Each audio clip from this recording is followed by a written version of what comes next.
Call this meeting to order in 1 minute. Councillors, thank you, and deputy mayors and councillors. You have 3 minutes.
We have our, thank you.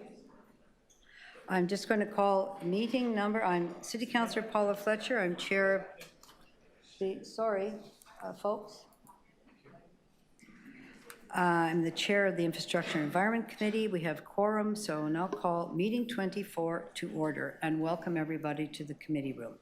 Today's meeting is being held by in person and in video conference at City Hall in Committee Room 1, and the meeting's also being live streamed at our YouTube channel, Toronto City Council Live. Although we're meeting in different places and locations today, our committee would like to acknowledge that the land we're meeting on is the traditional territory of many nations, including the Mississaugas of the Credit, the Anishinaabeg, the Haudenosaunee, the Chippewa, and the Wendat peoples, and is home to many diverse peoples here, First Nations, Inuit, and Métis peoples in our city. We want to acknowledge as well that our city is covered by Treaty 13 with the Mississaugas of the Credit. If you're registered to speak today, and we do have a number of speakers, then please listen for me to call your name. If you are here and want to put your name on the speakers list, please signify and speak to the clerk if you're not on, and I will call the speakers in order that they're on the list. The list of speakers can be viewed if you go on toronto.ca under /council, Environment and Infrastructure Environment Committee, and look for speakers box. All of the items on the agenda materials are on torontoca.ca or on CMP, the clerk's meeting portal. And all councillors, if you're having trouble with anything technological, clerk's IT is here to help you. If you're sending a motion, please send it to iec@toronto.ca. It'd be great if you copied us here, copied me, or copied the other members of the committee so we can expedite things. Are there any declarations of interest here today under the Municipal Conflict of Interest Act? No, I don't see any. Thank you. So may I have a motion, please, to confirm the minutes from our July 10th, 2025 meeting? Councillor Deputy Mayor Morley, thank you very much. All in favor, and that's carried. We have 11 items on the agenda, and I think we have four new public items on the agenda that will require a motion to introduce. However, before we do anything, I want to let you know that this week is National Forest Week, and I think everybody here, we all love trees, especially you, Deputy Mayor Morley.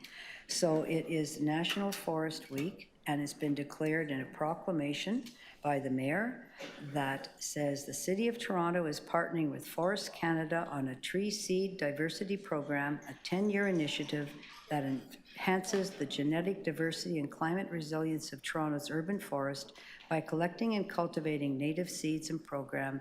This helps ensures Toronto's future tree canopy is not only robust, but adapts to changing environmental conditions. Genetic diversity is a key factor in forest health, making trees more resistant to pests, diseases, and extreme weather.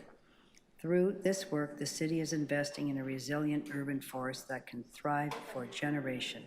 We are guided by strategic plans, ravine strategy, and tree planting strategy, and we are actively expanding our canopy through large-scale planning initiatives and targeted restoration efforts.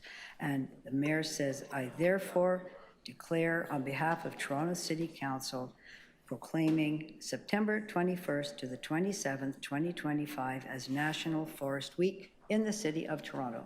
Thank you very much, Mayor, for that.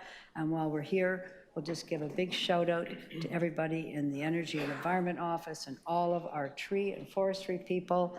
They're all over. Where are you? Put your hands. We're giving you a shout out. There we go. Thank you so much, Kim, and all of your team for the great work you do. We really love it. We're very proud of all of our trees in Toronto. Thank you. So we'll now proceed with today's agenda, and we will,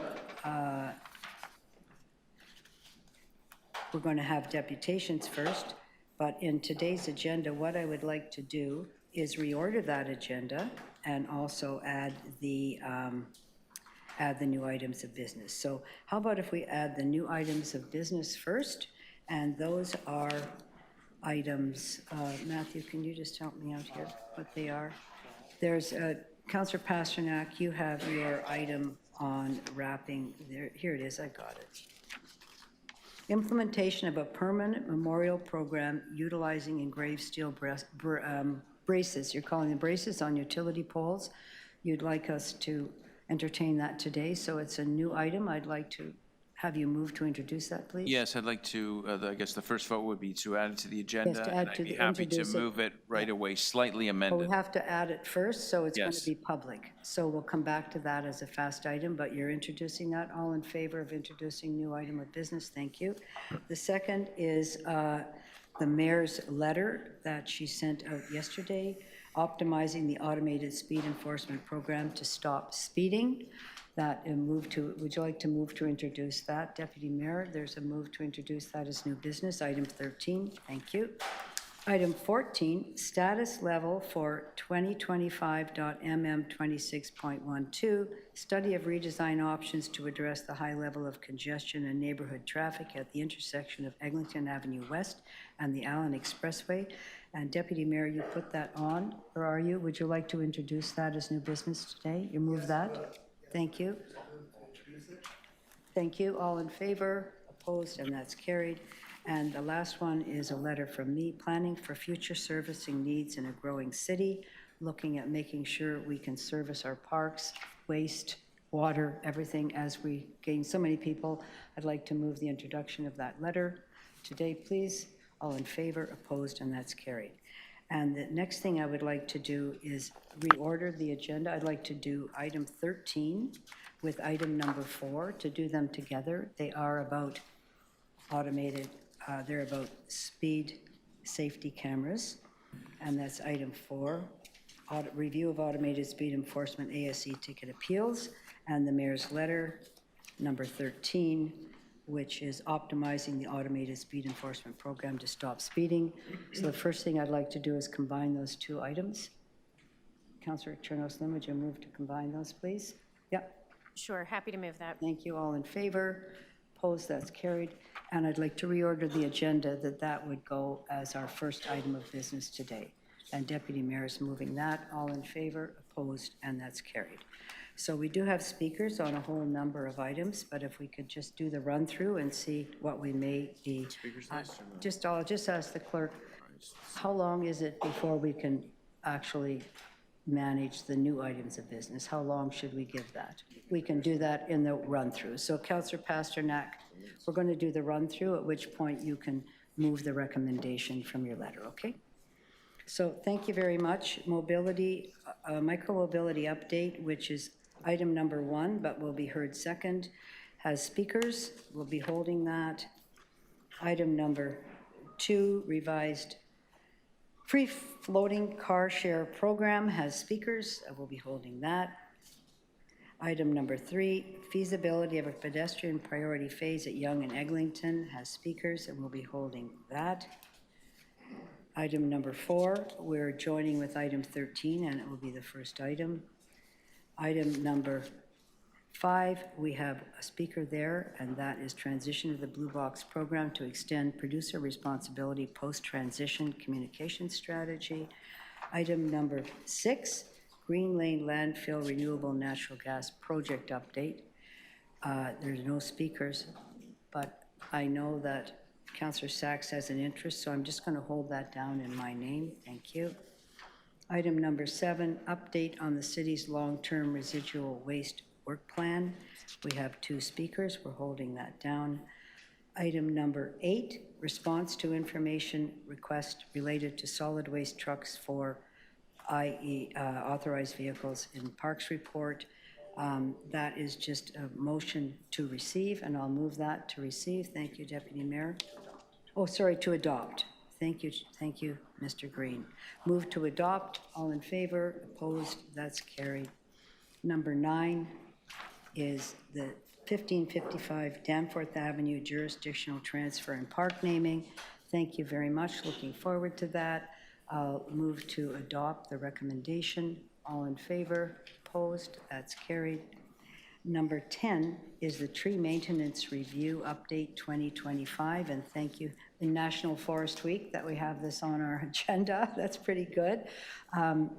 There's no speakers. Would somebody like to move that? Our tree champion, Deputy Mayor Morley, all in favor? Opposed? That's carried. Number 11, proposed incentive pilot programs to collect and manage stormwater and private property. And that is, there's a speaker there. We have our new items of business. Number 12, Councillor Pasternak, that's yours, and you wanted to move one small amendment from your letter. Yes, I would have it directed straight to the General Manager of Transportation rather than up to City Council. Thank you. I think the clerk can display that. We'll see that there. It's your letter to have that feasibility looked at.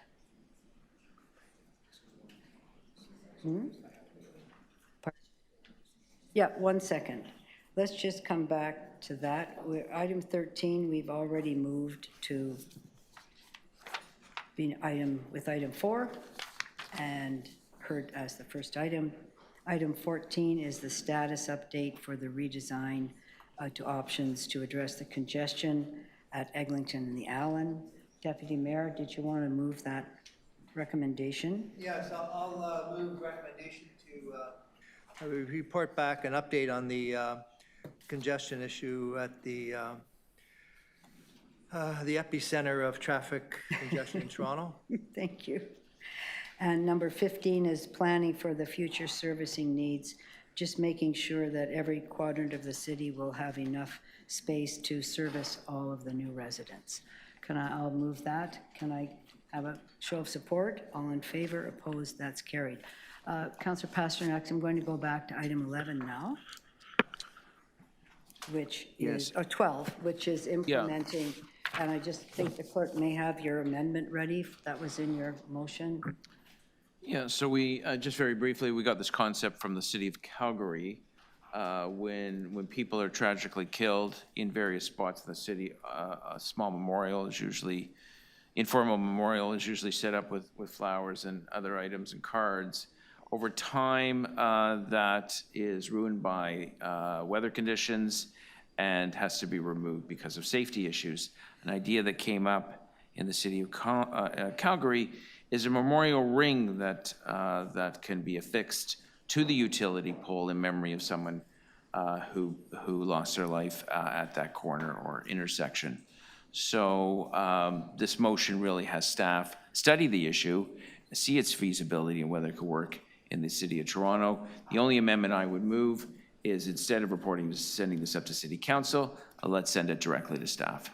So it'll be sent to the DCM. I would also... Sorry, 1 second. No, go ahead. Yeah, I would also ask that the committee be named the Infrastructure and Environment Committee rather than the Environment and Infrastructure. Oh, you'd like to correct that? Yeah, We'll let you there's do one that. minor typo. No problem. So there we go. Infrastructure, okay. Yes, that looks That's correct. perfect, thank you.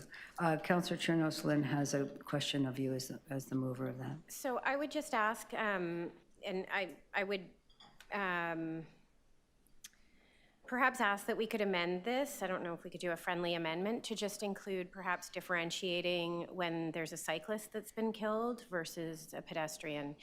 The reason I ask that for consideration of this, the feasibility of that, is that right now in Toronto, we have, people know them as ghost bikes, the white bikes that are put up, and I think given the challenge we've had around the province trying to restrict cycling lanes and the debates around bike lanes, sometimes taking out of account the safety of all of our road users. There are a lot of cyclists who've been killed in this city, and I think if we stop acknowledging that and stop differentiating that, that issue becomes something that's not necessarily talked about in the same way. And I know that whenever I go by one of those ghost bikes, it makes me think, and I think that's part of the end game of those. And so I appreciate the intent of this motion. I actually support it.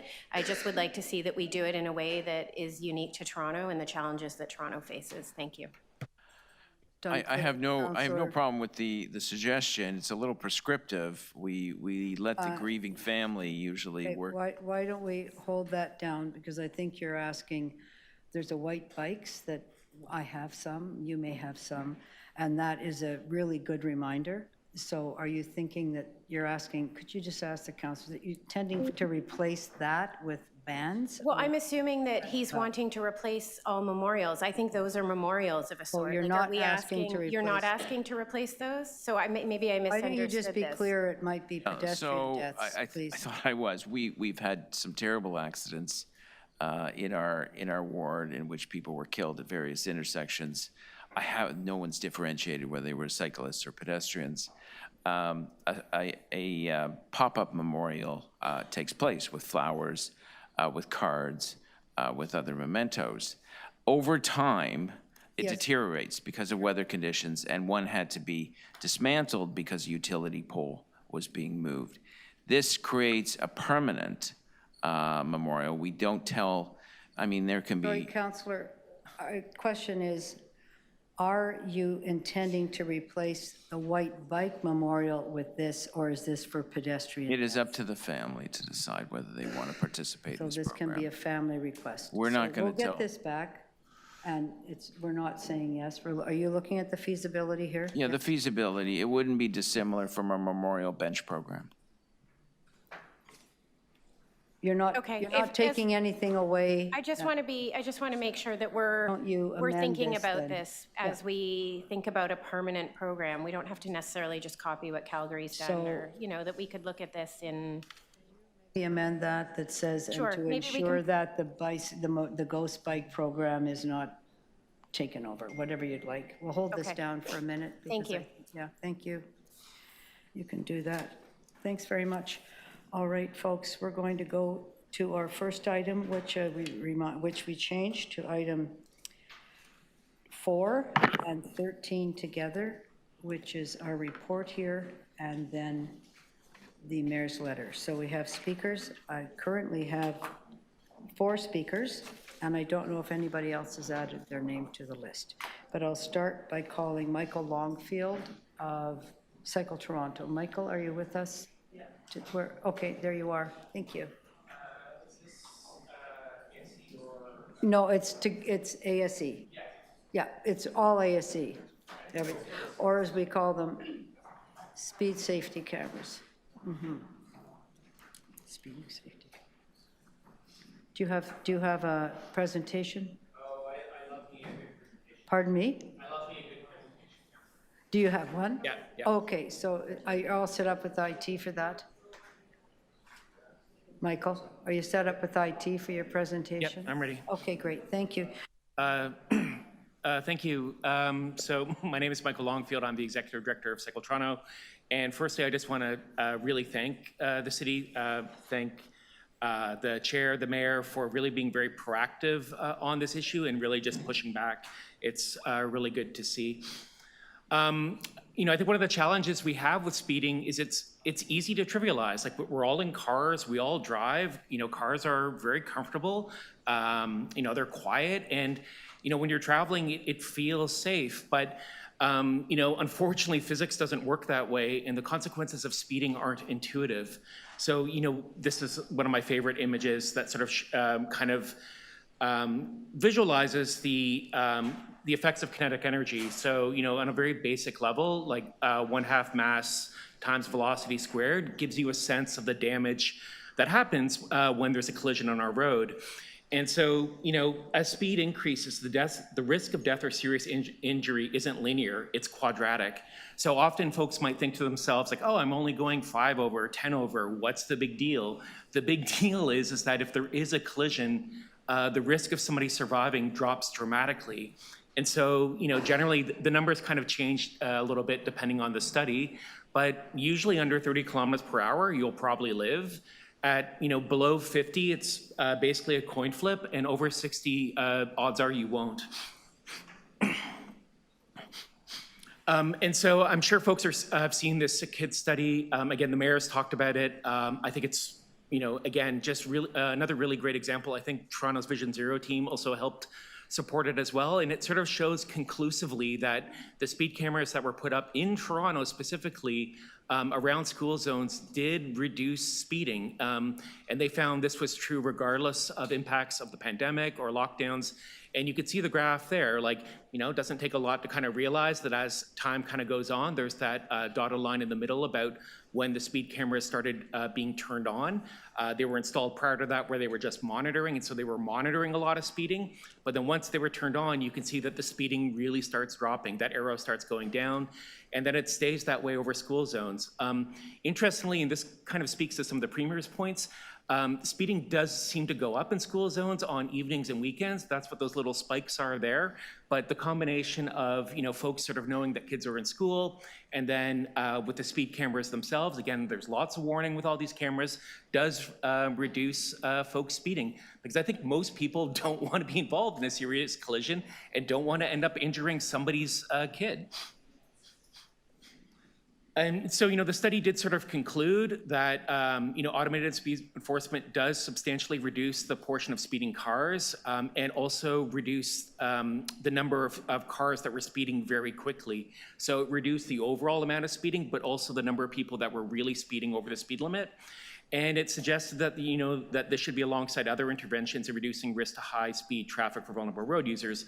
And of course, I do want to take this moment, since we're talking about the Premier, and one of his other schemes that I honestly can't begin to guess where this comes from other than polling from his friends, that, 1 year ago, almost to the day, Doug Ford was playing politics for their safety again.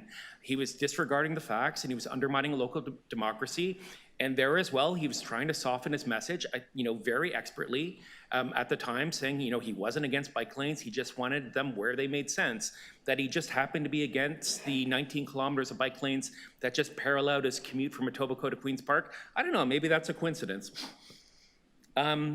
And again, in terms of this, how the Premier is sort of talking about it, about, facts don't care about Doug Ford's feelings. And one of the things that we found in Cycle Toronto's legal challenge was that the province's own experts knew that despite the Premier's bluster, that ripping out these bikeways would not reduce traffic congestion and it would put people's lives at risk. So these quotes are from internal documents, provincial documents, that cycling has a positive impact on congestion, that removing the bike lanes will only create more vehicles queued along already congested streets, and that bikeways actually reduce risk of collisions for all road users, not just people on bikes. They're a very effective traffic calming and road safety measure.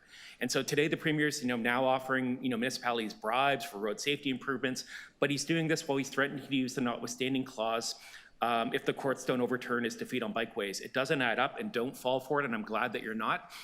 And again, want to just sort of remind in terms of our verdict that, the judge did find that, this will put the increased risk of harm and death. It will not reduce congestion. And currently with Bloor Yonge University, any reconfiguration of those bikeways that is done for the purpose of reducing congestion is currently a breach of the charter. And Cycle Toronto's appeal is happening, well, it's their appeal, but we'll be in court in January, and we're looking forward to continuing fight this. And I'm glad you're all fighting the Premier's ridiculousness on ASE. Thank you. Thank you very much, Michael, and I gave you another few seconds because you had those great charts there. Yeah, sure. Are there any questions for the deputant? This one's. No, then thank you so much for that, and I think your presentation will be available for anybody on the list. It's a communication, so people can grab that once we're done. Thank you so much. Kendrew Pape, Friends and Families for Safe Streets, you're our next step.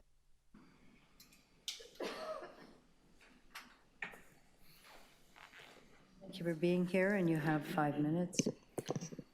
Thank you, Chair. Thank you, councillors. I am a member of Friends and Families for Safe Streets, and we are a group of people who have suffered because of drivers who have acted foolishly or carelessly with their cars or with their trucks. Some of us in my group are survivors of the horrific trauma that's inflicted on a body when you're hit at speed by a negligent driver. And some of us are the friends and families of a person who did not survive. My sister Kim, she's one of those dead. And all of the trauma and all of the violence and the loss that has been inflicted on us, it could have been prevented if city infrastructure incorporated more Vision Zero tools like our complete streets and our automated speed enforcement. Now, I live near Coxwell Avenue, and near my home, there's a speed camera where traffic passes some school zones and a senior's residence, and the camera does a very, very good job. It slows the drivers down, and it keeps them moving at a safe speed, and it does that because everyone knows that it's there. It's marked on all the driving maps. Now, I don't drive anymore, but I was just recently in an Uber coming from Danforth Go, and I noticed the very loud app that audibly warned the driver about the camera that he was approaching as we were going up the hill. A driver would have to be distracted or negligent not to know that the camera's there and end up receiving a speeding ticket in the mail. Now, I really appreciate the committee's time for this review of the automated speed enforcement program, but I dispute any claim that the system is broken or flawed or somehow illegitimate. Speed cameras in Toronto are actively saving lives, and that is a legitimate fact. And the financial cost of this program is negligible compared to the salaries and the overtime that we would be paying for police officers to do this same job. The human cost is far too great for us not to have any enforcement at all. The carnage on our roadways just has got to stop. Now, we all know that speed kills. The data is clear. And you've just seen some of that from Cycle Toronto. And we all know that the speed cameras make drivers pay attention, and it slows them down. That data is also clear. The program uses proven technology. The tickets are reviewed by provincial offences staff before being mailed out. There's a large margin for error whenever an offence is in question. So it's a pretty sure thing that if you received a ticket, it's because one of your vehicles was caught speeding. I'm not here to show you numbers or charts. I'm here to remind you that there is a human toll to speeding on city streets. We're not just talking about figures on a piece of paper. We are talking about our citizens. We're talking about our people. My sister and your brother, your children, your parents.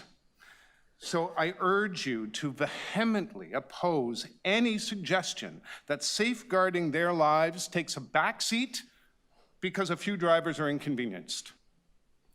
When a driver kills someone that you love, everything becomes an immediate nightmare, anguish and grief. And when the police knock on your door and you have to go to the hospital to identify your loved one's mangled remains. It's devastating. Days become weeks, become months of tears and suffering and the horrible injustice of it all. It takes years just to heal. I'm still trying to heal. I miss my sister every day. The carnage on our streets should be intolerable. Yet Vision Zero remains just a vision. We can do better. Honorable committee members, please make it clear to everyone. Our speed cameras are great. Our speed cameras are saving lives. They are efficient and they are effective. And if there's anything that needs to be changed, it's only that we need more of them. Thank you. Thank you so much, Kendra, for being with us and sharing your family story with us today on this important issue. Are there any questions for Kendra? Councillor Sachs. Yeah, Councillor Sachs, thank you. Kendra, thank you. What was your sister's name? My sister, Kim, Kimberly Ann Pape Green. And what do you think she would want us here to know today? My sister loved her family. She loved everything about being a sister, being a daughter, being a mother. And she would just simply want all of us to think of our families first. Think of our children, think of the people we love, and how important it is to be conscious of their safety. Thank you for speaking for her today. Thank you. Thank you. Councillor Perruzza? Thank you so much. I'm sorry about your sister, and my condolences for her loss. I can't imagine the pain associated with that and that you have to deal with. So my condolences. You said something that is, for me, really interesting. You said everybody knows that it's there and they slow down. Do you believe that those people who drive at a faster speed and get a ticket, that they know that it's there and just want to flaunt the law? Or do you believe that most of those do not know that it's there, and if they knew that it was there, they would also slow down? Thank you. It's a good question. As I mentioned, I stopped driving. After my sister was killed, I found it increasingly difficult to be in a car, and I made a very clear choice that I'm lucky enough to live in a city where I don't need to be a driver anymore.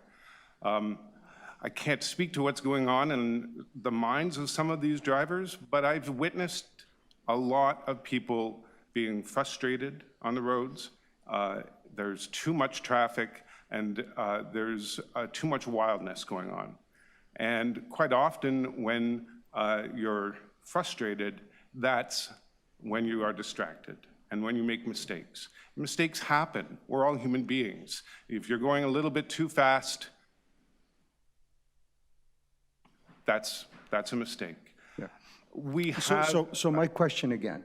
Yes. If those folks who are coming through speeding, if they knew without doubt that that camera is there and it were so visible and with ample warnings and markings, that those folks would slow down or they would drive through at high speed just to get a ticket, what would they do? What would most people do? Most people would slow down. Thank you. Thank you. Sorry, could you turn your phone off, Councillor? For the rest of the meeting, not getting calls. Thank you. Anybody else have a question for Kendra? Thank you very much for being here today. We really appreciate that. Next speaker is Lynn Adamson, Climate Fat. Lynn, are you here? She's online. Okay, thank you very much. You're online. And away we go. Hello. Thank you very much for having me speak today. I'm co-chair of Climate Fast, and I was very alarmed by the news that Doug Ford was going to require the city to take the speed cameras down. They are very effective, they are proven, and I just want to urge you on behalf of Climate Fast and everyone who uses the streets of Toronto other than in a car to fight this. I was very impressed. I have been very impressed at how Cycle TO has been able to fight the removal of the bike lanes as a charter challenge. And I would suggest that anything that reduces our safety on the streets, it's non-constitutional. I would hope that. I'm not a lawyer, so I'm just saying. We know that if we want to encourage people to walk, cycle, take transit, to get around other than in a car, we need to assure them that we're taking every step to make it as safe as possible to do so. We don't want more tragic stories like the one that was just shared. It's so sad, and my condolences for your loss. And I'm a cyclist primarily, and I see the ghost bikes around the city, and I don't want to be, I want to be memorialized if I should get killed that way, but I certainly hope that that won't happen. I'm also a driver, and I got a couple of tickets on Mount Pleasant because I think, you know, the speed limit went to 40.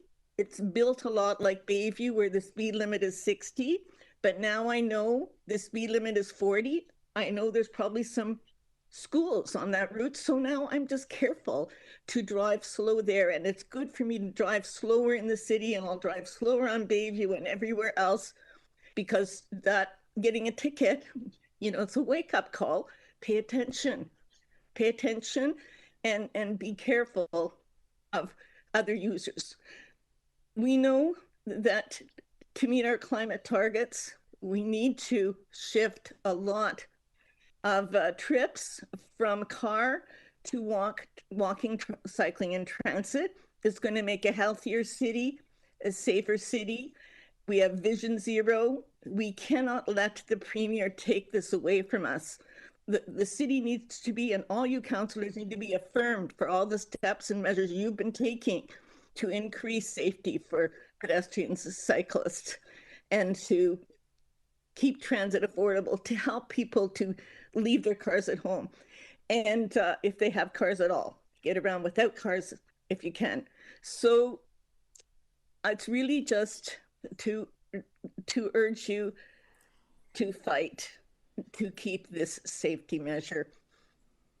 Thank you. Thank you so much. Thank you. Thank you for joining us this morning, Lynn, and for all of your work. Any questions of the deputant? None this morning. Thanks so much. I will go on to our next deputant, which is Kasir Heen, Technologist for Democracy. Are you with us or are you online? Online, thank you. We'll start you now. Okay. Thank you, Chair. Good morning, committee members, councillors, staff, fellow deputants. My name is Kasir. I'm an organizer with Technologists for Democracy. We advocate for responsible and equitable deployment of technology for public good. So everyone's aware of Premier Ford's announcement to ban speed cameras, despite the fact that overall speeding has been reduced by 45% by these cameras, as well as average speeds dropping 7 kilometers an hour. And also, despite the fact that when Toronto lowered its speed limits from 40 to 30 kilometers an hour, collisions decreased by 28% and injuries decreased by 67%. So clearly, we can tell the province is not being committed to data-driven decisions for public safety. I just want to thank everyone for supporting safety and taking a stand against the speed camera ban. Most Ontarians, 73%, support speed cameras as well. And however, we believe that one of the main reasons for opposition from the remaining percentage comes from, you know, maybe a lack of public trust in terms of, you know, there's a lot of friction in the process of getting a speed ticket. It's mentioned in the agenda item summary as well. One other aspect that's not mentioned is, you know, the delay between incidents of speeding and getting a ticket. you know, there might be a psychological aspect of not knowing that you get the speeding ticket, which might cause friction as well. And another thing is that I see the upcoming item number 13 mentions providing a map to Ontario for every speed camera. Another option is to provide these speed camera locations on Toronto Open Data, which would then allow apps like Google Maps to, you know, import this data and then provide it to drivers so that drivers are aware through the, you know, through apps that, oh, there's a speed camera coming up, I should slow down. And another aspect of trust also comes from privacy design of speed cameras, making sure that it's just for ticketing and we're not, you know, surveilling people. As to what we can do about the province's ban, I see sort of two paths that we can take. One is that we can petition and demand that the province cancel its upcoming ban in the name of safety, especially these are deployed around school zones, right, to protect children, protect parents who are picking up their children. And on the other hand, we can ask the province commit to its fund for safe streets. So as part of their announcement yesterday, they said, okay, they're going to provide a fund without any details. And, you know, we can ask them if they really believe in public road safety, will you invest not only in roundabouts, but in complete streets, in bike lanes, you know, pedestrian infrastructure to sort of slow down, to make it more natural for drivers to slow down and make our roads safer. So in short, you know, we call for speed camera implementations that improve public trust by focusing on the driver experience and transparency, so people are more, you know, bought into it. And separately calling on fellow deputants to pressure the province to truly commit to public safety. And I just want to express my support of City Council and my fellow deputants for the actions we're taking thus far in speaking up against the ban. Thank you. Thank you very much for that. We do have one more speaker. Oh, no more speakers. Is there anybody here who wishes to speak on this? Seeing none, thank you very much for everybody who's come out today and for everybody who came this morning to speak to the media about this issue. Pardon, sorry. Oh, sorry, Councillor Holliday, you're here. Welcome. Thank you, Chair. We are going to, are you not a deputant? So just recognizing that you're here today with us. We're going to move now to questions of staff. And remember, we are on item 13 and we're on item 4, both together. One is the appeals and the other is the speed camera issue. Thank you. Councillor Holliday, you wanted to have questions of staff, correct? Yes, thank you, Chair. Thank you. May I proceed? Yes. Thank you. To staff, could you tell me how many ASE tickets have been challenged through the process? Now, that's either through first screening or through the second stage, the tribunal, this year to date.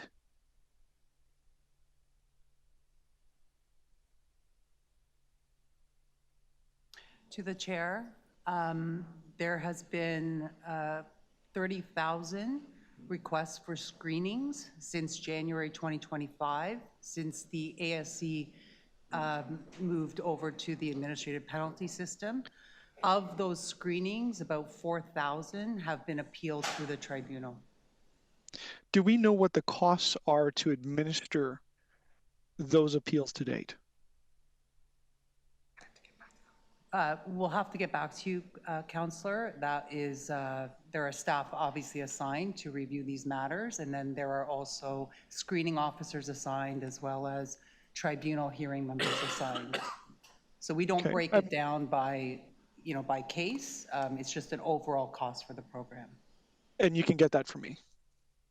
I can provide you with the overall cost of the program. I can't provide necessarily the cost per matter coming forward. That's fine. Can you tell me, if I think back to the report on the establishment of the appeals process, the in-house establishment of the appeals process, the net increase was about $35 million. and that was to move a whole variety of things into an in-house process. And it was the addition of 74 staff. Is the cost of those 74 staff baked into that additional 34 million? So there are numerous costs for the program. If you're talking about the administrative penalty system, the cost for that Yes. would be the screening officers, the hearing officers, and also any other administrative operational review of the program. I'm not really clear how to address that question at this time. I'm happy to take a look at it and get back to you. Thank you. And just to clarify, what I'm trying to get at is the cost of administering the entire program all in compared to the revenue raised by the process. And so I understand you'll be able to provide that for me in the future. So, Councillor, if I could just say that the cost is for the entire administrative penalty system program. So that would be parking, red light camera, and automated speed. We do not sort of have separate costs for each of those. It's the overall cost of the program. So I just want to clarify. But we do know the proportion of cases that are related to ASE. At this time, yes. Thank you. A little different question, but I just wondered if I could ask transportation or if there's someone from Open Data. I think I saw that year to date under the 150 camera regime, there's about 450 or 480,000 tickets issued. Is that right? Is that about right?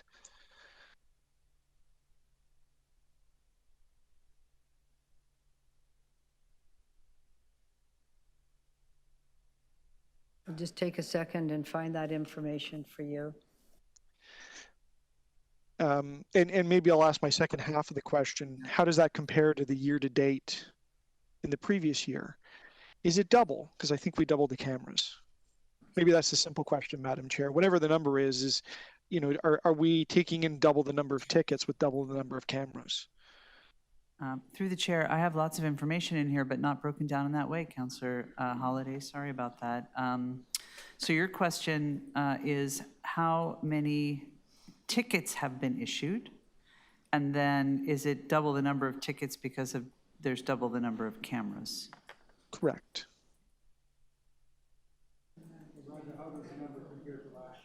I don't think it's broken out in that way, Councillor Holliday. Yeah, I don't have it But broken out in that way, but since this will go to council, I think that's something that you can be provided with even before that. Does that work for you? Yes, thank you, Chair. Great. If I may ask one more general question to Ms. Gray. This is just about road design and speed limits in general. Am I correct that speed limits under conventional wisdom are set based on the characteristics of the road? In other words, you allow vehicles to travel at a speed which matches the conditions. Yet from time to time, we will lower a speed limit because of a risk factor such as the presence of students. Is that in theory how speed setting works?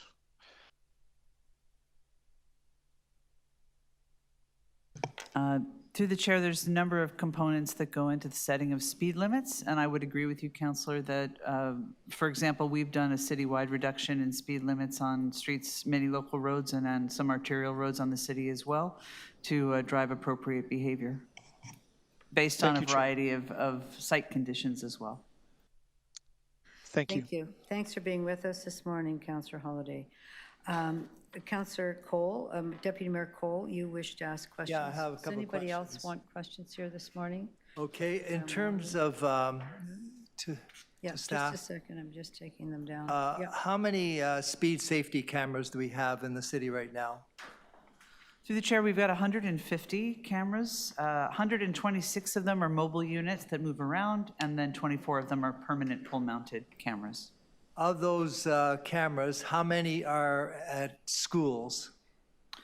95% of all those cameras are located in school safety zones, and the remaining 5% are in the sort of expanded version of community safety zones that Council approved through Vision Zero, I believe, in early '24, and they are near senior homes, parks, and areas with high pedestrian traffic. So 95% of these cameras are at schools. Correct. And that's high schools, elementary schools, private schools, Jewish day schools.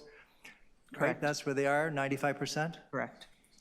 Okay, now, Yesterday, the Premier said that the city hasn't spent a penny on other speed calming measures.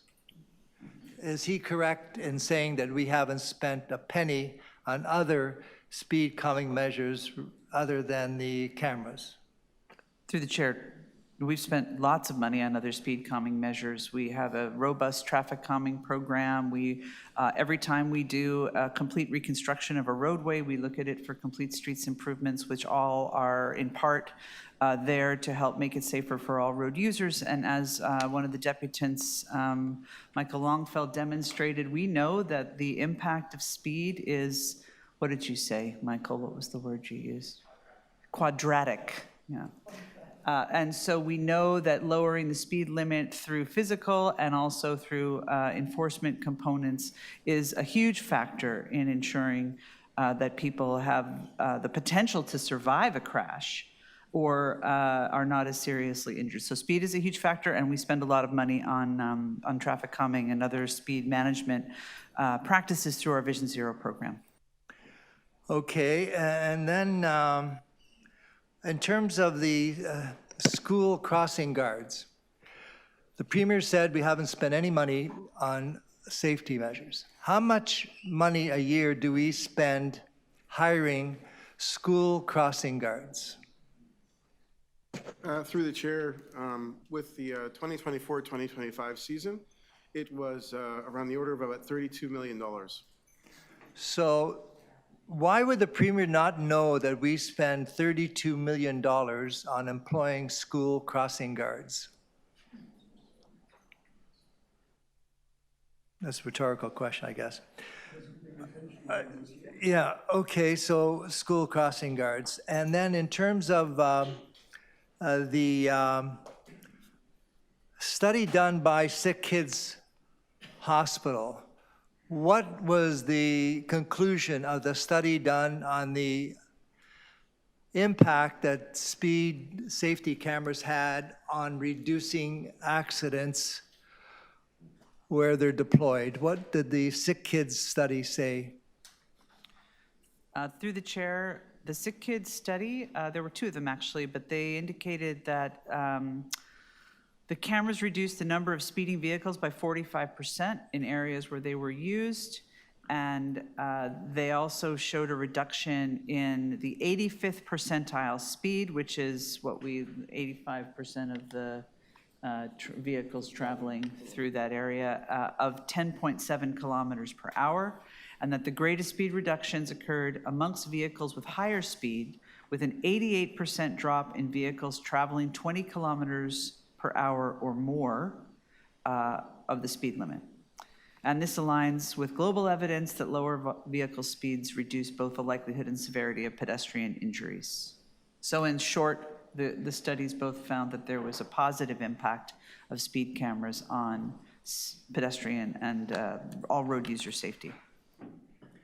How many of our speed cameras have been vandalized and destroyed and stolen up until now? How many have been vandalized and cut down?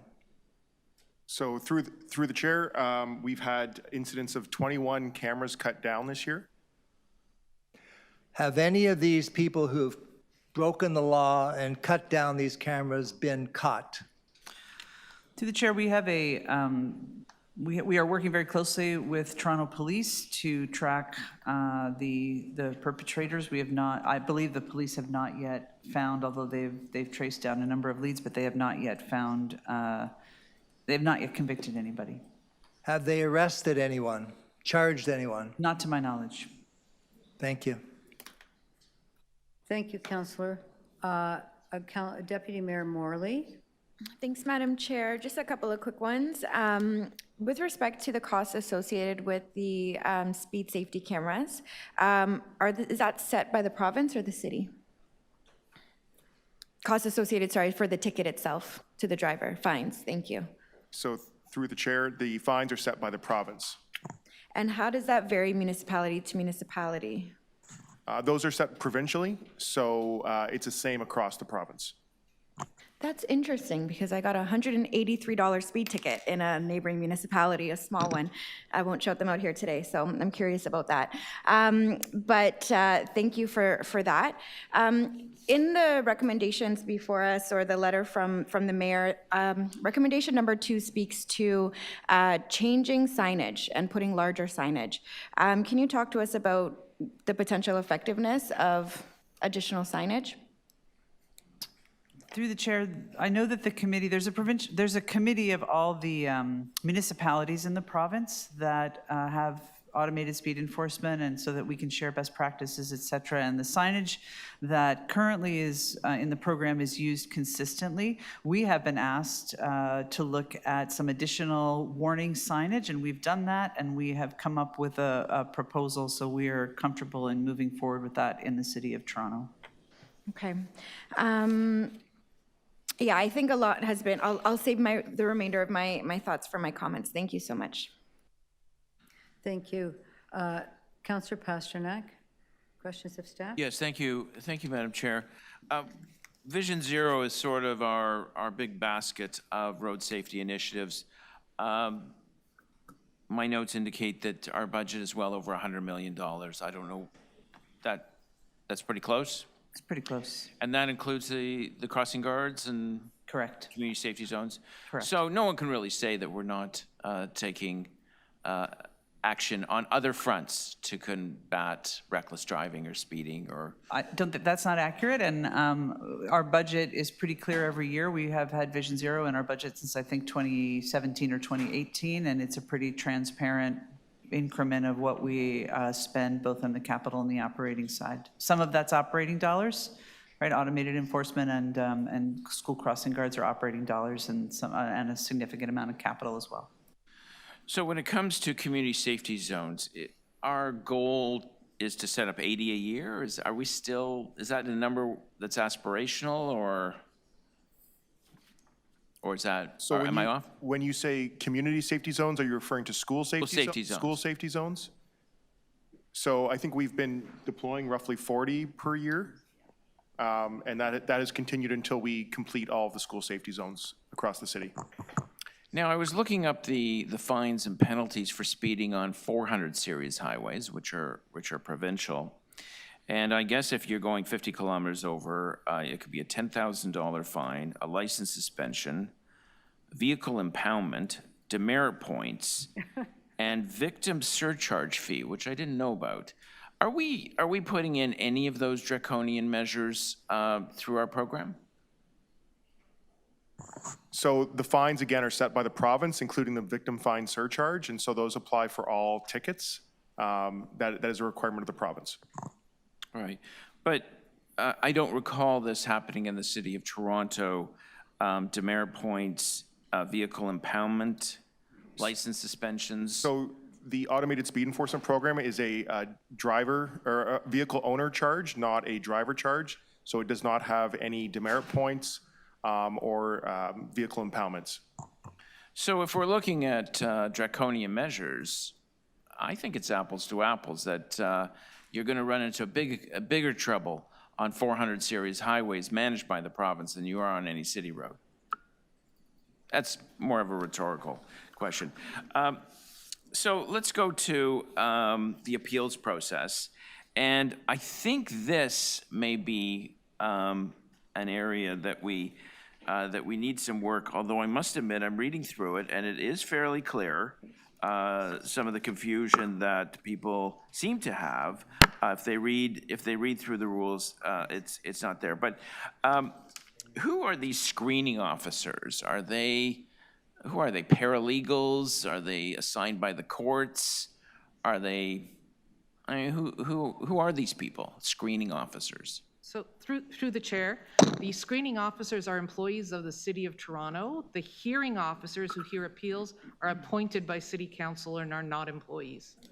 Okay, so it's discretionary in a way. I mean, if a human being is reviewing the appeal, they have a decision on whether the appeal has any merit. Is that a correct statement?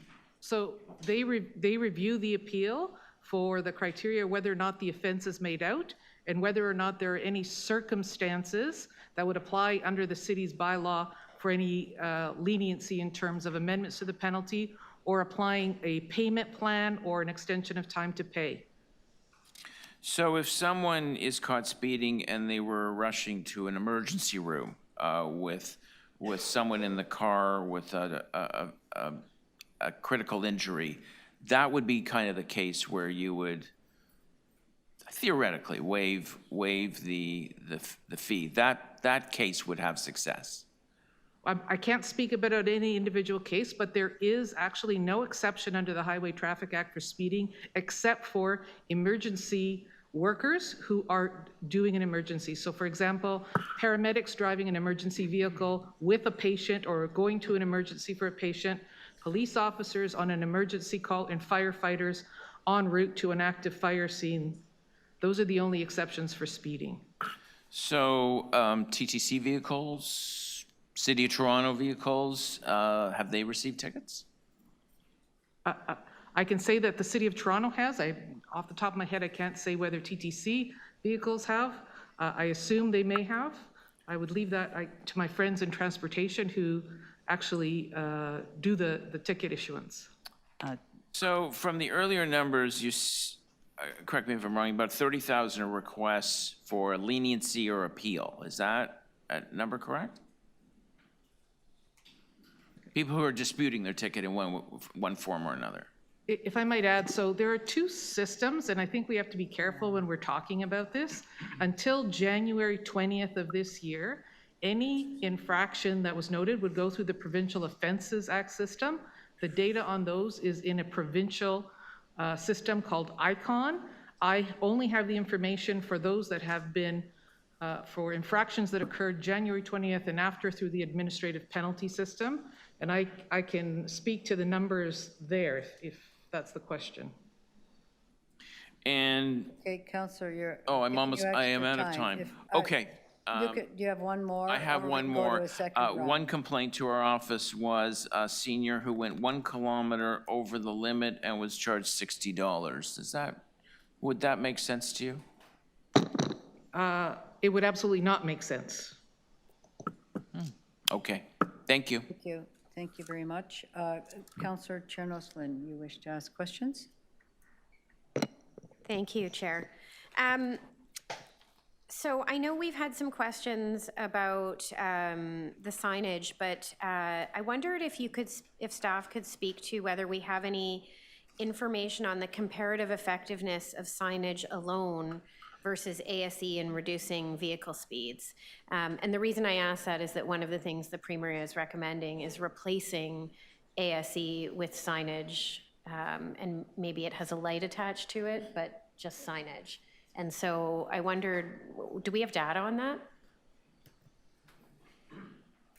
Chair, Councillor, we can look into that. I think generally accepted practice in the transportation world is that you try to use signage effectively, but as sparingly as possible, because it tends to become background noise. There's a lot of signage that is the sign design, the color, all of those pieces are sort of dictated by industry, like our, not industry, but by our practice. There's manuals around that. You can only use certain signs and certain colors for certain applications, which is why at the request of the mayor, we've gone back to look at what signage could be added to further enhance the cameras. But the general thinking is that the signage is not as effective in behavior change as something like automated enforcement, where you're actually getting a resulting impact, a fee in this case, or a fine in this case, from taking that action of speeding.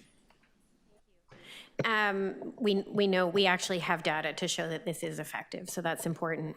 As noted in a recent Sick Kids and TMU report, our automated speed program has reduced excessive speeding. We know that by 87%. Have we seen a corresponding drop in serious injuries and fatalities in areas where ASE has been implemented? I wouldn't want to speak definitively on that, Councillor, but I will say that we have seen some reduction in our Vision Zero crashes and serious injuries in the last couple of years. There's a difference. We track both of those, and we have live data on that. So if you would like me to pull that for council, I'm happy to do so. Thank you. I mean, I just think we know that this is working, and I think we can probably assume that there have been a number of serious fatalities or serious accidents. Fatalities are serious, so serious accidents that have been avoided because of that. And it's sometimes hard to catch that number, but gathering from the decrease in speeds, I think we can assume that. Finally, I just want to know, you know, one of the advantages of ASE versus other forms of traffic calming is the fact that it's flexible. You can place them in response to immediate safety needs. I know we have them sometimes moving around communities. We have some that are permanent, but some that can be moved. And they can be in context where other physical infrastructure changes might be impractical for cost or for timing reasons, and changing streetscapes. Although City of Toronto has been doing a lot of that, it is slow. We can't do it like that, and it's expensive, so it takes time because it has to be planned out. So in these areas, would it be accurate to say that signage may be, like, if we don't have ASE, essentially we're kind of saying that signage may be the only quick fix? So we have a speed management strategy, Councillor. It's one of the key pieces of our Vision Zero program, and there's a number of component pieces to it. Automated speed enforcement and red light camera programs are some of those components. Certainly, we've done a big reduction in speed across the city where we've changed speed limits and we've changed signage. So there is a component of that's signage, but I think we feel very strongly that the automated enforcement programs are having a measurable impact on reducing speed. And I think the increase in number of cameras across the city means that there are more of them, and therefore more people are being impacted by them. If I may just add the number, because Councillor Holliday asked us a question about the number of tickets. So there were 481,878 tickets that were issued from January 1st to July 31st of this year, 2025, when we had the expanded cameras starting at the end of January. And in the same period last year, we issued 335,479 tickets. So it is not a doubling. And finally, presumably, like, we will see these numbers, like, I know we had been ramping up the number of ASEs we had, but over time, the numbers will go down because people are not like 80%, 87% reduction in speeding. That means less people will get tickets because they're actually working. That's the goal. Right, that's the goal. And I think that's the key point. Yes, I agree, Councillor. Thank you. Thank you. Thank you, Councillor. Councillor Sachs. Yes, to transportation. So my colleague, Councillor Peruzza, suggested that some significant number of the people who are getting these tickets wouldn't know that they were in an area where they were speeding. So is it true that in all of these areas where the cameras are, first of all, there are speed limits posted? And there are signs indicating that it's a school safety zone or a community safety zone? Correct. And there are signs indicating that there are cameras? Correct. And those cameras are frequently identified on all the apps that people use, Waze and so on, correct? Correct. So anyone who's paying attention to where they're going and what's around them will know that they're in an area with a camera. That's the intention. Right. And also, Councillor, when we put them in for the mobile units, we actually place signs 90 days in advance, letting people know there's a speed camera coming to that location. Right. So no one's being entrapped with a secret camera. We have signs of very many kinds. The location is known, correct? That's correct. Thank you. Thank you. Sorry, we're waiting for an answer. I'm sorry about that, Councillor. You're finished? Thank you. I just wanted, oh, you have some. Okay, thank you. So I was going to do that, but thank you. Go ahead, Councillor Peruzza. Just so it's 486,878 tickets were issued from January 1st to July 31st. How much money is that? One second, Counselor, I have that information. The fines that we've collected in the same period is $30,375,000.60. So, no, but that's what you've collected, but how much does the 486,878 represent as money? I appreciate the 30 million collected, but what does that total, and like, what do the tickets total in terms of, you know, money, fines, total? I don't think we have that information. Like, so you're saying some of those were appealed? I'm saying that some of those you may not have collected, right? A good chunk of those you wouldn't have collected yet, right? You wouldn't have money in hand. You're just telling me that the 30 million is the money that you've collected, right? That's the money we've collected. Okay, okay, fine. But if we could get that other number, the whatever that number is, Follow up with you it'd be after, useful to Counselor, get. to make sure And we the 385,000 tickets last year, how much money did that represent? Same, I'll have to look into that. Sorry? How much did, hold on one second here.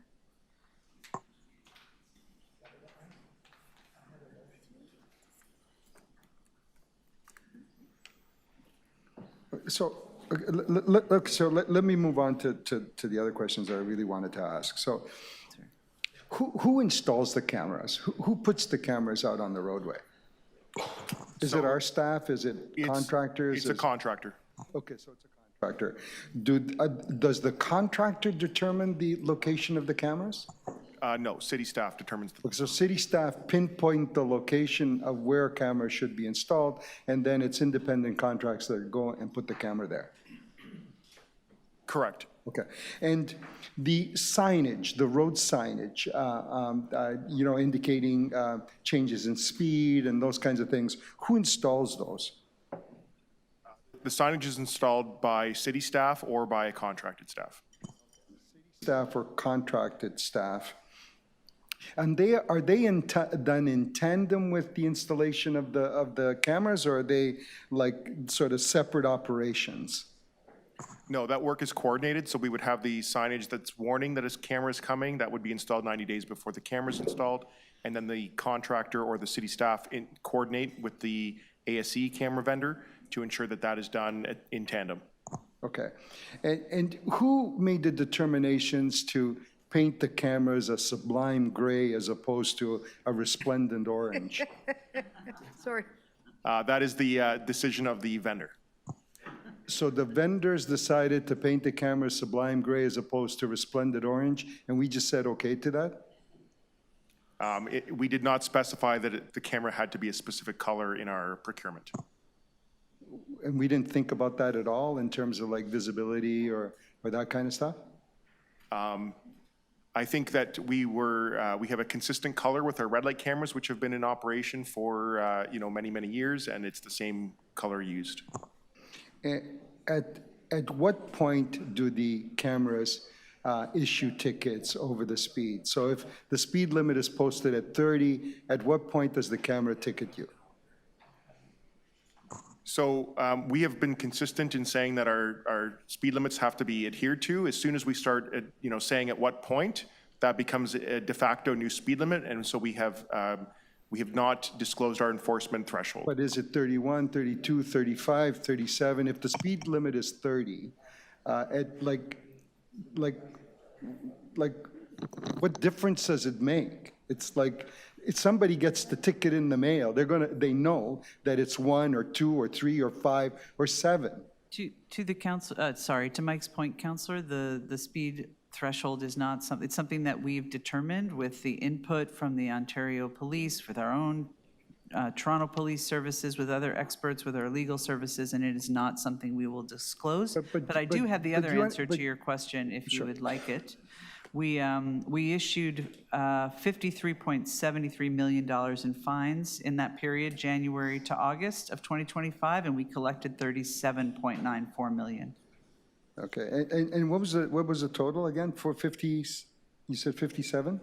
Yeah, 53.73 was the amount of fines issued. Million was the amount of fines issued, and 37.94 million was the amount collected as of August 31st. So is it fair to say that at that rate, that the cameras would generate roughly $100 million in a full year? because January 1st to July 31st, 53 million.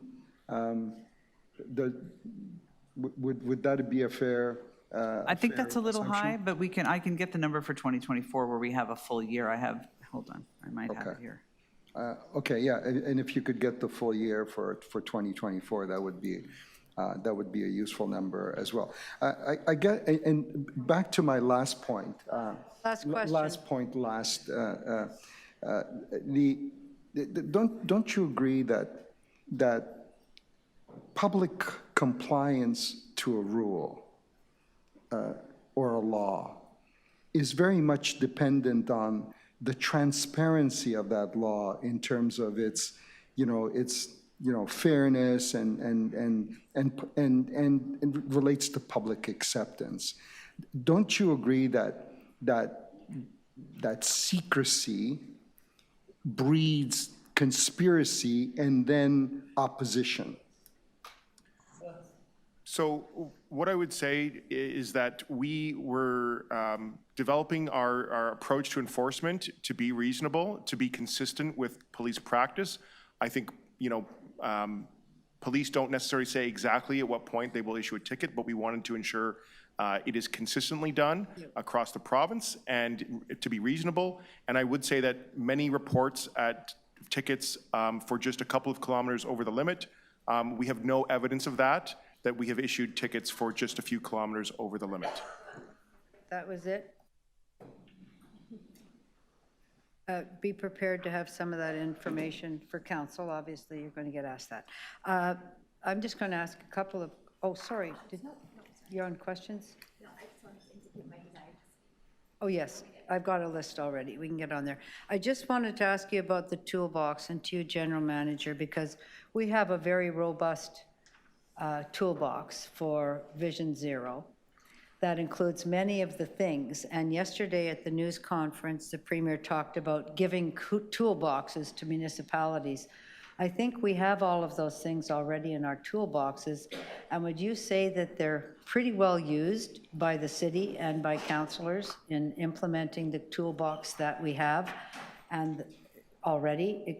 Absolutely, Councillor. And I would also say that year over year, we bring a Vision Zero report where we test and suggest new tools to council on speed reduction and speed management. And council has been very thoughtful in approving those tools. And we have been very aggressive, I would say, not aggressive, I would say we've been very clear about implementing them, whether it's through community council or it's through the full city council. We have implemented those tools. And are there some, so the issue then and the speed enforcement or speed safety cameras are part of our toolbox that we added into our Vision Zero toolbox. And generally they're around schools, but they're also more or less on arterial roads, the bigger schools, bigger roads as you're coming into school. The speed cameras are all in what is known as a community safety zone, and those are largely around schools. You might remember the title of the provincial act is the Safer School Zone Act. And so when we created those new community safety zones, we did a very diligent mapping to ensure that those community safety zones where speed cameras are eligible to be placed are actually in school zones. And as I mentioned earlier, 95% of them are there. In 2024, Council expanded the definition of community safety zone to include areas where we had high numbers of vulnerable pedestrians, including seniors, and so 5% are in those locations. 5% there, and the rest are all plugged in at the school level. Correct. And you also have your watch your speed signs in Yes. schools, in front of the school, you know how fast you're going. So Correct. we are using every tool possible in order to have drivers drive the speed limit or Correct. slower around schools and where there's... I would say so, and I'd say we are also in close contact with other jurisdictions who are testing and piloting other approaches, and where we see those have merit, we will also look at them for implementation in Toronto. And we've been doing that over the past 9 years. Confirm that the speed cameras are delegated provincially, that the legislation was provincial. Correct. That the permissions were provincial. Correct. I think you had to get permission to put them in certain places from the province. In other words, I can't say, please put them on X street. there's the authority to introduce them. So all along, the province has agreed to all of those introduction of those cameras right up to the location. And now they are threatening to remove them from our toolbox and everybody else's toolbox. Correct. Yeah, okay. Thank you very much. Thank you for your work. I'm going to bring this into our committee. And I have speakers lined up here. I have a deputy mayor. No, sorry. Oh, I'm sorry, Councillor. Did you just pop on there in the last minute? I promise I've been listening quietly. Listening quietly, all right. There you go. All right, please, you can have your 5 minutes. Thank you, Madam Chair. This is a really important conversation. A lot has changed in the last number of months, and public sentiment, public support for this program, I think, has eroded. And we should pay attention to that, because one of the threats is that the program will get canceled across the province. We should ask ourselves, what changed?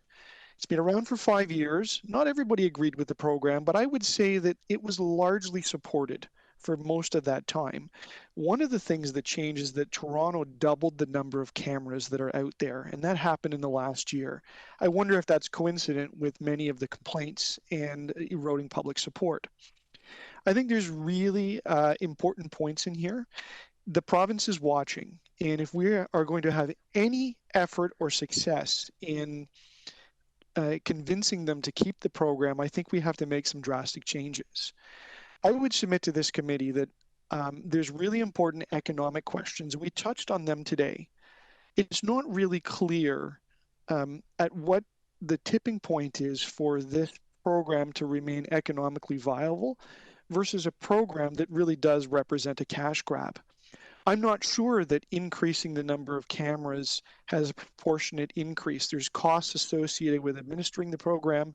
There's very large costs associated with the appeals process. And if you look back to the report in February 2024, there were some predictions. And one of the things that it said was this, with the red light camera program, would bring in about $50 million. And once we moved the appeals process in-house and doubled the cameras, it would net about $70 million. I'm not really sure where we are on track with that, but I would submit to you, Madam Chair, that we could actually dial back the size of this program, reduce the number of tickets, perhaps regain some public support, and still keep the program at least cost neutral. And I think that would be a very significant symbol to the province that this isn't a cash grab. And we could convince people that that issue can come off the table.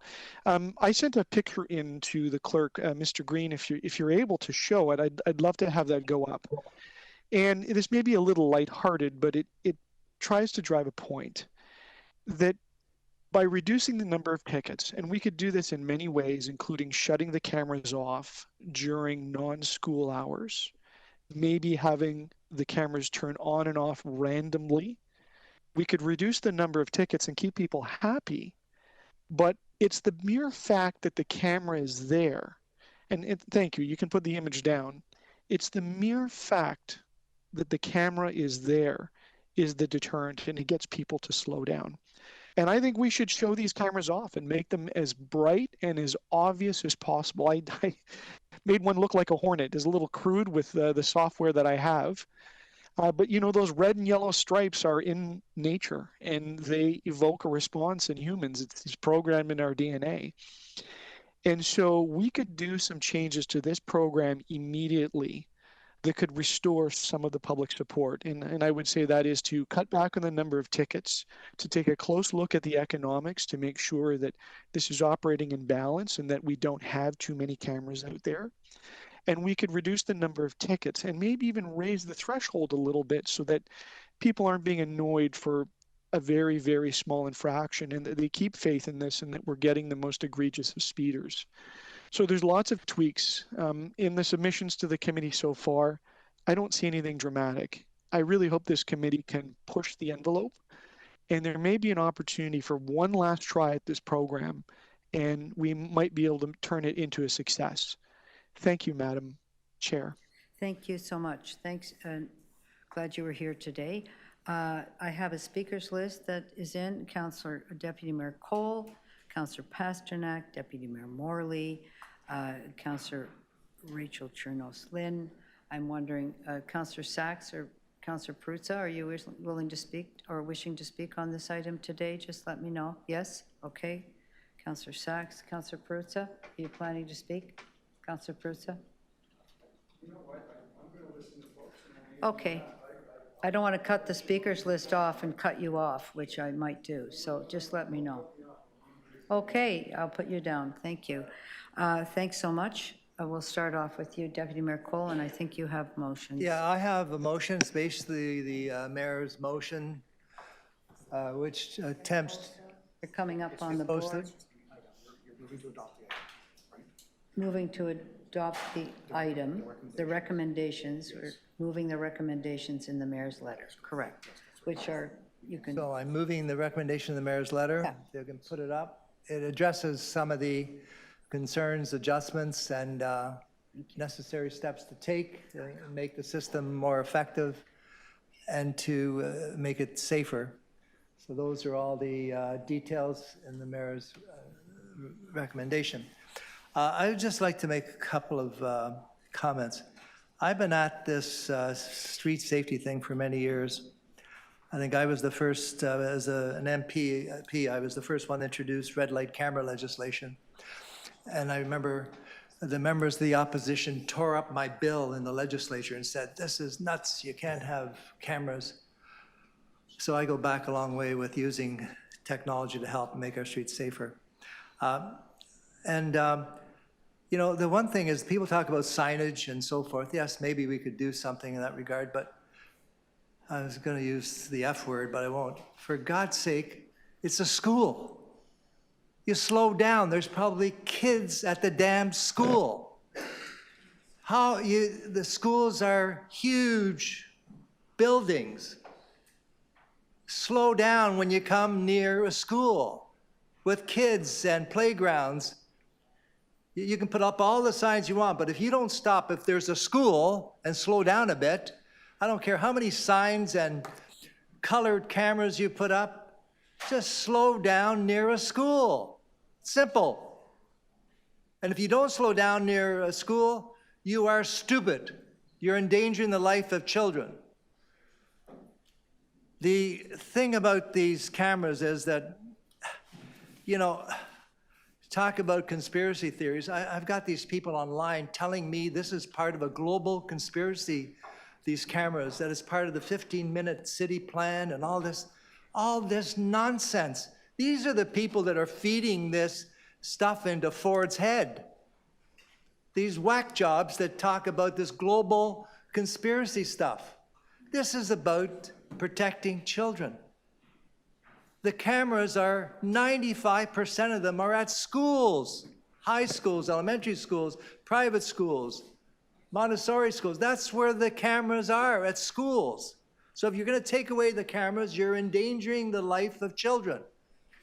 And children are vulnerable at their school. They're not paying attention. They're in groups. We had this at the Allenby School. That's where it started. I had 3 teachers hit on Avenue Road by a car, speeding cars.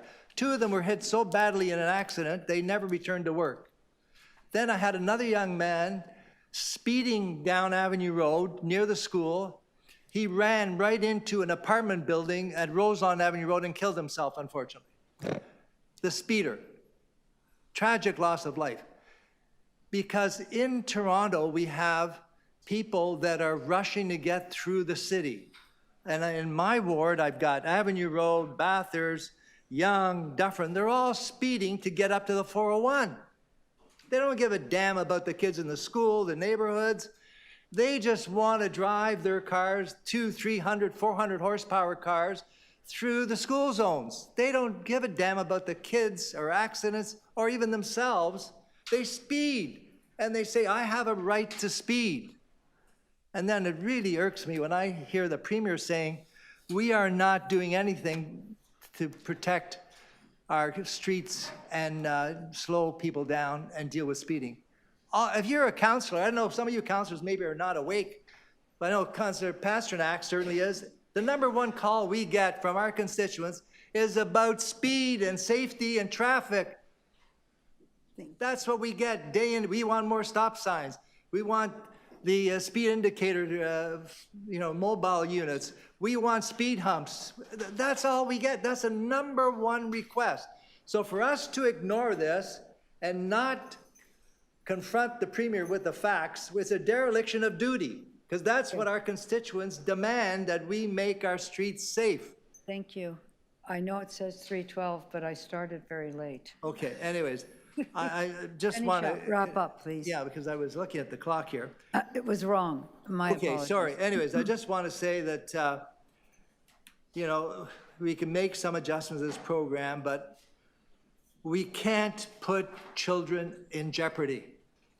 This is a reckless, thoughtless, political response to these whack jobs in the conspiracy theory world that think this is part of globalism or something. This is about kids' safety.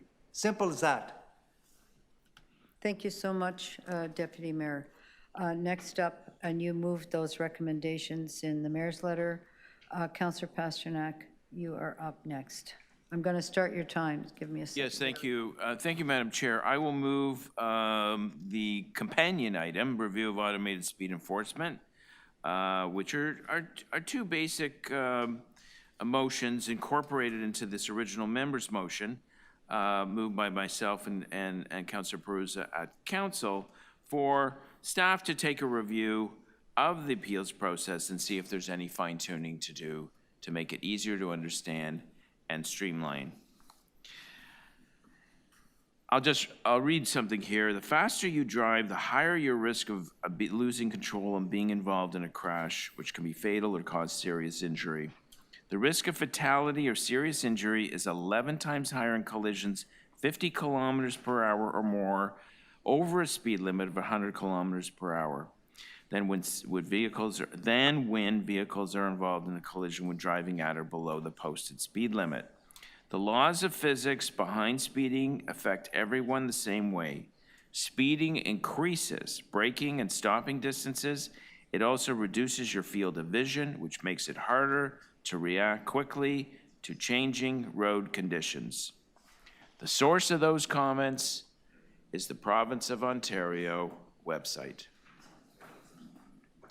Secondly, I'd like to address, and Councillor Cole, Deputy Mayor Cole touched on it, Vision Zero, to say that we are not doing everything possible to make our roads safe, to protect our students, to protect cyclists and pedestrians is incorrect. With over $100 million spent on a wide range of Vision Zero initiatives, the city has done everything it can to make sure those people who live in the city or visit our city are safe. The accusation that this is a cash grab is really a red herring in many ways. No one says that development charges are cash grabs. No one says that committee of adjustment is a cash grab. No one says that parking tickets are a cash grab. No one says that road closure permit fees are a cash grab. No one says that Cafe TO is a cash grab. And my colleague over here says, yes, they do. Well, people have to pay for service. And we will have no rule of law if there aren't fines for speeding and putting other people at risk. So it's not a cash grab. What we ideally would want is make zero off of this. The goal is to make nothing. That means everybody's driving the speed limit and no one is being fined for going over the speed limit. Next point I would make is we rarely blame the car companies for a lot of the chaos on our road, and I think a lot of the blame is there through their marketing and advertising campaigns. If you watch a lot of their ads, they've got vehicles going way over the speed limit, reckless driving, stunt driving to sell power and performance in their vehicles. This sets a terrible example for society as a whole and to those who are buying those vehicles. Finally, I would conclude by saying that the fines and punishments on 400 series highways are far more draconian than anything we're doing in the city, and a far bigger cash grab.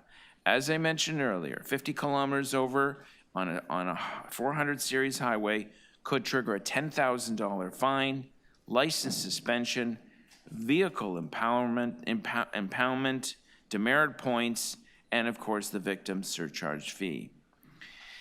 These are the draconian. These are maybe I shouldn't use draconian, but these are the much tougher sentences for speeding.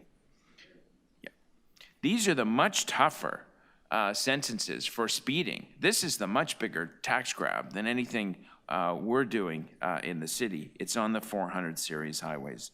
So with that, I will be supporting the motion to take a sober second look at automatic speed enforcement appeals process, to adopt the letter from the mayor, and make sure that we're addressing the number one complaint, as was mentioned by Councillor Cole, that comes to our office. How do you manage speeding and reckless driving on our roads? How do you make pedestrians, seniors, and kids safe? And one of the tools in the toolbox is automated speed enforcement. Thank you. Thank you, Councillor Pasternak, and you've moved item 4 and item 13. We have more speakers, and the next one is you, Deputy Mayor Morley. Thank you, Madam Chair, and through you to my colleagues. I'm glad we're having this conversation today. It's unfortunate the way that it has arisen, but I know in Etobicoke Lakeshore we have been making every effort to make our roads safe for all road users. This has been no easy feat in the face of a lot of interest in municipal issues from the province, certainly as it relates to complete streets and implementation of bike lanes. But this is an ongoing effort as our city faces huge and unprecedented growth pressures. We have to do everything we can to keep our residents safe. That's what they expect of us. And we have a process in place. I'm really proud of the way that we do traffic calming and road safety in Etobicoke Lakeshore. We encourage residents to speak with their neighbors. We do a polling process that we facilitate through my office. And we use it as a community building opportunity to bring people together, to have discussions, and then to collaborate closely with our colleagues in transportation services, and certainly with those in Vision Zero. We see the effective use of speed cameras in our ward and in our school safety zones, which residents ask for regularly. They don't ask for them to be taken away. Those aren't the calls that we're getting. They're asking for more enforcement. And we know that it is not a great use of time for our officers, our Toronto police officers, to be standing and stationed at every street with a radar gun in 2025 when we've got technology on the rise. This is an important tool in our toolbox. It's something that is proven, it's effective, it's working well, and we need to continue to deploy these kinds of tools in our city to keep our residents safe as we grow. We heard this morning, and I do want to thank our chair and our vice chair for their leadership on this issue, and to the folks who joined us today for sharing their lived experiences and their passionate advocacy in this work. We heard the importance of politicians and leaders telling the truth. And while this work is not easy, something that always grounds me are a number of key principles.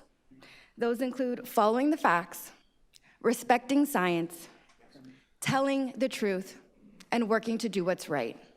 To me, this is a very clear issue of doing the right thing, effective and efficient use of our resources, and important for us to get in alignment, or get the province hopefully in alignment with us, to move forward with this important tool. So with thanks again to my colleagues and to Torontonians for their interest and participation in this conversation, it will continue. We need you to use your voices with the province as well, and the city will continue to stand strong as it relates to our priorities for Vision Zero. Thank you, Madam Chair. Thank you so much, Deputy Mayor. Next speaker is our Councillor Chernos-Lynn. Thank you, Chair.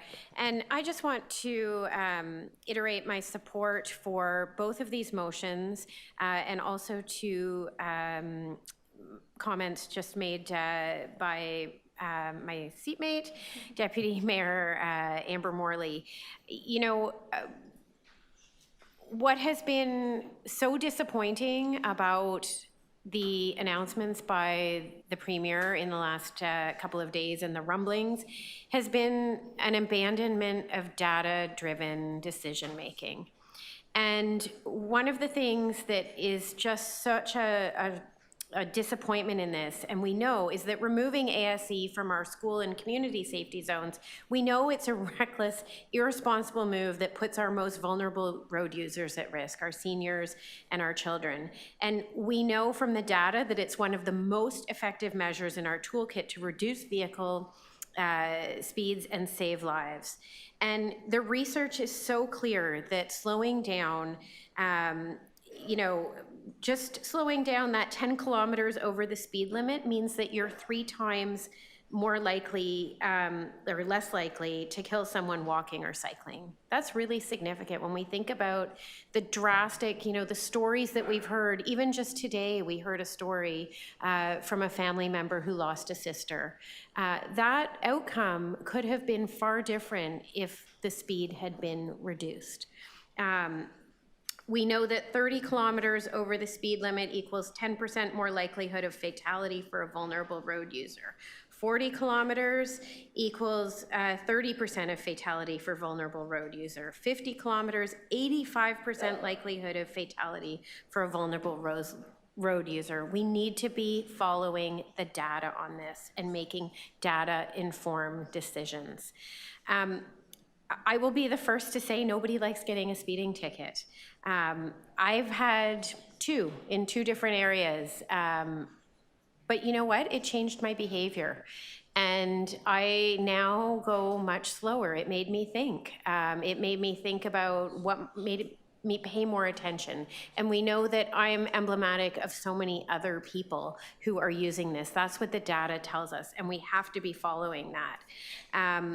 So I just want to reiterate that we need to always be making these data-informed decisions. And I think we continue pushing. I think we can continue doing this in a respectful way, and I think that's what these motions actually do today. So I will be supporting these, and I hope that my colleagues will too. Thank you. Thank you so much. Councillor Perruzza, you wishing to speak? Sure. Look, I listen very closely, but I just want to say this. I just want to repeat this for a sec. 126 mobile cameras, right? 24 fixed, 50 about to be deployed. They have issued, the current cameras, have issued 486,000 tickets. Let's round it up for a sec, okay? 500,000 tickets when you deploy, right? To now, to July 31st. At the end of the year, it will be 1 million tickets. 1 million tickets. And you're sitting around here thinking you still have the public on your side, right? 1 million tickets. And I don't know how many of those will be repeat offenders because our staff is very secretive about this stuff, about making the data available. But I suspect that there are 500,000-600,000 people, all scufflaws. Wake up. They're your neighbors. They're law-abiding people, conscientious people. They're just getting trapped. It's not that they don't want to slow down. You know, we had a speaker here this morning, and I felt for the gentleman. Lost his sister. I can't imagine the pain of that. All right? But his quote was very clear. He said, you know what? Everybody knows that where that camera is, and they're slowing down because they know where the camera is. He also said that if people knew that that camera was there, those people who were getting fines would also slow down. I've always believed that this program should be about safety. That should have been the emphasis right from the get-go, because this is a hard one to win. I remember 30 years ago, because I was there, 1994, when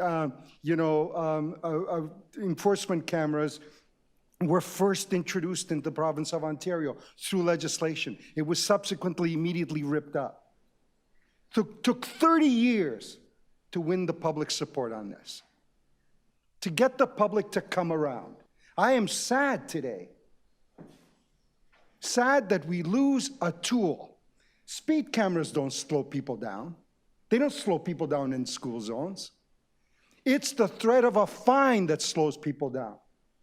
Camera's a tool. And if that tool isn't seen to be used fairly, equitably, then people will not buy into it. They'll turn on it.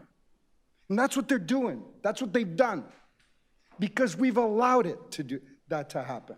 You know, 4 or 5 months ago, I forget where it was, when we first had this conversation, I brought in a motion, and media referred to it as I raised the stink about it, and council snickered and dismissed it. Well, you ain't snickering today, are you? And you ain't dismissing it today. Why? Because we let the moment slip by. What you need, look, if these things are seen to be sneaky, hurtful, render unfair punishment, the public isn't going to be supportive. And if the public don't support the rule ain't going to survive. That's a fact. You can't be light years ahead of the public on stuff. You got to bring them along. It took 30 years to bring them along to cameras, and we blew it in such a short span of time. How did we blow it? I don't know. We sent some contractors out there to put up these sublimely painted cameras in places where there isn't enough signage, where people don't know where they are, and no, people aren't driving with their Waze on, like looking at the camera. Where's the camera? Where's the camera? People aren't looking at, what's the speed here? What's the posted speed here? Where's that sign? Where's the posted sign? Councillor Peruzza, that isn't you don't happening. have much time. I'm asking you to wrap. Sure, I won't ask for. So finish up. I think we have an opportunity here to keep the tool. But we need to be smart about it, because you need to win back public support for these things. People want folks to slow down in their neighborhoods. That's what my constituents tell me. They say, Peruzza, we want people to slow down. None of them, and I have yet to meet a single constituent who says to me, Peruzza, put up a speed camera so and-so can get a ticket. Thank you. All right? Nobody said that. Thank you, Councillor. Nobody's ever said that to me. Your time is up. Thanks. Thank you. Sorry, Councillor Sachs, you have 5 minutes. Thank you. This measure by the province is anti-science, it's anti-safety, and it's anti-city. It is 100% about safety. I couldn't disagree more with everything that Councillor Peruzza has just said. There is nothing sneaky or unfair about giving people a fine when they deliberately break the rules. There is no doubt about what the speed limit is. There is no doubt there's a school zone. There's a school there, and there's a sign that says school zone. I can tell you that my constituents are constantly asking for speed cameras, for enforcement. They're terrified, as we heard here, because of all of the reckless drivers.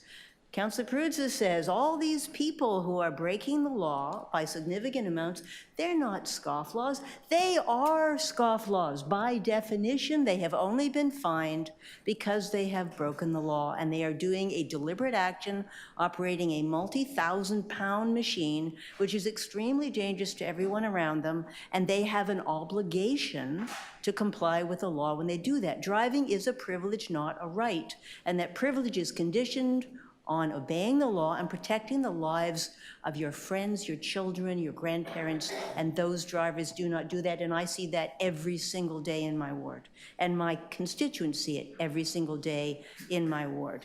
The Premier is talking nonsense. He says do it with signs. People are not lacking signs. They all know what the speed limit is. It says so really clearly. More signs isn't going to change anything because people already know what the limit is, but they don't think it should have to apply to them because after all, they've got something important to do, or they're angry about something else, or they're busy talking on the phone or texting while they're driving, as the person who almost ran me and my grandson over speeding down the street with their Waze on was doing. So we know that speed cameras work. All the data shows it. It's been studied over and over again, and it works only because it increases the likelihood of a fine, of a consequence. It decreases the likelihood that you're going to kill someone's sister or child, but it increases the likelihood that you're going to get a fine. And that fine is tiny in comparison to the lives that get saved. It's tiny in comparison to the people who are maimed for life, we've heard about over and over again. And we have to remember that these consequences only occur in the most vulnerable parts of our city. Very small areas of our city, only when there are schools and other highly vulnerable areas, which again is a source of great frustration for my constituents who are threatened by reckless drivers every day, but who don't live right next to a school. So we have a tool that works. And we heard during the budget process a number of people saying, don't raise our taxes, increase fines on people who break the law, punish bad behavior. And this does that by catching people. We cannot afford to take our police officers away from fighting the waves of crime so they can sit there and be less effective than a camera. We are being asked by our constituents to be efficient. We are being asked not to waste money. We are being asked to do more with less. Cameras do that. Paying an expensively trained person to stand there with a handheld camera is dumb. We know we can't put speed bumps on major streets for all the reasons we talked about. We cannot slow people down given the apparent belief that if you have enough money to own thousands of pounds of metal, you have the right to mow down your neighbors, or more to the point, people who aren't your neighbors. Because the people who are speeding in my neighborhood mostly are not the people who live there. They're not putting their kids at risk. They're not putting their grandmothers at risk. They're racing through somebody else's neighborhood because after all, they're in a hurry to get wherever they're going, and that's more important than Kim's life. We have an obligation to stop that. We only have a limited number of tools. We have few resources. We need this tool, and it's been taken away from us without any science and on the basis of the Premier's lies. We need to fight back. Thank you. Thank you, Councillor. I'll just say a couple of things, and I'm very happy that we're having this committee meeting today, the day after this announcement was made, the big announcement that we watched, and then heard the provincial government say, we can take these away because we're going to give you all these new tools. Well, we already have all those tools. We've been using those tools. When we say that, we get a call from our constituents, we want a stop sign, we want a crosswalk, we want speed humps, we want the intersection narrowed, we want people to slow down, we want bikes off the sidewalk. We want all of these things to be safe in our city. Road safety is important to Torontonians. And so we have that already. We use those all the time, and council has been so proactive about speed humps. We can't put those on the Allen Expressway. We can't put those on Eglinton. We can't put those on Coxwell. We can't put those on those big streets. We've been told we can't, and we're abide by that. They're for local roads only. So it's just surprising to me that somehow that announcement was made that we are going to have these new tools. We have those tools. We added a new tool to our toolbox many years ago that the province added, that the province allowed us to add, and then we have to ask them, can we put these here and there? We'd like to be able to do our own business here, but under the Highway Traffic Act, that's up to them. So for many years, the province has said, yes, that's fine. Because somebody's complaining they got a ticket because they were speeding, we are now looking at taking out these cameras. I think if we did a survey on the number of councillors who've had a ticket from one of these, we'd find people have had them. Pay them? No, okay, slow down. The message is slow down. And so somehow there are very firm rules now for distracted driving. very firm rules. I have had 2 of my residents killed, 2 beautiful women killed by distracted drivers, families decimated by distracted drivers texting and driving. That's a very serious offense. How about drunk driving? We have Mad Canada. We have very strict rules about drunk driving. We should have strict rules about speeding. You know, when you're driving drunk and you get stopped with a breathalyzer, your car's gone, you're gone, everything's happened now. Those are tightened up rules. So why are we lessening the rules around speeding? What is it? What is the province trying to accomplish by cracking down harder on drunk driving, cracking down harder on distracted driving, and giving a free pass to speeding? I'm unsure about that. And that's why I certainly support the motions that Councillor Cole, Deputy Mayor Cole, is making on behalf of the mayor from her letter, and Councillor Pasternak is introducing, to look at, are there things that we're doing that we could make smoother without removing the whole plan? So that is today what's in front of us. And councillors, we will have the 2 motions, 2 sets of motions ahead of us, and please let's vote on those. Recorded vote. Recorded, Councillor, Deputy Mayor's asked for recorded vote, so will we? Do 4 first or 13 first? We'll do 13 first. So, recorded vote on 13. Can you please display that motion? We won't go separately, we'll look at the whole suite.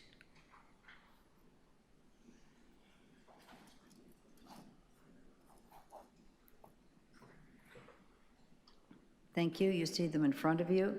Would you like to undertake the vote, Mr. Clerk? Can you split that type stuff up? Because I can support some, but I can't support some. Like Sorry, how would you like to split them up? MPs and councillors, a list of, You'd like- that somebody got killed by a moving car without other factors. Like Sorry, which ones, Councillor, which numbers do you want to vote on separately? That's all I'm asking. You want to vote separately on each one? Okay, yeah, we'll do that, no problem. Yeah, we're up for that, no problem. This is an important issue, happy to do that. All right. So if you can, all in favor and read out the names, I will. Okay, all in favor of clause 1, please show, signify. Councillor Sachs, Councillor Pasternak, Councillor Fletcher, Deputy Mayor Cole, Councillor Chernos Lynn, Deputy Mayor Morley, Councillor Perruzza. Clause number 2, that's passed unanimously. Clause number 2, all in favor. Clause number 2, Councillor Pasternak, Councillor Fletcher, Deputy Mayor Cole, Councillor Rachel Chernos Lynn, Deputy Mayor Morley, Councillor Perruzza, and Councillor Sachs, unanimous. Thank you. Councillor 3, recommendation 3, thank you. All in favor? Councillor Sachs, Councillor Pasternak, Fletcher, Deputy Mayor Cole, Councillor Chernos Lynn, Deputy Mayor Morley, and Councillor Perruzza. Thank you. Number 4. All in favor? Councillor Sachs, Councillor Fletcher, Deputy Mayor Cole, Councillor Rachel Chernos Lynn, Deputy Mayor Morley, Councillor Pasternak. Opposed? Councillor Perruzza. That passes. What's the number? How many to 1? 6 to 1 or 5 to 1? Thank you. 6 to 1. Number 5. All in favor? Councillor Sachs, Councillor Fletcher, Deputy Mayor Cole, Councillor Chernos Lynn, Deputy Mayor Morley. All opposed? Councillor Pasternak and Councillor Perruzza. Thank you. 5 to 2 passes. Okay, number 6. All those in favor? Councillor Sachs, Councillor Fletcher, Councillor Deputy Mayor Cole, Councillor Chernos Lynn, Deputy Mayor Morley. Is that your hand up? Councillor Pasternak? No? Councillor Pasternak opposed. Councillor Perruzza, in favor? No, you're in favor? Okay, that passed. Thank you. No comment. I'm asking for the vote. Thank you. Thank you. Don't need it. Okay, 7 unanimous. Thank you. Last one. Continued support for automated speed enforcement as an important tool to reduce deaths and serious injuries from motor vehicle collisions in our communities. All in favor? Councillor Sachs, Councillor Pasternak, Councillor Fletcher, Deputy Mayor Cole, Councillor Chernos Lynn, Deputy Mayor Morley, and Councillor Pasternak. That passes unanimously. Sorry, what did I call you? Oh, I'm sorry. Sorry. Bruce, it started with P. Started with P. Your names start with P. No, you started with P, but I got you at the end. All right, Peruzza, thank you. That is it. Thank you very much, everybody. Now we're finished our first item. For this one, hang on. We have the next one. That's our first item is number 13 has been cleared off. And now we're going to item number 4. And Councillor Pasternak, you moved that motion for item number 4. Would you like it recorded or simply, no, just simple vote? Okay, thank you. All those in favor, opposed, and that's carried. Thank you very much. So that clears off our joint item of number 4, number 13, about automated speed enforcement. Thank you very much today. I just wanted to release the item that I had asked earlier, Councillor Pasternak's motion. Let's get to that. Okay, you want to... We have a speaker, so we're not able to do that. We're going to have a speaker on that item. It's fine. I know. It's all good.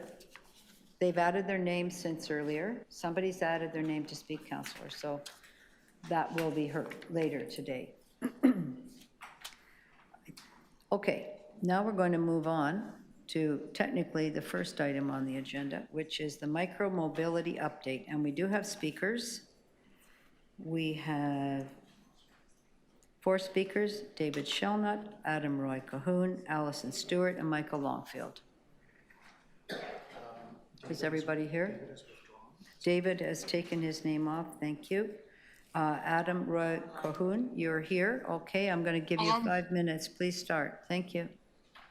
The first thing I want to say on this item is, as a wheelchair user, I do think one of the things that needs to actually be worked on is making everything smoother. The sidewalk and all the other micromobility lanes. And as a wheelchair user, I'm in this gray area of whether I can use the bike lanes or not. But frankly, some of the areas of the city where the sidewalks are so bad, where more of the effort has been put in to put in bike lanes, and my chair, when working well, can go fast enough reliably that I actually have a better ride in the bike lanes. And the other thing I'm worried about, because it's always hanging over our head, I'm glad that you enforced the no standing electric scooter thing, but it's always hanging over the disability community that you guys are gonna open the dam gates and let those electric scooters in. And I just want to say, this is not the time or place. I think it's akin to jet ski rentals on some lakes, where years ago everybody thought it was a nice income opportunity. Now everybody's complaining, and some of the marinas and some of the things are taking jet ski rentals off. And so I think e-scooters are definitely the same thing. And even on private areas around the distillery, I don't see them renting the e-scooters around the distillery anymore. I think because it was too crowded and they do not make sense for the downtown area of Toronto, and those are my main thing, but I really hope that if you want to keep people in their proper lanes and stuff, you will make sure you smooth out the sidewalk so wheelchair users and everybody uses them. And pedestrians and runners don't start using the bike lane, because if our sidewalks are a mess, then we are going to use those lanes. Thank you. Thank you, Adam, for your delegation. Are there any questions for the deputant? Okay, not seeing any. Thank you for your contribution today. Next up, we have Allison Stewart from BYCS. Allison, are you here?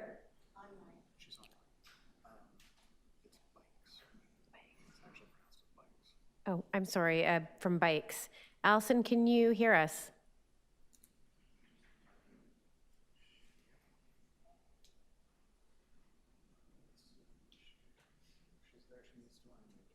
Allison, could you please unmute?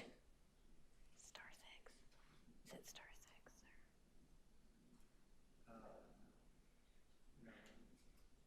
6? Okay, we're not hearing from you at the moment, so I'm going to move on to Michael Longfield from Cycle Toronto, and we'll come back to Allison to see if we can get the tech working. Thanks. Welcome back, Michael.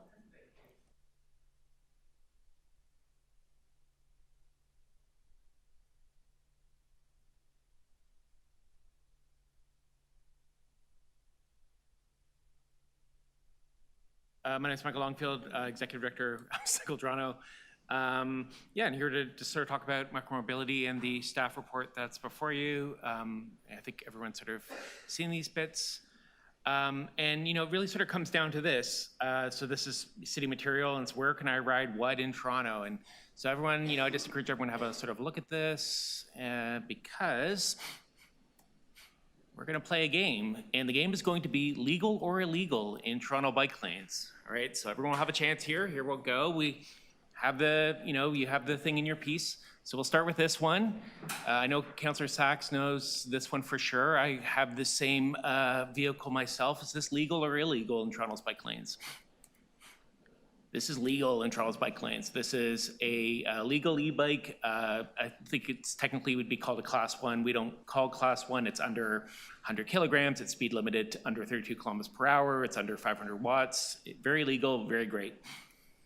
And this one, I think everyone sort of knows this one. We hear about this one all the time.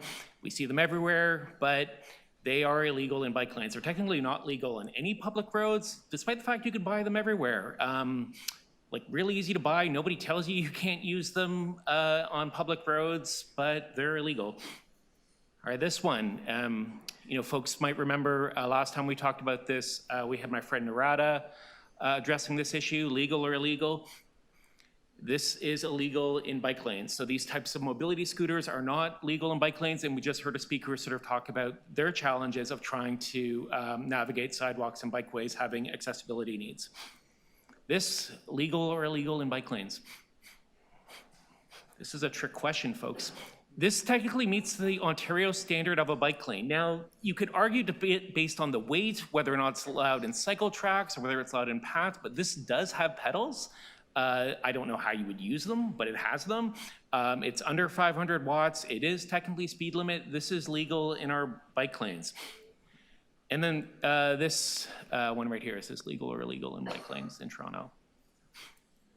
This is illegal. So this bicycle is an e-bike. It's technically considered a class 3. It's not a standard that Ontario recognizes. So it basically has a motor that's bigger than 500 watts, and this thing can actually go about 45 kilometers an hour. It's actually a great vehicle for sport. It's not ideal for bombing down bikeways at that speed, but not legal in Toronto bike lanes. And so obviously doing this, not to kind of show anyone up, but to sort of say that there really is a lot of confusion about these things. Even folks that are like approaching this on good faith, it is really hard to keep track of all of this. And part of the reason why Cycle Toronto keeps bringing this up isn't to suggest that all road users don't have rights and responsibilities and that we shouldn't be trying to create rules around this, but where often there's frustration is that it's maybe the amount of effort we're putting into this is disproportionate to the real risk a lot of these vehicles are causing. So, previously we talked about kinetic energy in regards to speed cameras, and we'll just lay it out pretty simply. Like if we take a 100-kilogram person on a 50-kilogram e-bike with even 50 kilograms of cargo, they would need to be traveling nearly 100 kilometers per hour to have the same kinetic energy as a 2,000-kilogram vehicle traveling 30 kilometers per hour. And if you look at professional cyclists in the Tour de France, they're averaging 40, 45 kilometers per hour, but we're pretending like these vehicles are responsible for a lot of the injuries and serious injuries and deaths on our roads. And again, road violence takes more lives than gun violence. It's not about comparing which is worse or which tragedies are, it's not a comparison here, but I think it's important to keep this in mind that more people are dying because of cars than because of guns. But as we saw with our conversations around speed cameras, too often we've normalized the real risks on this and, and I think frankly trivialized pieces. And again, want to point on this too is, y'all know you're going to be up against the budget process soon. Almost definitely Toronto Police Services is going to be asking for yet another increase in their budget. And the more time and energy we're directing them to be frankly wasting their limited resources enforcing rules on people on bikes and e-bikes when it's cars and drivers that are responsible for deaths and serious injuries on our roads, it just doesn't speak to the proper priorities. So thank you for your time. Again, I do appreciate all the work staff are putting into this. I do understand the amount of concerns all of your offices must get on this. I mean, Cycle Toronto gets emails all the time on this issue too. It's not simple and it's not straightforward, but at the end of the day, we have to keep the priorities in mind. Thank you. Thank you very much. There's a question for you from Councillor Chernoslin. Yep. Thank you for your submission, Michael. I understand your perspective that if we're looking at the overall impact in terms of fatalities and deaths and fatalities and injuries, it's probably not we're not comparing apples to apples when we consider cars versus an e-bike.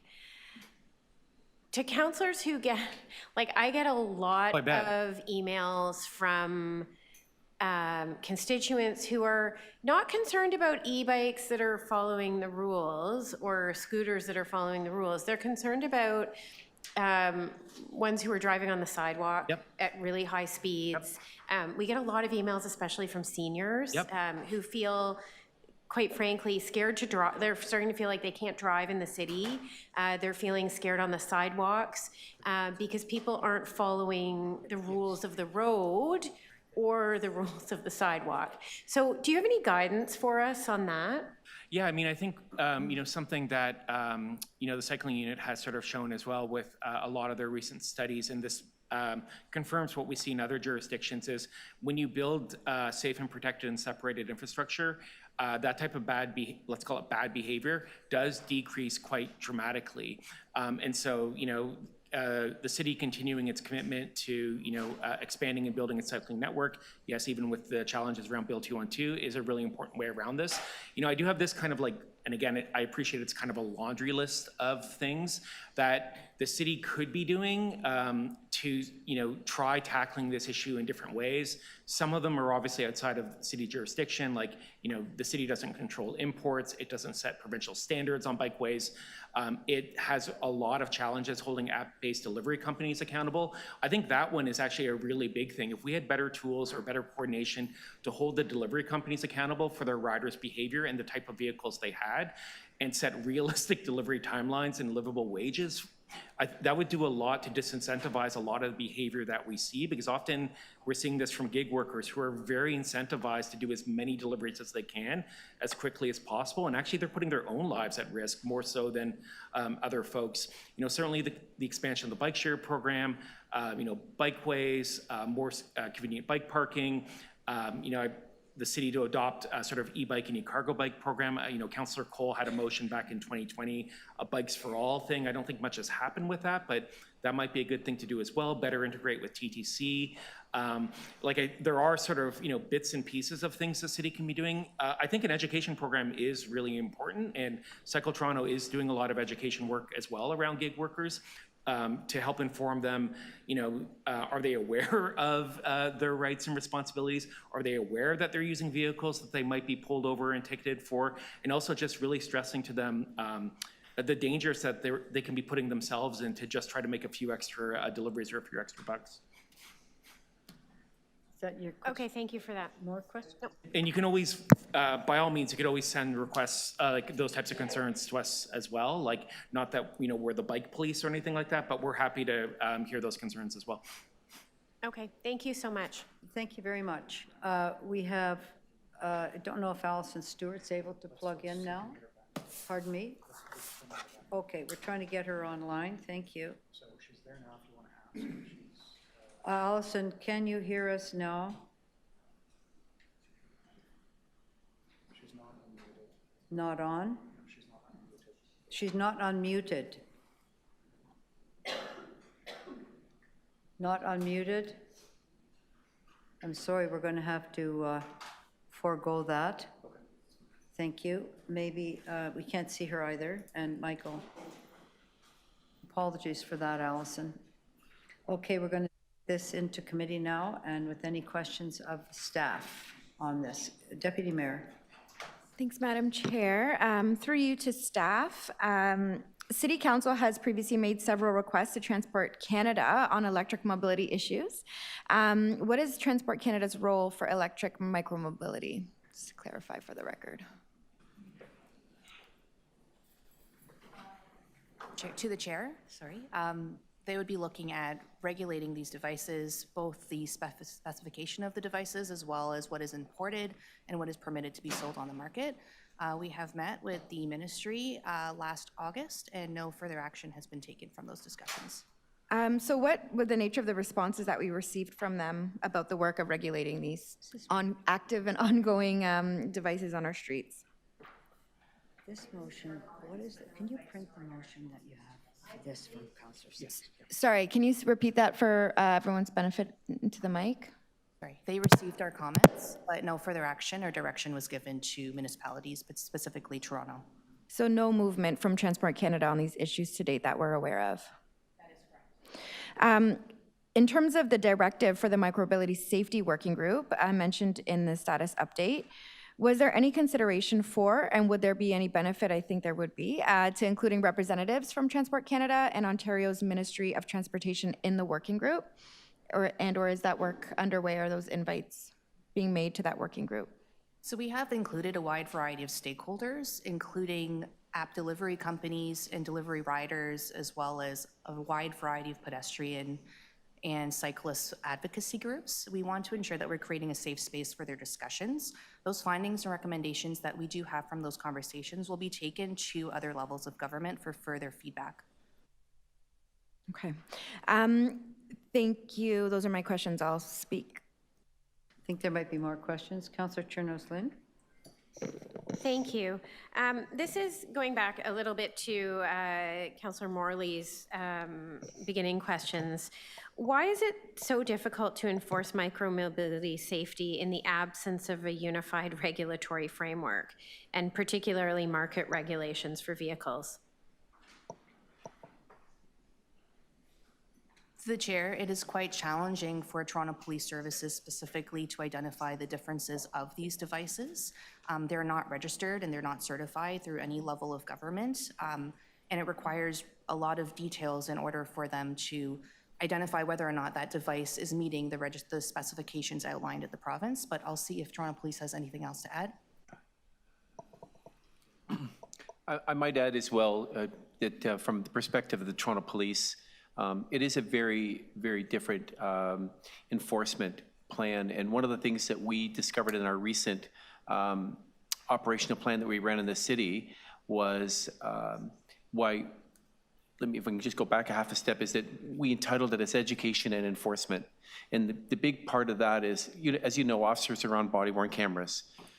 You see a cyclist, you see an e-bike on the sidewalk, go through a red light, go through a stop sign, go down the wrong way on a one-way street because they're delivering food, and you want to have that conversation. Not a good time for them, but our officers have that. That's very, very difficult. It's not like pulling over a car where you can light them up and they'll stop automatically. So now you're stopping somebody on a bike amongst other people, and once you bring them to a stop, what our officers found a lot of the time is that they found themselves engaged in fairly lengthy conversations, and the conversations, Madam Chair, stemmed a lot from education. A lot of people just didn't know that they couldn't put their e-bike on the road, on the sidewalk, and travel at X amount of kilometers an hour because they were so focused on getting food delivered. A lot of people didn't realize that using an e-scooter, a kick scooter in the city of Toronto was banned. Police officers don't have the authority to seize these things. So there's a lot of challenges with micromobility. But I will say, on a positive note, that we were able to not only make an impact, but have some very definite influence in the micromobility world and good conversations with people. And I think this recent plan is a really good icebreaker for our next plan and the plan after, where I think we'll be able to switch less from education and more towards enforcement to protect the city, the citizens of Toronto. Okay, thank you very much for that, Sergeant Moyer. How has the province responded to the city's request for amendments that would allow us to license courier business and transportation businesses and require adequate insurance coverage? To the chair, that would require changes to the City of Toronto Act, and there were no motions or movement towards making those changes to give us the authority to do that, and it still resides with the province. Okay, I understand we have done some motions around that, and have we heard back from the province on any of those? Our last meeting was of August of 2024, and there is no direction or changes to that. Okay, thank you. And with respect to the reports back on micromobility vehicles in bike lanes and on sidewalk space, I know we talked about this a few months ago. When are we getting a report back to this committee on that work? You're referring to the motion from Councillor Sachs in June of 2025. We'll be reporting back in Q1 of 2026 for that report, back to IEC. Okay. Do you want that question asked? I've got time. Okay, and just going back to Sergeant Moyer, the recent blitz that you've been doing, I wonder if you can speak a little bit more about the results that you found. I know it was challenging, but you found that it was effective. And the reason I ask is, I think from my perspective, we actually heard from a number of, sometimes we got some complaints that people got some enforcement measures, but I think people were overall, like, sometimes those were in like the public space. It was actually very well received by Torontonians that was being done. From your perspective, I guess I would just wonder if you could elaborate a little bit on how you feel it went. So it's a very, I won't mislead anyone here today. It was a very difficult conversation with a lot of people because we're introducing an area of enforcement and education that they were not prepared for. So if I could go back to someone's previous comments, and I think it was my friend from Cycle of Toronto that really talked about managing the expectations of our users in the city. Often what we discovered is people purchase an e-bike.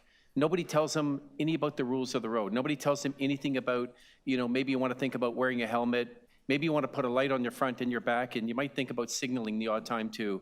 Nobody tells them anything. The next step they do is they present themselves in front of a food industry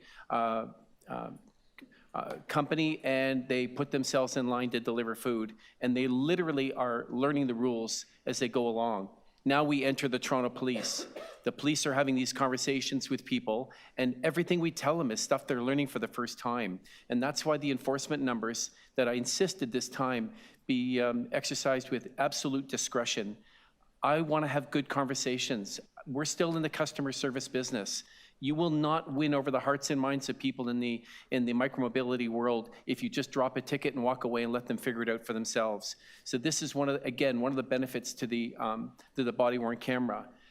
Getting back to your question, I think it was interesting because one of the things, the takeaways for me is our people found themselves in these very lengthy conversations where they found that they were, basically walking them through all of the rules of the road, things to think about, things to consider.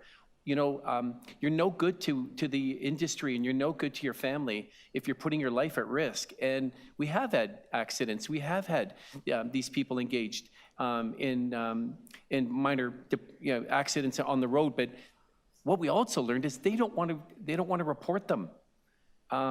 They still have a fear of losing their job and reporting to the police that, yes, they were going down a dark one-way street the wrong way with no lights, no signal, no helmet at the time of the offense.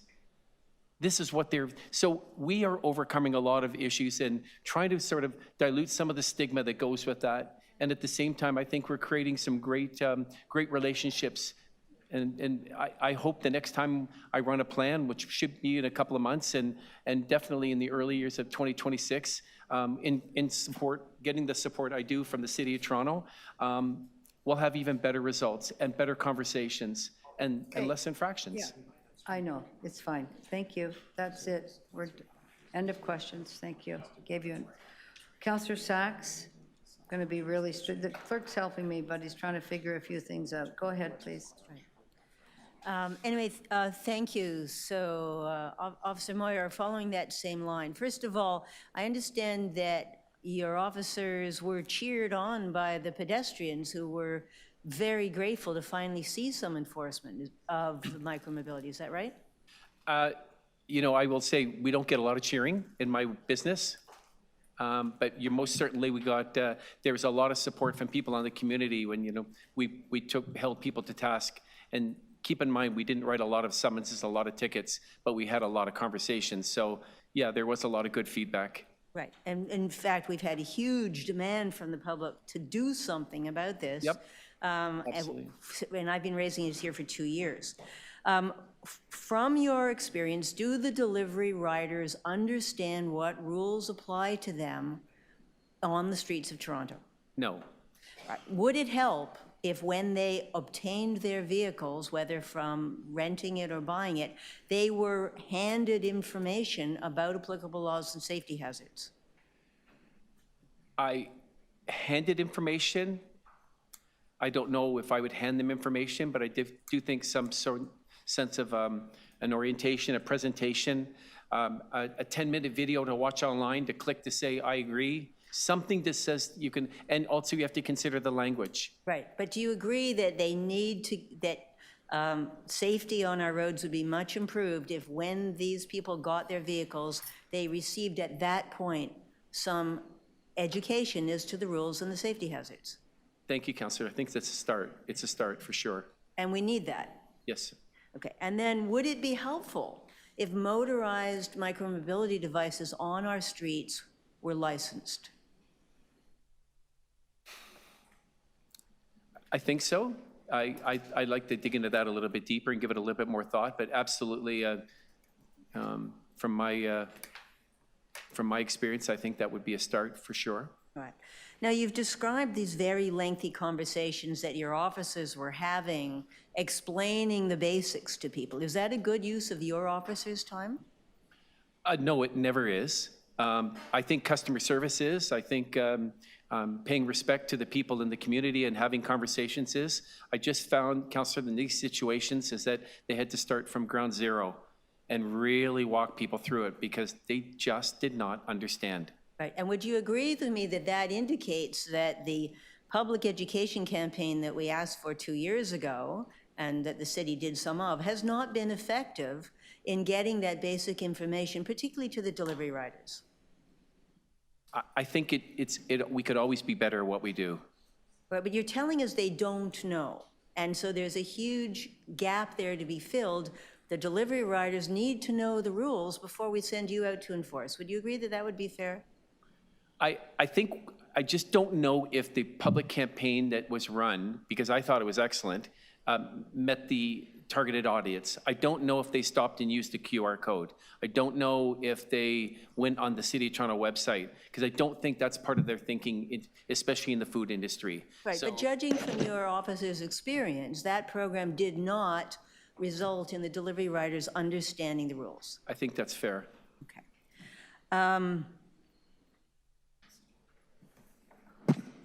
Yeah, and so to Charissa, please. So the following up on my motion from 2023 about, again, this same issue of couriers and rampant noncompliance, you said you haven't heard from the province since August of 2024. How have you followed up?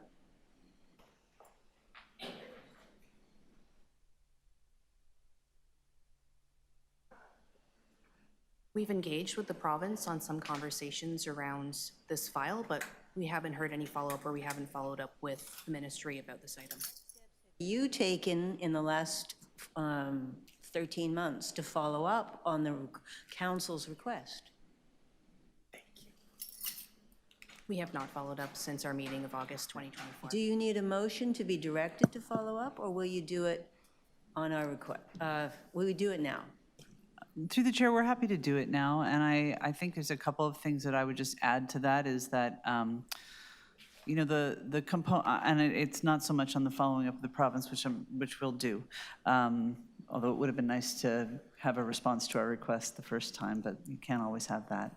I also just wanted to share on the education file, I think that we all recognize, I hope, that education, as the sergeant has said, it takes time over time. This is the very first comprehensive engagement education program that we've done on micromobility, which is a relatively new concept in the city. And I'm not excusing the lack of compliance or the lack of not the right behaviors, but I'm just saying that we only have to build on this. I think we've set a threshold and we've set good groundwork, and certainly as we move along, we will continue to strengthen that. But I think it's not reasonable to assume that one campaign that just is, I think it's still in market, like it just started in August, is going to have an immediate effect. So I think it's a great foundation. I think we've had a great partnership with the police, and now we have a great foundation to build on.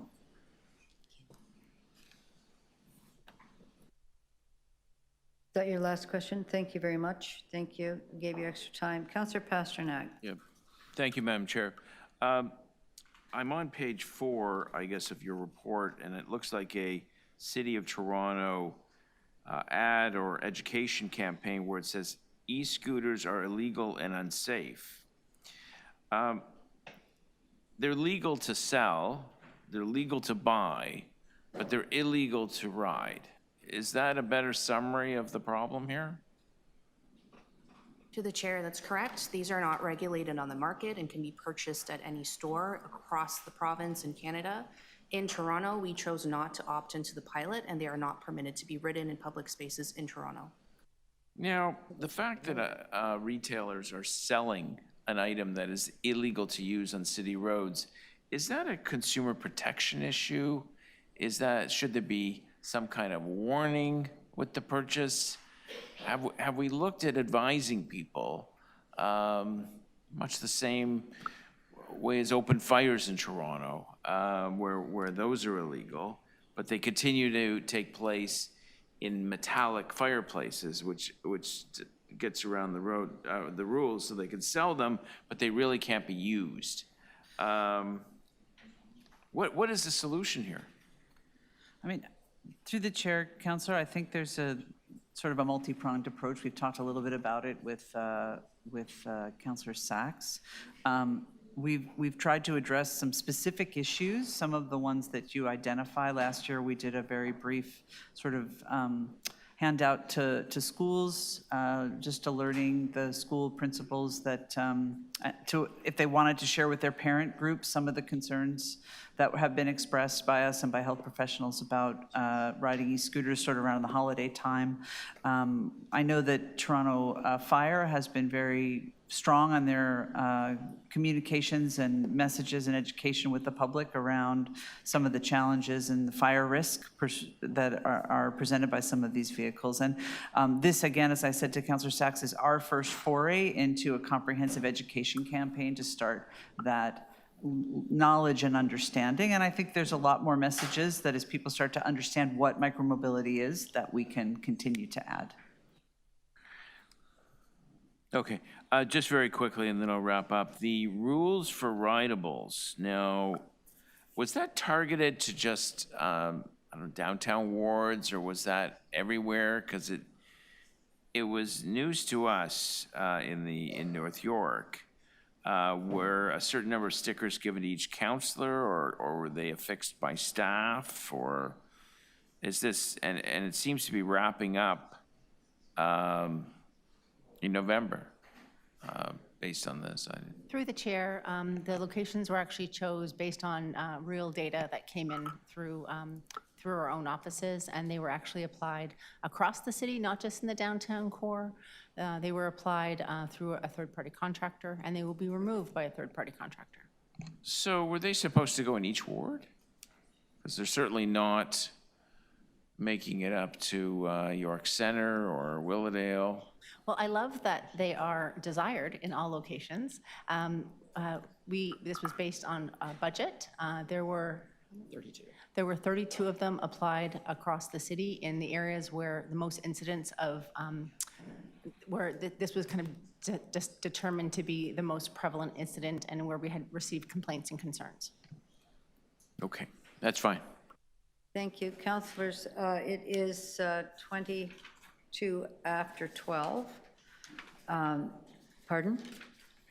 Happy to move to complete this item before the lunch hour, Well, if you'd we like. have speaker, who wishes to speak on this item? 1, 2. Councillor Sachs has a motion.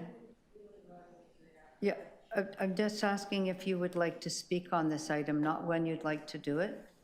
You'd like to speak? Who else wants to speak? That's 3 speakers, that's 15 minutes.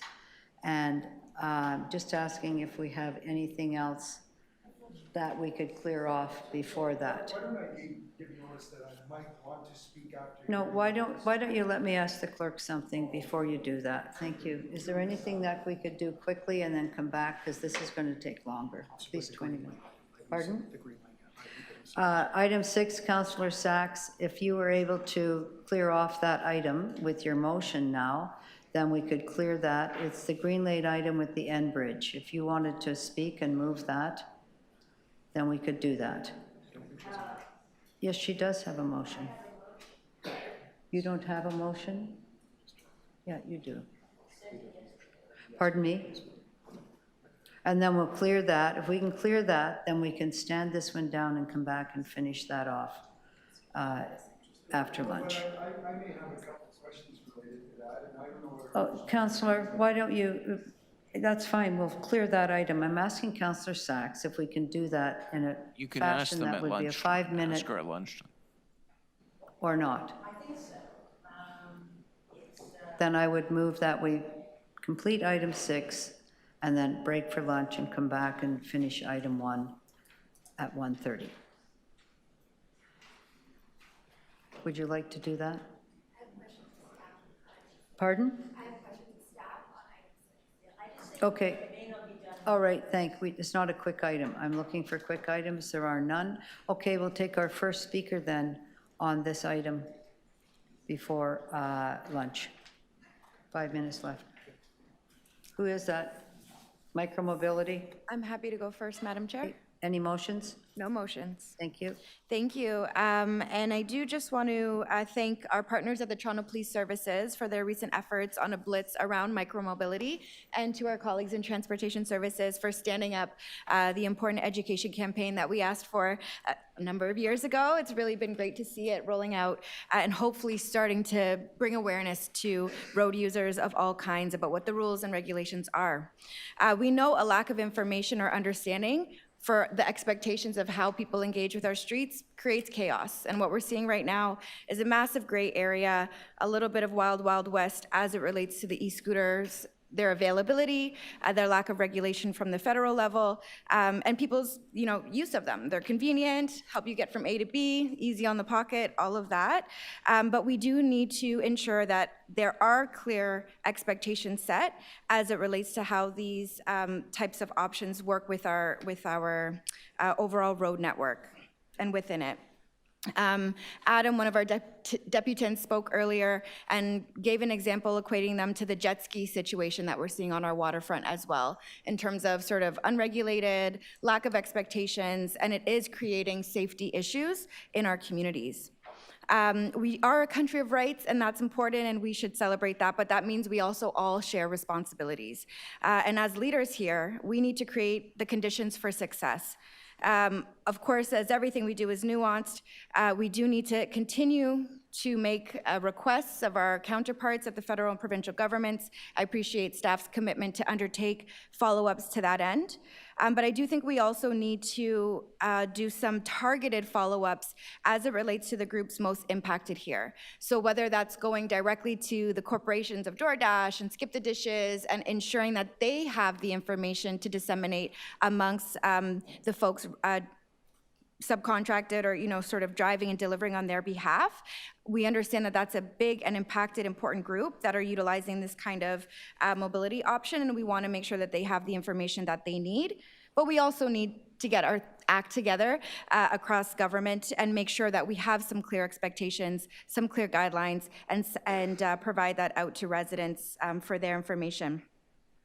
I look forward to continuing to keep a close eye on this. Our city is growing. Micromobility is an important part of the big picture. I thank staff again for their work to date, and we do have lots more work to do. So thank you so much. I'll leave it there. Thanks, Madam Chair. Thank you very much. I think we have time. If Councillor Rachel Chernos-Lynn, you have a motion if you Thank you. I do. I have a motion if the clerk could just put it on the screen. And this just speaks to a little bit around the questions I was asking around the work that the Toronto Police Service is doing in terms of public education campaigns and enforcement blitzes to make sure that that continues as part of the ongoing micromobility safety initiatives. I just want to say that I've been receiving emails and phone calls and being approached by constituents every time I do an event who are concerned about the operation of micromobility vehicles on our sidewalks. And while I recognize and appreciate the important benefits that micromobility vehicles can provide in terms of congestion reduction, environmental sustainability, improved air quality, and filling in first and last mile gaps, safety for all road users and sidewalk users must continue to be our top priority. I just want to note that many of these vehicles are not being operated safely. We see e-bikes driving very quickly on bike lanes, near misses with pedestrians as e-scooters fly past without any warnings on sidewalks, going the wrong way, a general lack of regard for other road users and for the city's bylaws. And it's important to emphasize here that e-scooters are not permitted for use in Toronto. And that point is really important for parents to understand, and we have to work at getting that message out. I think communication with school boards here would be important on this. There was an article in the Star recently, I don't know how many of you read it, it was a few months ago, but it was about a parent who had bought an e-scooter for their child who had a terrible injury. I can't remember if they died or not actually, but I think they did die, didn't they? Yeah, it was like a 13-year-old or something. So, we get emails all the time saying, why are you not requiring e-scooter users to wear helmets? We don't actually allow e-scooters to be used in the city of Toronto. People under the age of 18, I believe, or 16 are required to wear a helmet, but so this is confusing to people. Parents don't necessarily know what's allowed, and they don't necessarily know the dangers of this. So as much as I'm happy to see us talking to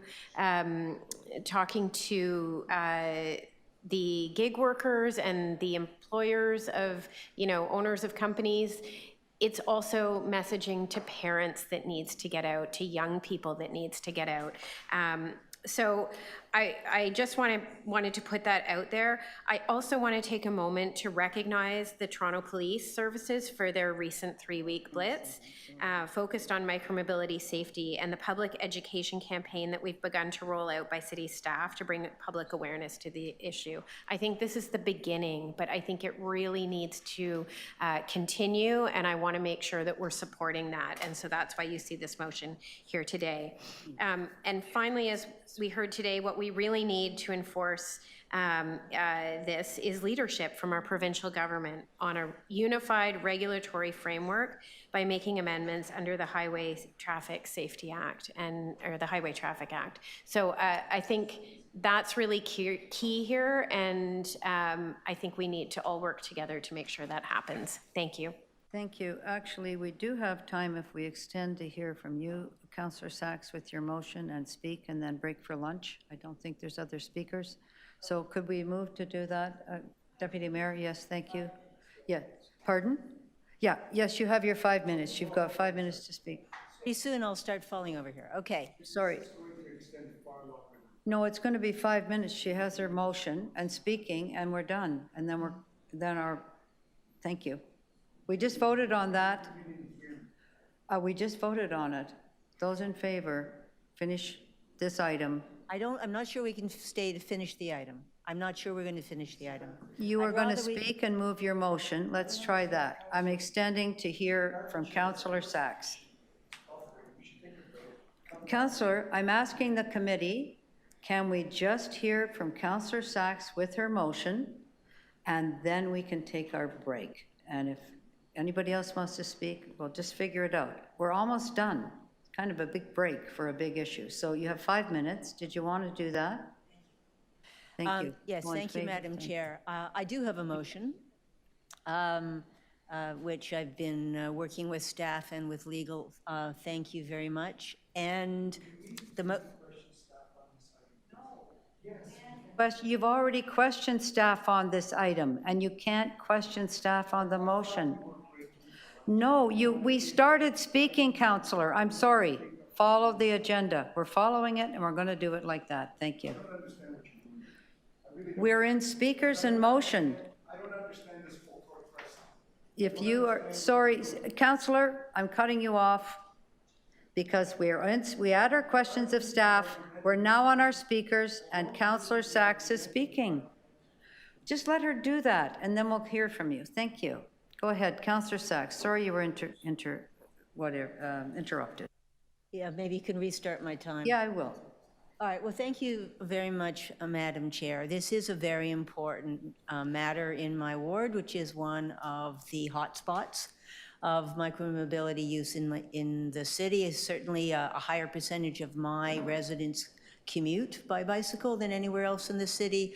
I've also got a very high concentration of restaurants. Of the roughly 84 BIAs in the city, I think I've got 19 of them. So we're the hotspot.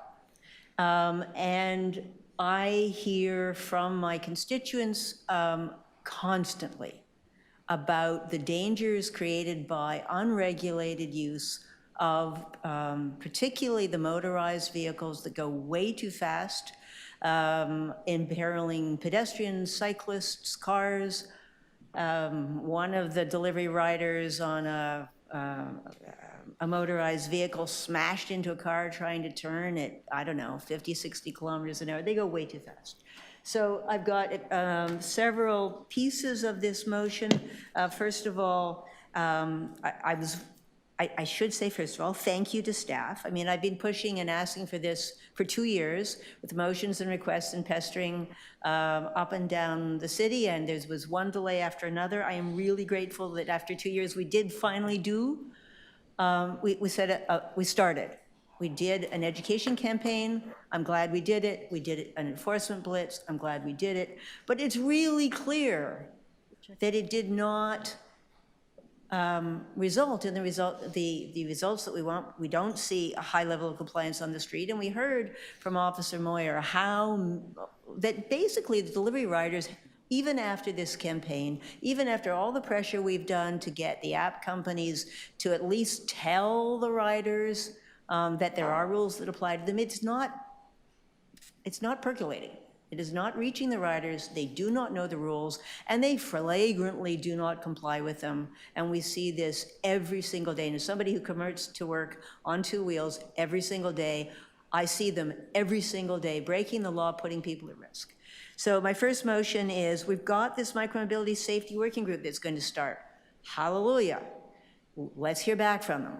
The staff recommendation, we just received the report. That's not enough. We need to keep the pressure on in order to get some improvements there. So I want to see recommendations coming back in the second quarter of 2026, how to improve public awareness of the rules. because we've heard awareness is very poor. And it's not a good use of a highly trained police officer to be sitting there trying to explain the rules from the ground up to a delivery rider. Secondly, in the report, we have these decals. We don't have enough of them, but we have them on the sidewalks right now. They're appreciated, they're helpful, and the staff are planning to rip them all up and throw them in the trash. I am asking, therefore, my motion is please reconsider. If they can be kept, they're useful. If they can be expanded, they're useful. My third motion is we need legal to tell us, can we do what we've heard the officer say we desperately need, which is when these people go to, and it can be anybody, whether it's a gig worker or anybody else who goes to a store to rent or buy a motorized micromobility device, they shouldn't be walking out with no information at all. They should be walking out with something that at least gives them the basics of what is the law and what are the safety hazards.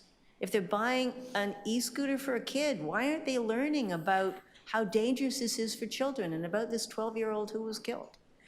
And I know I asked this 2 years ago and never got a sensible answer, so I'm trying again. We know we need it. The police have told us we need it. The riders have told us they didn't know anything. Let's see what we can do to make sure they do get some basic information before they hand over their money for these devices and then say, oh, nobody told me. And then finally, it's time to get serious about licensing these devices. I know that the province won't let us license couriers in particular, and I made a motion to ask for that 2 years ago. We've got nowhere on that. But we don't have to do that. We can license all motorized micromobility devices. Now, I know the city has looked every decade or so, for many decades, into whether we should license regular manual bicycles, and we shouldn't. I'm not asking for that to be considered. But when we're talking about something that bombs down the road at 30, 40, 50, 60 kilometers an hour and weighs 50, 100 pounds, it's not the same.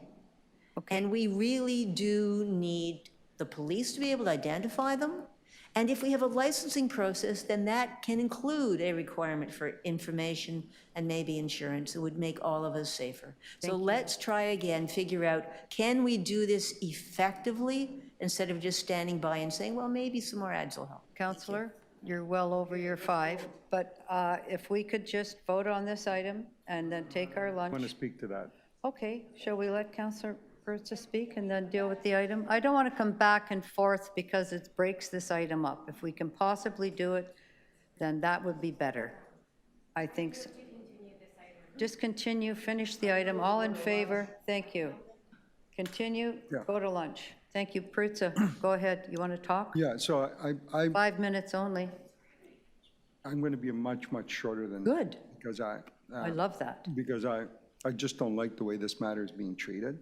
I'm not going to support the motion, not because I don't want to support the motion, but because I don't understand it. I haven't really had a chance to reflect on it and think about it. I know that Councillor Sachs usually brings in thoughtfully, thought out ideas and puts them before the committee, but I often disagree with some of those thoughtful ideas, and I don't know whether I will formally or informally disagree with this one, but I can tell you this, that motion sounds to me like over-regulation and just if we ever went down that track, all you get is you get a whole bunch of complaints and nobody to be able to enforce those complaints about these folks with these scooters and everything else. And I suspect that we would be creating for ourselves a huge problem and a very, very big mess. But having said that, and you, Madam Chair, not allowing us to thoughtfully consider a councillor's thoughtful suggestion before this committee is somewhat unfair, and I will vote against that for that reason. Yeah. Okay. Thank you.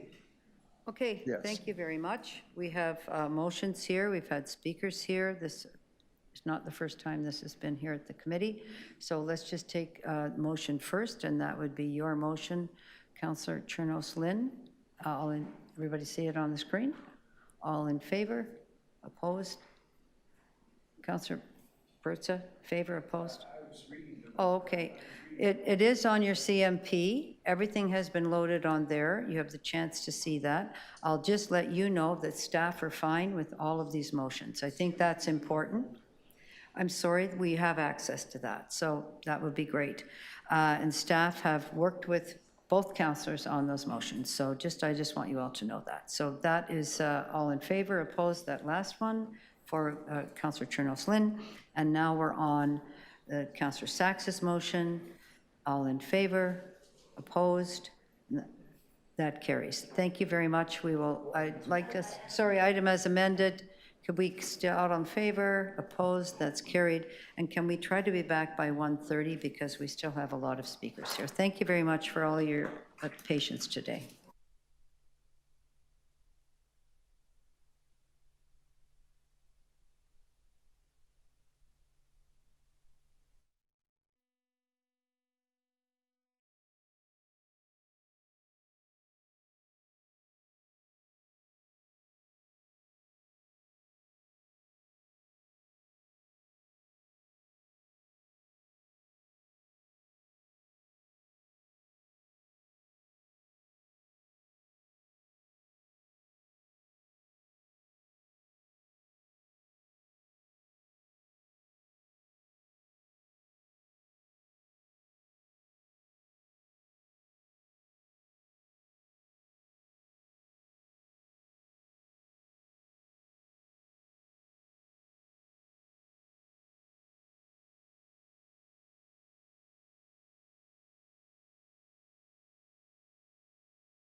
away we go. Thank you. Excuse me? Where's that? Thank you, please. Excuse me, we're starting the meeting. What's that? Councillor Sachs, can you take your seat? Deputy City Manager, could you take your seat? Thank you. We're starting the meeting. Thank you. Here we go. We do have some pressure on time today for sundown, and I know that Councillor Pasternak has to go early. So I'm just going to do anything that's quick, rather quickly. And I do have one change. The clerk says I have to make a change on item 15. I'll show you that. It's to get a report back rather than simply instruct. And that's the one on city yards, and we're good. Thank you. Displayed right now. I just need to reopen it. Could I get a motion to reopen? Thank you. Thank you very much. All in favor? Opposed? 15. I'm making a slight change. That will be to report back to the committee. It's on the city yards. Everything's good, Diane. All those in favor? Opposed? Thank you. That is a replacement. Thanks so much. We're moving on to item number 2. Is Stuart Bustard here from Communato? Please come on up and speak to us. Thank you very much. This is on the revised free-floating car share program. Thank you so much. You have 5 minutes. Yeah, I'm Stuart. I'm the manager for the GTA for Communato car sharing. We are the only car sharing company currently doing the free-floating program. So I'll just give you a couple points about us and our background. We started over 30 years ago in Quebec, and we were the first car share company in North America. We're currently the largest car share company in Canada, and we are very much a mission-driven organization, really looking to provide mobility to communities. To that point, we recently announced that our founder and some of our executive are going to be turning their shares into a social utility trust in Quebec. Because they're very cognizant of what we mean to the communities, and they want to make sure that regardless of what happens to the ownership in the future, the mission remains on communities. So that's just a little bit of background about us. Relative to this report that has been put together, we are very cognizant of what we mean to our members and what we mean to the residents of our community, of course, in this case, Toronto. And because of that, we really look at where is the demand. So this is not coming out of nowhere. This is coming out of us getting calls frequently from our members saying the current free-floating area, which is basically the old city of Toronto and East York, is not where they all live, and they want to be able to use the vehicles outside of that area. So what we're putting forward in this is to be able to have car sharing in certain areas where we feel that there is demand and where we feel that it will be a positive benefit for the community. Our cars are geo-fenced so that of course, when someone is renting our car, they can park it anywhere. They can park it in Montreal, New York. They can, they can park it in front of a fire hydrant. We can't really control that. But what happens is we have the areas geo-fenced so that when they end their reservation, the vehicle has to be in that area. So yes, we are expanding or hoping to expand beyond our current areas, but we are able to take this a step at a time. And quite frankly, we do not want to put cars where they're not going to be used. We do not want to put cars into communities that don't have the demand. It's not good for us. It's certainly not good for the overall community if we're going to have cars sitting there all the time. So this report, though, it really aligns with that, and we would be doing a step-by-step process and really working with each councillor. Part of this report is that it has to get buy-in from the councillor for any wards that we are going into. And just to give you a couple stats, and then the main thing with this is to answer any questions you may have, but a couple stats that we have from a survey we did of our members this past year. Now these stats are for our whole membership base, which is across Canada, and we also have operations in France. But 84% of our users do not have a car. 49% either sold or avoided buying a vehicle because of the Communato service. And 18% avoided having a parking permit. They either renounced their parking permit or they would have needed one if they bought a car. And lastly, one of the interesting things with car share is that once the person becomes a member, they often reduce the number of kilometers that they do per year. So our members reported driving about 36% less kilometers per year after they became a member of Communato, which is a little counterintuitive, but when you have to pay for this service every time you're using it, you kind of think about the amount you're driving in that. So that's just a quick overview of Communato, and specifically how we would deal with this expansion of areas. So I'm open to any questions. Thank you very much. Are there any questions for Mr. Postard? Yes, Deputy Mayor. Thanks, Madam Chair, through you. Thank you so much for joining us, Stuart. Great to hear from you today, and we're glad to receive this report. Attachment 2 in this report shows that there are clusters of membership, including in my ward, in Ward 3, Etobicoke Lakeshore, that are not currently served by the program. I know we're here talking about some expansion. Most predominantly the neighborhoods that have big demand and not yet served is Humber Bay Shores, Mimico, New Toronto, and near Islington Station. Yeah. I wonder if you can share how the expansion area timeframes shown on the map were established and what Communato's plans are with respect to expanding this program into Ward 3 for my constituents who are already members. Yeah. So I would say, if anything, I lean on the conservative side on expansion, of making sure that we have demand before we go into an area. Mm-hmm. And because it's horrible to actually launch in an area and then find out that it's not working there, and then people have started relying on you and you have to pull out. Right. So I would say these numbers are conservative. Okay. In your ward specifically, I do see that as a growth area for sure. Humber Bay Shores, actually, I was supposed to go to the Eau de Soleil condo today, and I'm going to go on Monday, with the possibility of having a station there with cars there. So I would really love to. I've been looking for areas for stations, and on the free floating side, I would love to have it there as well. So, and Mimico and New Toronto, I think, are both on the time frame. I would say I'm being conservative, but once we know that we're able to expand, I will be really taking a look at it in more depth and really looking at the numbers, and also on the streets to make sure that we're not overloading streets if there's areas where that could be an issue. That's fantastic. It'll be an important part of our work. The last quick one I have for you, and you spoke a little bit about this in your deputation around looking for where the demand is and making sure that that's in place before you expand there. New residential developments typically have a lot less parking, and our new parking provision is 0 on new developments, which has been a cause of concern for some residents. Mm-hmm. Especially in areas that are near transit stations, we really do want to drive minimum parking and get folks moving around in different ways.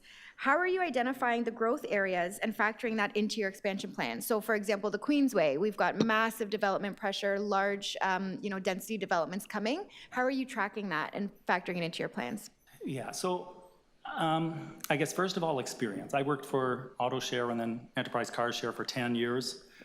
And now I've been here with Communato for almost 5 years. So I have at least I think, a good gauge on, and I really watch Toronto development quite a lot. Mm-hmm. So, on the one side, it's looking at the built environment and the changing built environment. Right. The other major factor on the environment is is higher order transportation. Mm-hmm. Basically, car share does best where people can walk, bike, or take the subway to work. Right.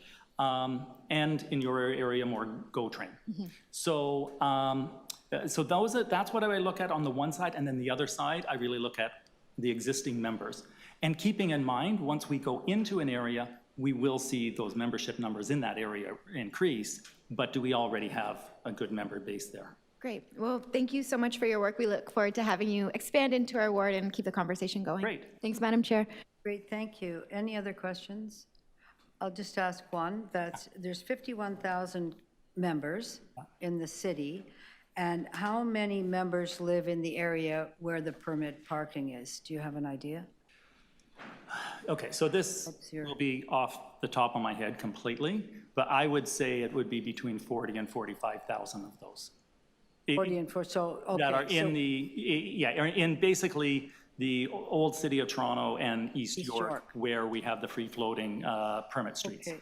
And then, do you have demand info from other places outside of the areas where you can already park? Yeah, so you have that kind of information that you could share with our staff, so we'd have that information, that there is demand, where the demand is. Is it possible to furnish that to them before this goes to City Council? Yes. And just to give you a background on what that would be, if you would like. So we have basically half of our fleet is the free floating with these permits, and the other half are what we call station-based. Almost half of those ones are parked in green P lots, but they could be in any sort of commercial lot or that sort of thing. So in the areas where we do not have the free floating right now, specifically Yonge and Davisville, Yonge and Eglinton, Shepherd and Yonge, Finch and Yonge, those sort of areas, we have put in cars. So we are able to show you the demand that we have for those cars, which always keep coming back to that green P lot or whatever lot they're at. And we recently launched Mississauga just in June, and it's been very strong. But other than Mississauga, North York, where we have about 30 cars, is our busiest area. And that really, I'm talking about Yonge, Shepherd to Finch, and along the Shepherd line. So we know that there's a lot of demand specifically in that, and we can share that. Thank you, like that. Okay, thank you. We'll bring this into committee. Any questions of staff? Thank you very much for being here. Appreciate that. Thank you. Questions of staff? No? I'm happy to move the recommendation. Deputy Mayor is going to move the recommendation for a revised free-floating car share program that will go to council. All those in favor, and sorry, it's coming up. Pardon? Yeah, sorry, it's going up there now. There it is. All righty. Thank you. All in favor? Opposed? And that's carried. Thank you very much. Thank you for working on all this expansion. Our item now is 24.3, the feasibility of pedestrian priority phase at Yonge and Eglinton Avenue. We have 3 speakers, August Perantha, Adam Roy Cahoon, and Dylan Reed, Walk Toronto. Is August here? Yes, thank you very much. Please come up, and you have 5 minutes.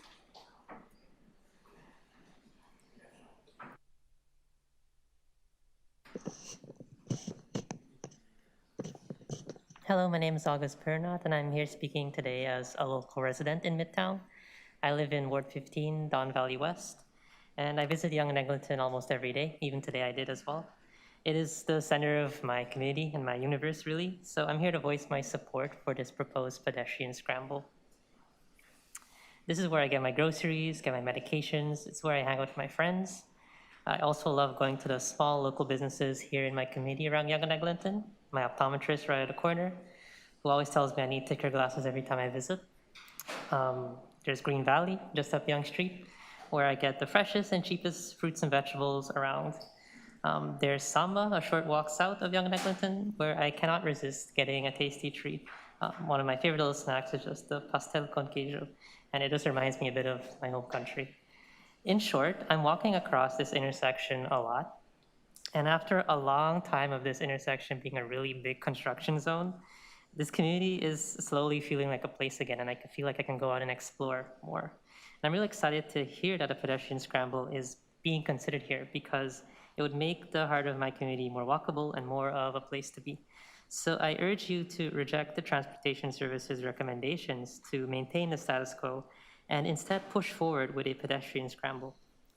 This report doesn't consider a lot of things. For one, this report claims that a pedestrian scramble is unnecessary because Yonge and Eglinton has turn restrictions in place. But it fails to mention that the two existing pedestrian scrambles in the city, which are at Yonge and Bloor and Yonge and Dundas, have the same exact setups. They also have the same turn restrictions. So why is this being used as an excuse to justify against a pedestrian scramble in our neighborhood at Yonge and Eglinton? I don't know. Yonge and Eglinton is already the busiest pedestrian junction outside of downtown, and it's well over the threshold required for a pedestrian scramble, according to the report. The report also cites traffic delays, but it misses an important context of our neighborhood. Toronto is the fastest growing urban area in North America, and we all know this. And Yonge and Eglinton is the core of Toronto's fastest growing census tract. Lots of people are moving here, and they're not choosing to drive. Most people in this community, they walk, they take the TTC, or they bike. I personally walk and take transit because it's just easier and more convenient. When the Eglinton Crosstown finally opens, whenever that may be, even more people will choose transit, walking and biking, and that's a good thing for the city. Our corner of the city is changing rapidly, and the heart of it, this intersection, needs to serve our community, not drivers who are speeding up Yonge Street to get to the 401 or to get to Richmond Hill. It should serve the community that lives right here. So I urge you to reject staff's recommendations, as this report provides zero real basis to argue against the pedestrian scramble. Instead, I ask you to advance the pedestrian scramble before the crosstown opens and make a bold change that aligns with this city's own goals to make it easier to walk, bike, and take transit, and makes my community more of a place to be and not just some intersection to drive through. Thank you. Thank you very much. Appreciate that. Any questions for our deputant today? Okay, thank you so much, August. Adam Roy Cahoon, and I think you might be online. Are you? Not online yet. Okay, we'll jump over. And Dylan Reed, Walk Toronto. Are you here, Dylan Reed, or are you online? Thank you. You're online. Okay. I'm online. Thank you. Hi there. Hi. Can you hear me? You have 5 minutes. Yes, we can all hear you. Okay, great. Thank you. Thank you. I'm here speaking on behalf of Walk Toronto, which is a grassroots volunteer group dedicated to making Toronto a better city for walking. We are disappointed and baffled by the staff recommendation against installing scramble intersection at Yonge and Eglinton. The recommendation contradicts the fact that the intersection more than meets the warrants for a scramble intersection, and the fact that staff observed significant crowding at the intersection. The staff objections do not make sense in the Toronto context. First, staff assert that the turning restrictions in place at Yonge and Eglinton make a scramble intersection unnecessary. Yet, the existing scramble intersections at Yonge and Dundas and Yonge and Bloor already have similar turn restrictions. If the existing scramble intersections have turn restrictions, such restrictions cannot be a reason not to install a new one. These turn restrictions mean that in Toronto, pedestrians can cross during regular signal phases of a scramble intersection as well as during the scramble phase. This Toronto scramble model means that another staff objection is irrelevant. The staff report argues that it can be faster to cross at 2 regular stages than to wait for a diagonal crossing during the scramble phase. But in a Toronto scramble, nothing prevents pedestrians from crossing at the regular stages if that is how their timing works out. They can choose whichever option is available to them up front. Finally, staff argue that reopening the tunnels under the intersection could divert enough pedestrians that the warrant conditions would no longer be met. This argument ignores precedent and current conditions. First, Yonge and Eglinton had a huge pedestrian volume even before the LRT construction began, even though the tunnels were open then. A city count made public in 2011 showed over 42,000 pedestrian crossings, which at the time was the most of any intersection in the city, including those where scramble intersections were installed. If anything, that volume will now be higher because thousands of new residential units have been built in the area in recent years, in buildings with limited or no car parking. Those residents will be walking to visit local shops and services and to go to the subway or LRT. They are not likely to go underground. In any case, the underground tunnels are not especially convenient, direct, extensive, or easy to navigate. The only reason Yonge and Eglinton did not have a scramble intersection before was the high volume of public transit buses that would have faced delays. But with the Crosstown LRT underground, transit delays will no longer be a significant issue and will not stand in the way of introducing a scramble at one of Toronto's most heavily pedestrian intersections. Toronto's Vision Zero program promises to give pedestrians priority, and there can be no better place to do so than where the number of people crossing on foot will vastly outnumber those crossing in vehicles. We ask the Infrastructure and Environment Committee to reject the staff recommendation. Walk Toronto recommends instead perhaps moving a motion directing staff to perform multiple counts of pedestrians using the intersection within 6 months of opening of the Crosstown LRT, and if the numbers continue to meet the warrant requirements, to prepare a plan to implement a scramble intersection at Yonge and Eglinton. Thank you. Thank you very much for being here, Dylan. Any questions for Mr. Reid? No? Thank you so much. Now we'll move this into committee. Any questions for staff? On this item, questions for staff. Councillor Sachs. Is there anything that we can do to make this faster for pedestrians? Through the chair, so our analysis basically shows that the implementation of the pedestrian scramble at this intersection would actually introduce 13% more delay for pedestrians. I read the report. Oh, My question is, what can we do to speed it up, crossing for pedestrians? We could look at, once the signal timing has been passed over to us from Metrolinx, we could revisit the traffic signal timing to see if there's an opportunity to basically tighten up the window a bit further. Particularly with the changes in traffic volumes, that may be an opportunity to try and minimize even further pedestrian delay at the intersection. So yeah, there is a possibility, but we'd have to wait until the crosstown opens up for us to get the data to do that. And does anybody know when that is? Oh, yeah. Get your crystal ball out. Yes, it was last year, I think it opened. Anyway, thank you. Any other further questions? No. Okay, we'll bring this in for anybody wish to speak on that. Councillor Chernos-Lynn.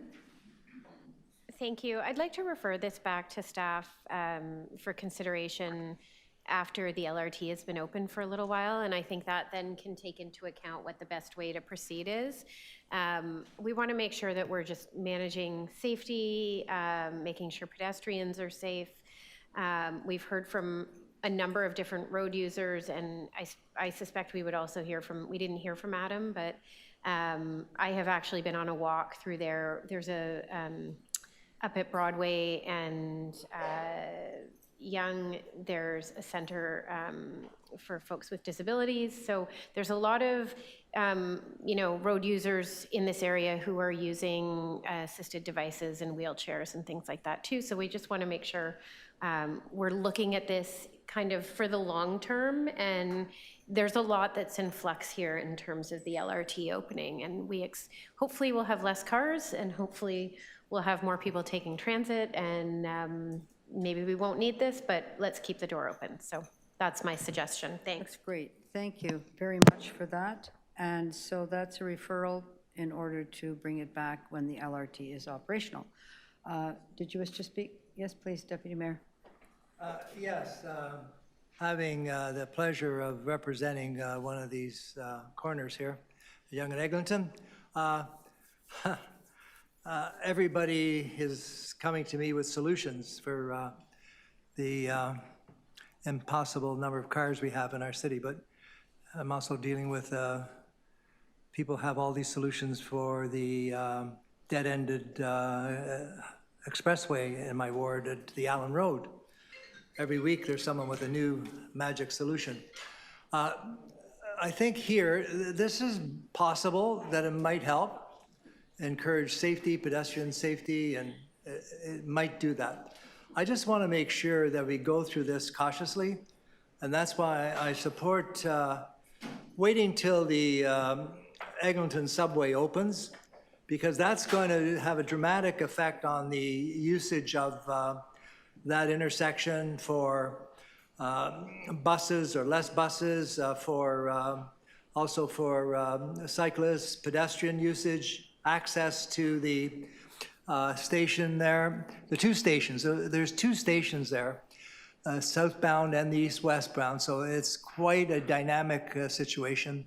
It is not a quick fix there, and this might help, but I don't know, but I just want to wait until that opens, and then we can do an analysis. Staff will do an analysis and seeing what needs to be looked at if we're going to put in the scramble there. And, you know, and to keep in mind, I know people don't know, I know everybody is interested, but they weren't there when we had construction and congestion hell there for 10 years. And it wasn't just the traffic, the pedestrians, it was the building of the LRT tunnels, southbound, northbound. They couldn't figure out how to match the two subways. There was an enormous problem. Then on top of that, we had the construction of 50 condos on those four corners. 50 condos that were being constructed. We had so many cement trucks, you know, it was just impossible to be safe at those intersections.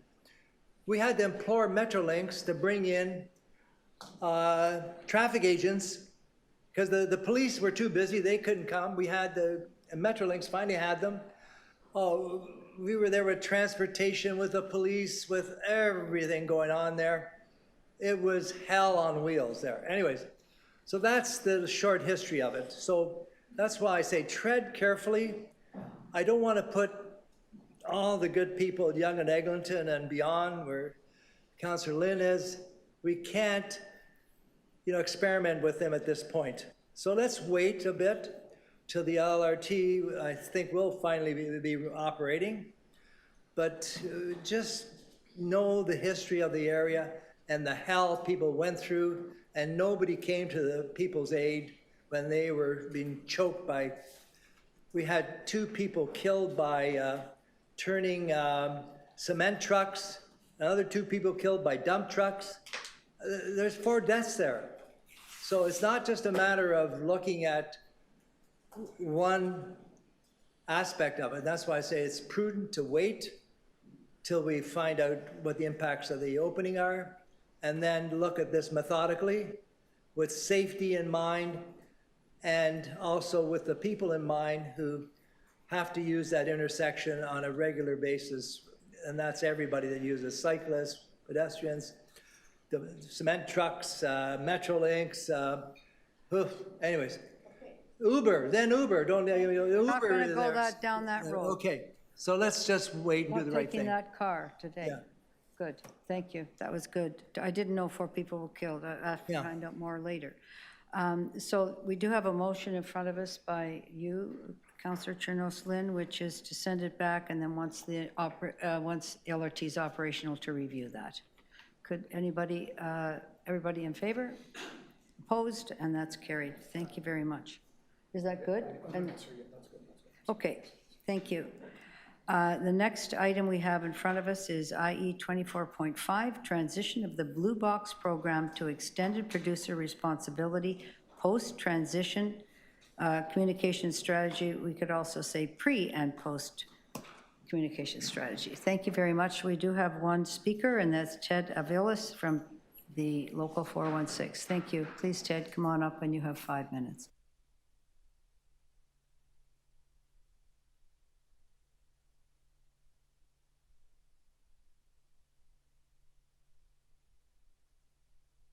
Good morning, Madam Chair and members of the committee.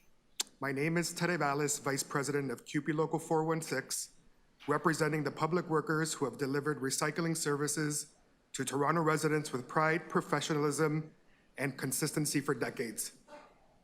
We are here to reiterate our long-standing opposition to the rollout of the transition of the Blue Box program to the extended producer responsibility, and to raise concerns about the communication strategy being proposed. CUPE 416 has maintained from the beginning that this transition will not deliver the benefits it promises. The Ontario government has rushed this process, and it would only cause problems for the City of Toronto. Toronto should have been excluded from the province's decision. It's worth noting that the City of Toronto was not able to come to an agreement to continue delivering recycling services, despite having the infrastructure, workforce, and experience. On January 1st, 2026, services will begin to deteriorate. When responsibility shifts to a patchwork of contractors answering to producers, consistency will suffer. City staff have acknowledged that residents will be confused. New stickers on bins, new call centers, new service numbers. Instead of calling 311, residents will be directed to a 1-800 number. That's not how Toronto is set up to handle complaints or resolve issues. This decision was made in the name of efficiency, but there are no cost savings here. Taxpayers will end up paying twice, once through their property taxes and once again through higher packaging costs passed on by their producers. And despite the shift, the city is still setting up a new customer care team. That means staff time and resources are still being used, which are still being subsidized by taxpayers. Beyond the cost, accountability will be lost. Today, if something goes wrong, residents can call their councillor or city staff. Under EPR, they'll be at the mercy of private contractors. But when the system fails, and it will, residents won't blame the producers, they'll blame the city and council. Finally, the city will have a more difficulty in meeting waste diversion goals. It is the private contractors and companies that will decide what goes onto landfill and what ends up in the recycling system. The city will have no effective or trustworthy way to determine how much waste is being diverted from landfills.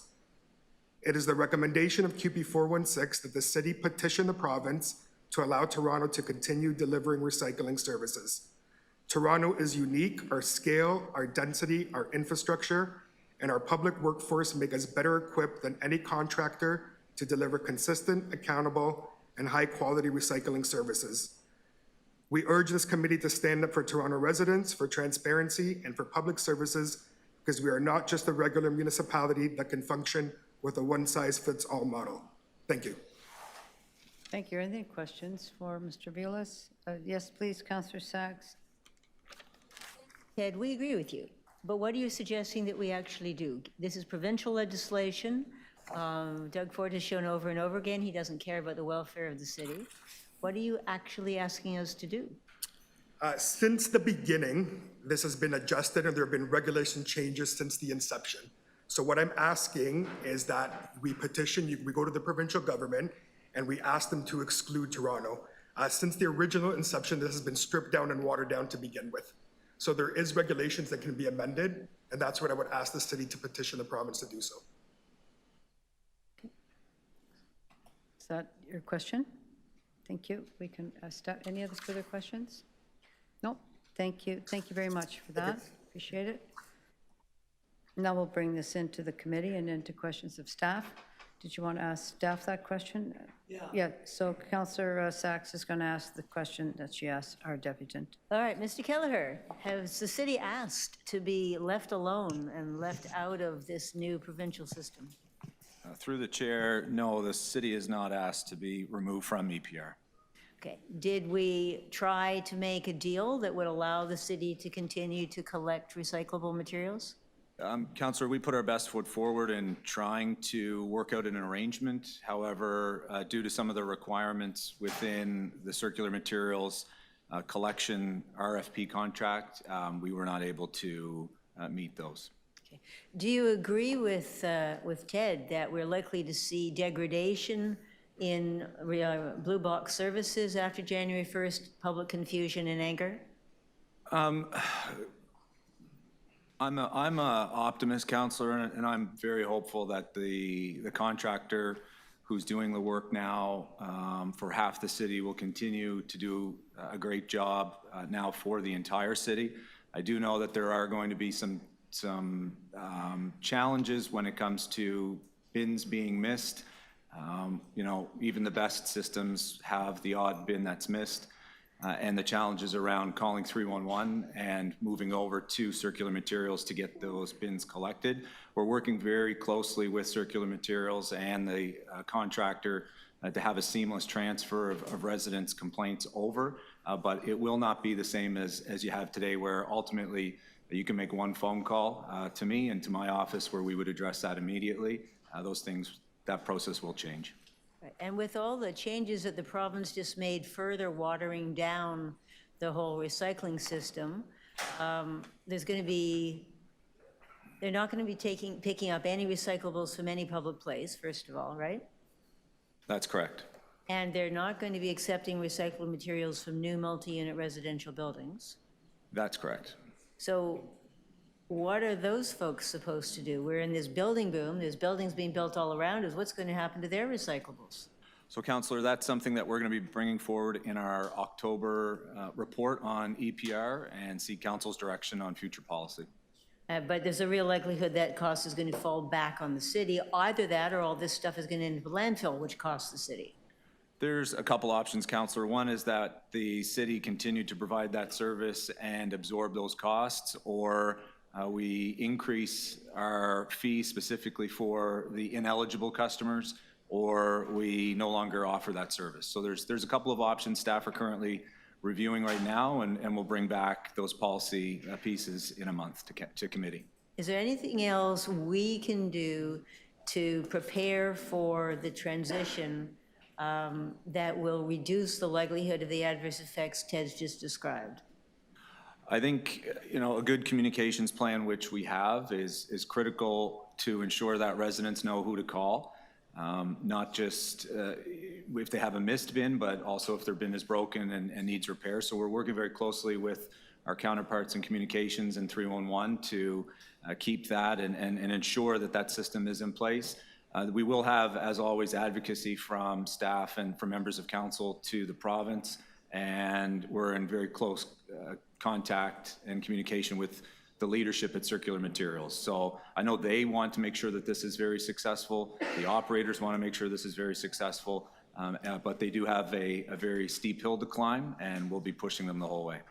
Do you think there's any reasonable prospect of the province agreeing to exempt Toronto from this regulation and of us being ready to continue blue box recycling on January 1st at this date?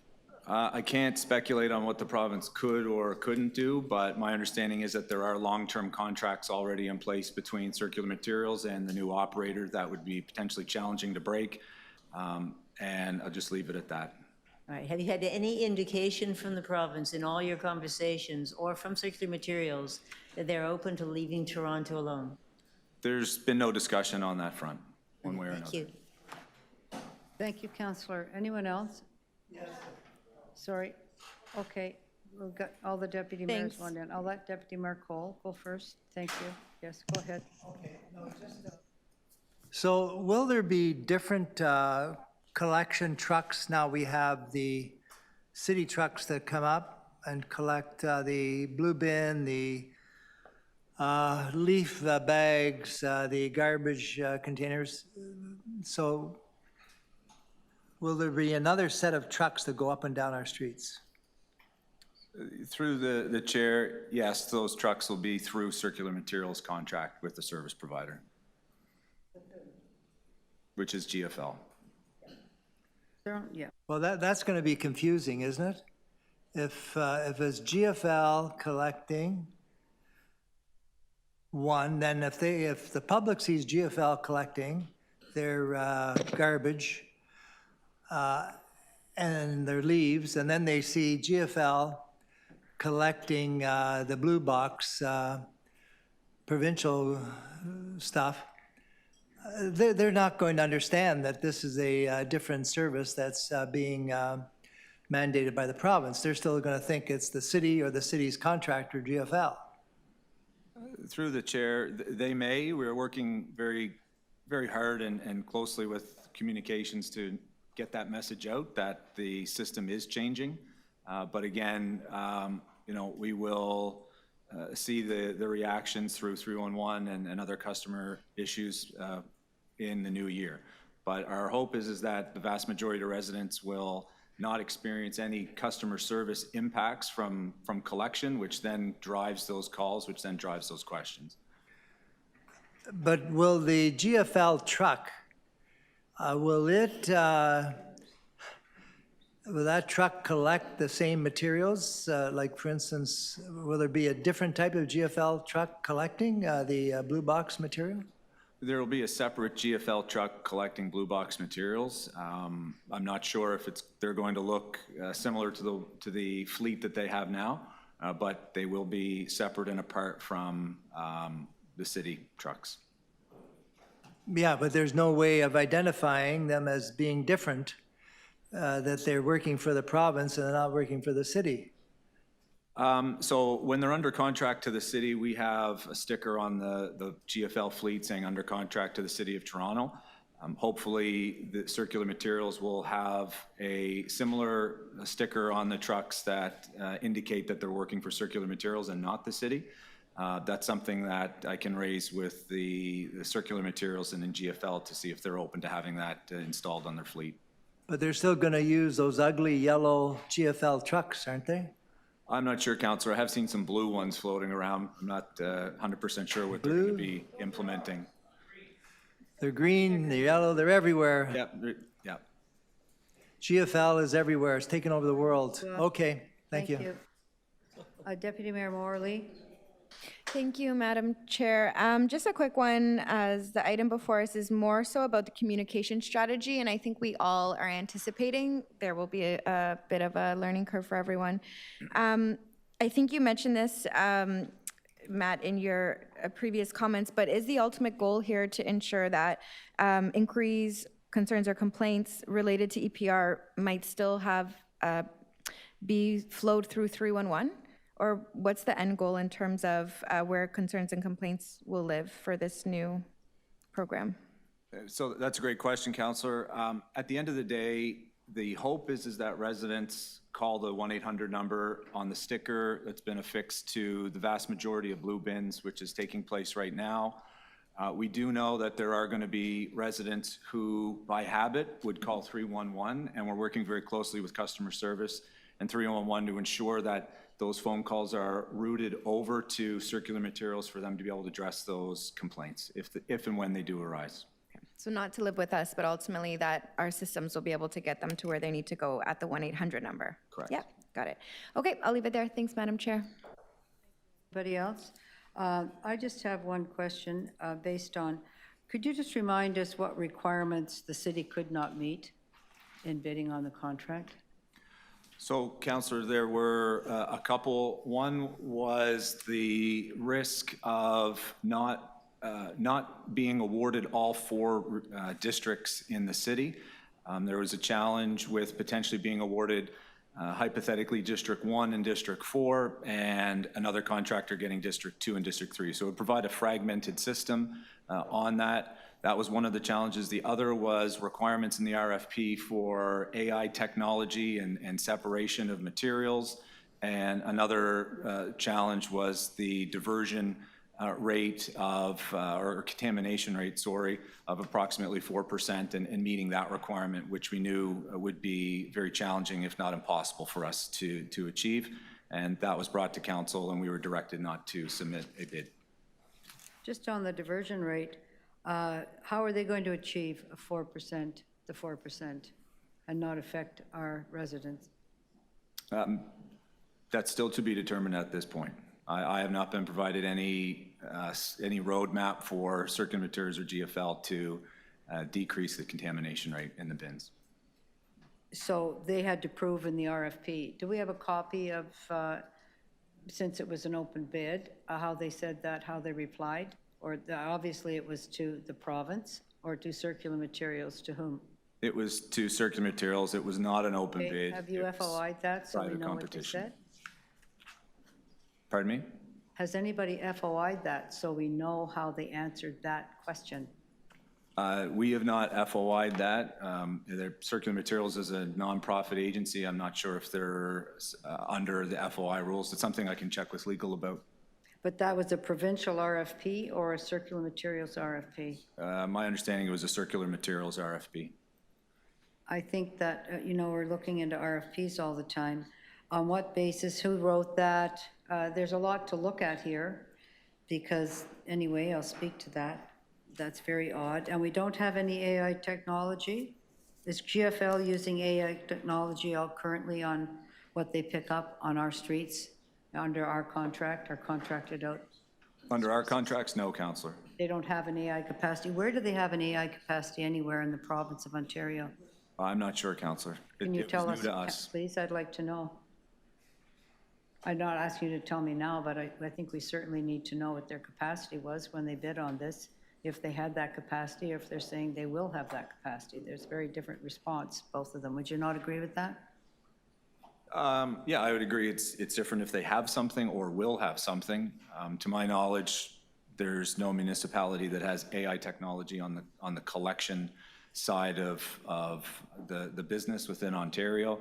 That being said, there are technologies out there that can do it. Again, I don't know how well or expensive they are. Okay, I think we're probably going to do a very deep dive onto that procurement and that RFP and all what they said, those three things. Just confirm that there were 15,000 calls about blue bins to the city last year in 2024 about blue bins through 311, correct? We determined that earlier this week. 15,000? It's in and around that figure, Councillor. I can get you the exact number. And I have it's over 50. I think we agreed on that. Now, what can we do when the bins aren't picked up? What are our opportunities? And you don't have to tell me right now, but I'm interested in looking at if the service is poor, if they're leaving bins on the street, if they're in the way. We know what happens here. You're going to go out and get them. But this is a brand new somebody that is operating this, Circular Materials. What's their requirement? Can you let us know about that later when we're talking about more communications? What their requirements are going to be to ensure service levels by their contractor?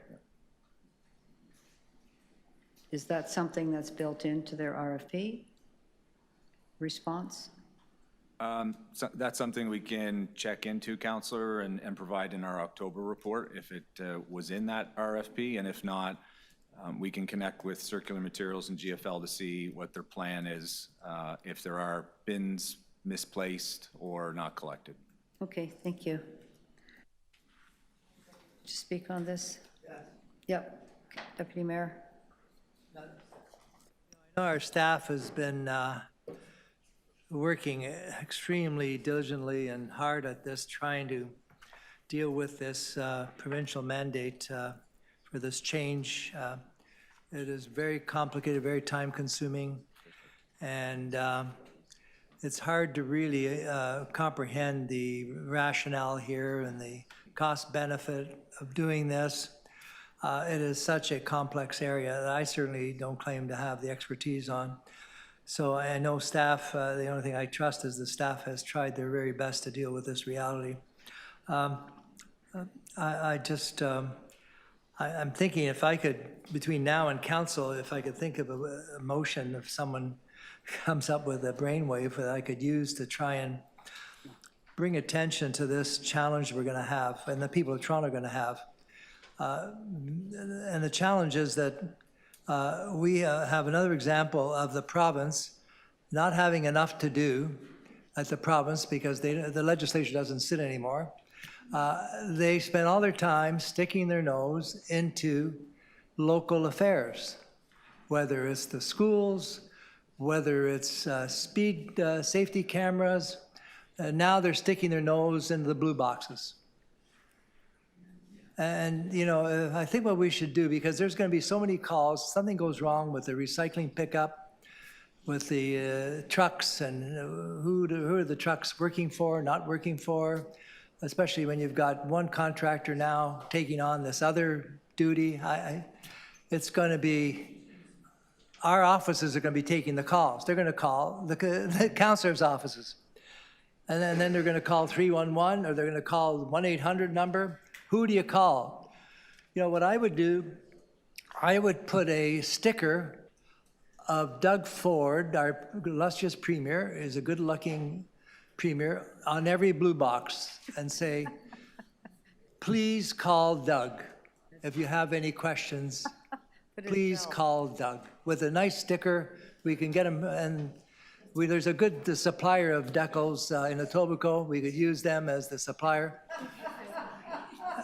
Because we have to basically let people know it's not us now that are controlling this anymore, and it's not your city councillor, our poor staff, that's going to have to respond.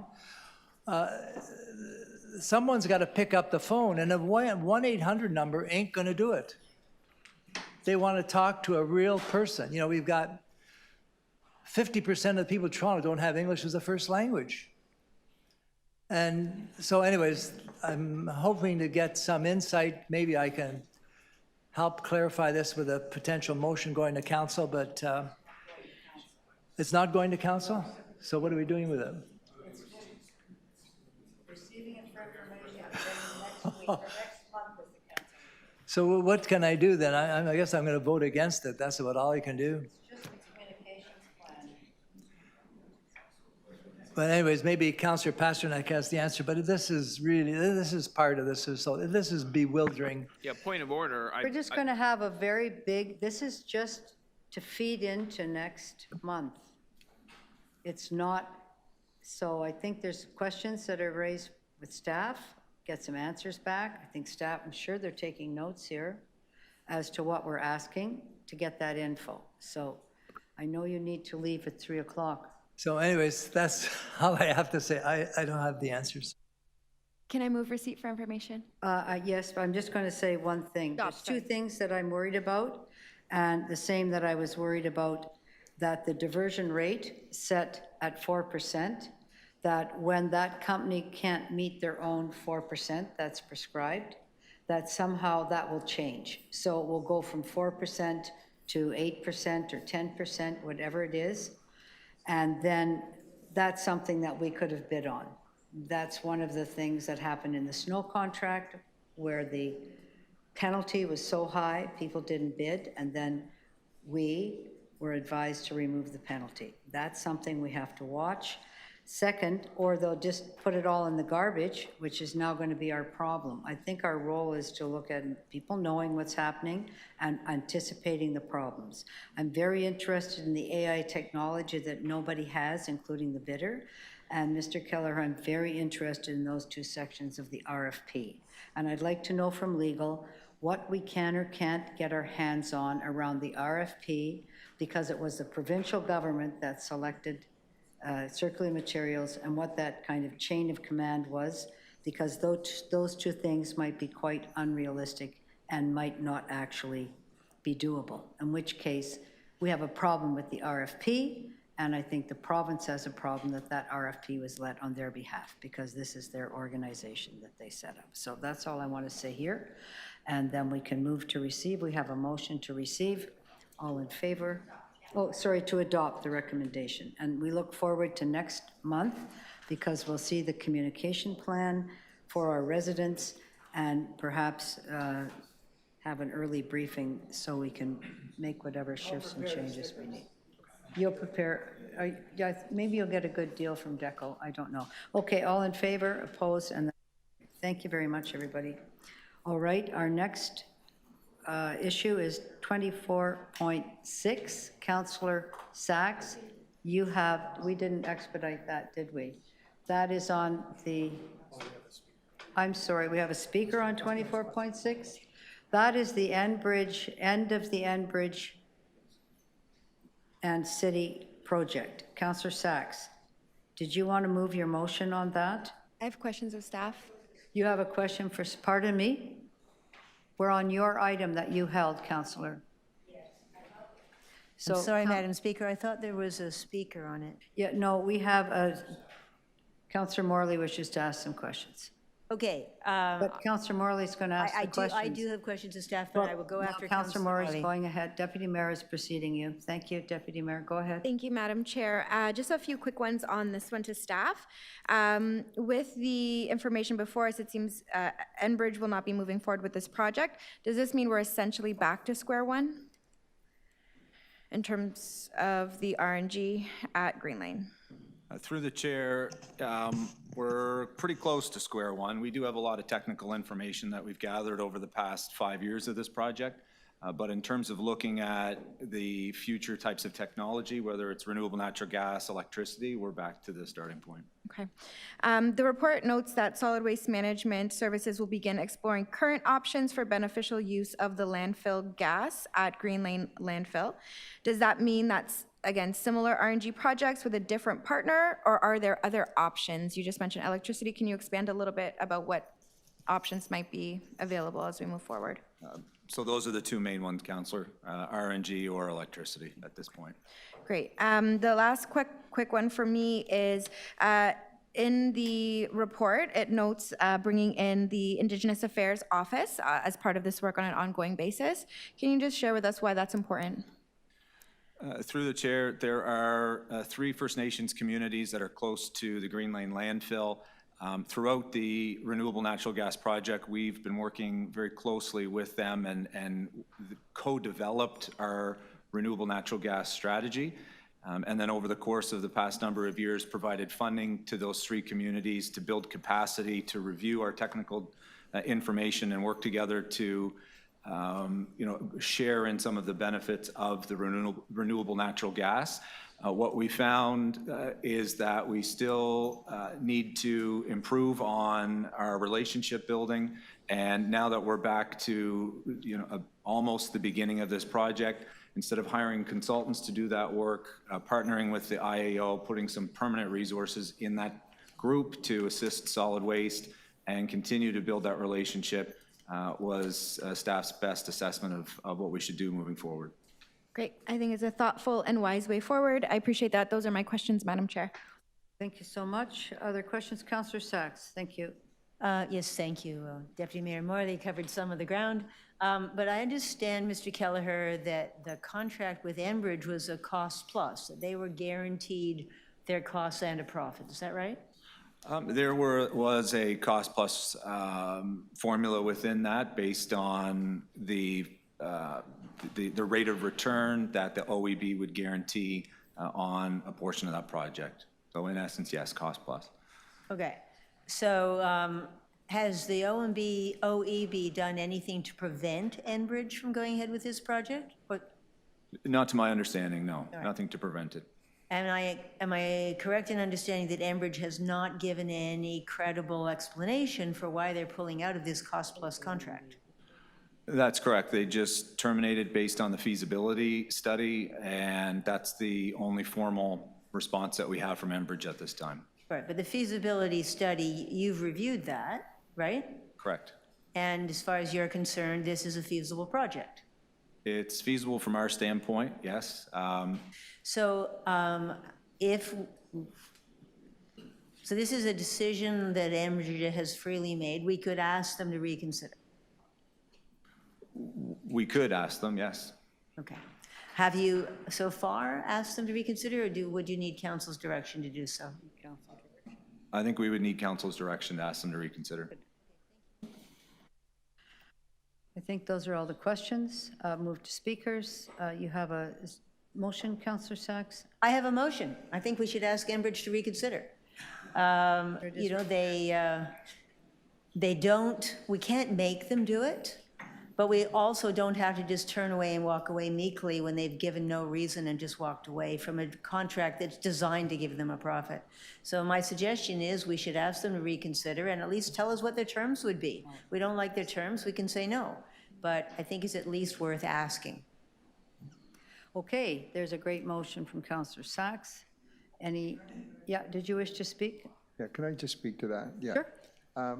So I'm not sure how many years this has been in the mix, but that's the problem with these sort of third-party deals. You know, you spin your wheels for years and years and years. Then we put all kinds of conditions on those, on the agreements themselves, 15 years, and then they need to do certain kinds of things, et cetera, and it becomes mind-numbingly slow, and hardly ever works out in our favor, if it ever works out at all. So my humble suggestion here would be that the city, when we look at these opportunities, should evaluate these opportunities based on our interests, I believe, and if our interests are, if the project supports our interests, if then we should undertake to do them, and we have the means and capacity to do these things and do them well, and then if we then want to sell our gas to Enbridge, and or others, And it also would give us an opportunity in this case, because we wanted there's a really good objective built into the entire initiative. And the objective in the initiative was that we would provide supports in gas, either at nominal cost to some of the indigenous groups that are partners in this effort. And come this Monday is an important, as I understand it. Remind me what the phrase is, Gonza? Truth and reconciliation. There you go. And we would,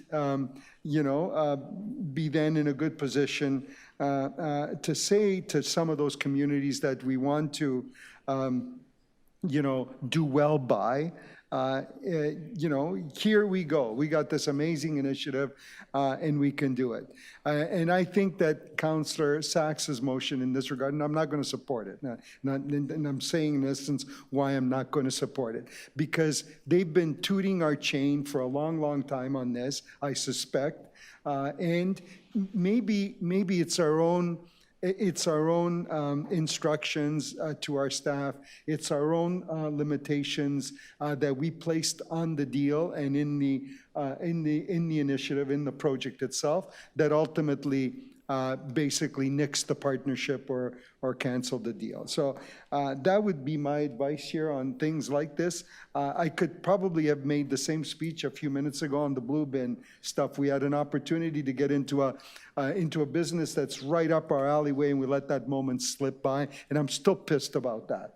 Because we lost an opportunity to be in a sector where we probably could have done well and made some money and grown it beyond the City of Toronto limits and beyond, and didn't do that. And in part, it kind of like ties into the same failure around the automated speed enforcement camera things.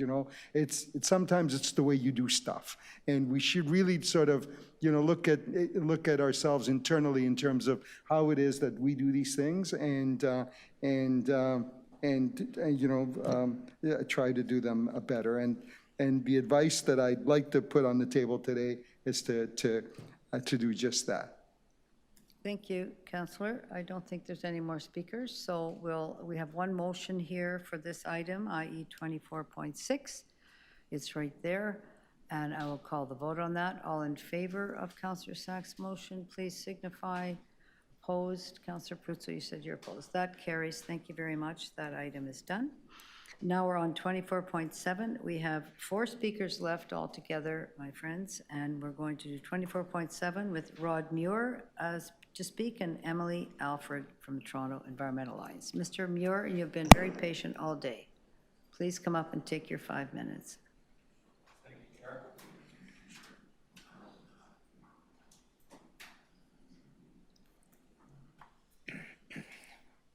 Good afternoon, Chair and members of Council. My name is Rod Muir. I'll be speaking to you today as a private citizen, but it's worth noting that it's based on my 20 years experience as the waste diversion and sustainability campaigner for the Sierra Club of Canada. I've spoken in front of this committee probably more than 20 times, and I'm just as nervous as I was the first time. You'll have to excuse me. What I'd like to do today is explode some of the myths that that revolve around waste energy. The first of them being the amount of energy that you actually generate. You're going to burn all of the trash for the City of Toronto and generate enough energy for 1% of households. 1%. You're going to burn all the waste of the City of Toronto and make enough energy for 1%. Why is this? It's because the fuel itself is so inefficient. 75% of so-called residual waste is either food scraps that won't burn or recyclables that are perfectly capable of being recycled. There is a myth of residual waste, that there's something unique about it compared to the regular composition of solid waste. This is not true. It is in fact almost identical. What you're doing is letting people off the hook who don't want to participate in the programs. We talked earlier with speed enforcement about enforcing, penalizing bad behavior. We're doing exactly the same thing here. We're letting people who don't want to participate in this quick, cheap, and easy way of mitigating climate change to participate in the program. The reality of it is when you burn waste, you are able to capture about 20% of the caloric value and less than 10% of the embodied energy. It is the most inefficient fuel imaginable. Secondly, it is also the most expensive way to make power. You're lucky here you have two recent projects, one in Peel, one in Durham, lots of information to look at, and some of it is contained in an article that I've supplied with you today. And what you're going to read is that it costs you on a megawatt hour basis, it's 20 times more to build an energy from waste facility than it is to build a natural gas peaker plant. 20 times the cost. It is 40 times the cost of solar and 25 times the cost of wind. This is the most expensive way to make energy. You won't find a more costly way to make energy. Why? A big part of it is the cleanup. More than half the cost in an EFW plant is for the pollution control. That's gotta tell you something. What it tells you is the third thing about municipal waste. It is the filthiest fuel you'll ever find. This is the last thing you want to burn. It is unquestionably GHG negative, and there's a million other things that it throws in the air that I could spend the rest of my 5 minutes and beyond speaking to you about. This is an inefficient way to make energy. This is an expensive way to make energy, and it's an tremendously environmental damaging way to make energy. What is EFW? It's a diversion, a distraction, a dangling, shiny object so that you don't have to do the tough work of getting diversion up. Your diversion rate is currently at 50%. It's not very good. If you could get it to 75, you could double the life of your landfill. And it's fairly easy. There is simply not enough work being done in this city to educate residents about how quick, cheap, and easy waste diversion is, because after all, you didn't buy it this way, right? Nobody went to the store and bought a can of beans, cell phone, and a banana. You bought a banana separately, you bought a cell phone separately, and you bought a can of beans separately. And at one point in time, you held each of these separately in your hand. And all we're asking you to do is flick your wrist. Forget about new and emerging technologies, AI or what have you. All the technology you need to divert waste exists right here. It's called your risk. In closing, I would encourage you to re-ask the citizens of Toronto this question. Do you agree with the burning of solid waste if it produces 1% of our energy, costs 20 times more than a natural gas peaker plant, and does tremendous environmental damage versus increasing diversion? And I think your answer to your question is going to be substantially different. Thank you so very, very much for your time and attention this afternoon. I look forward to any questions you might have.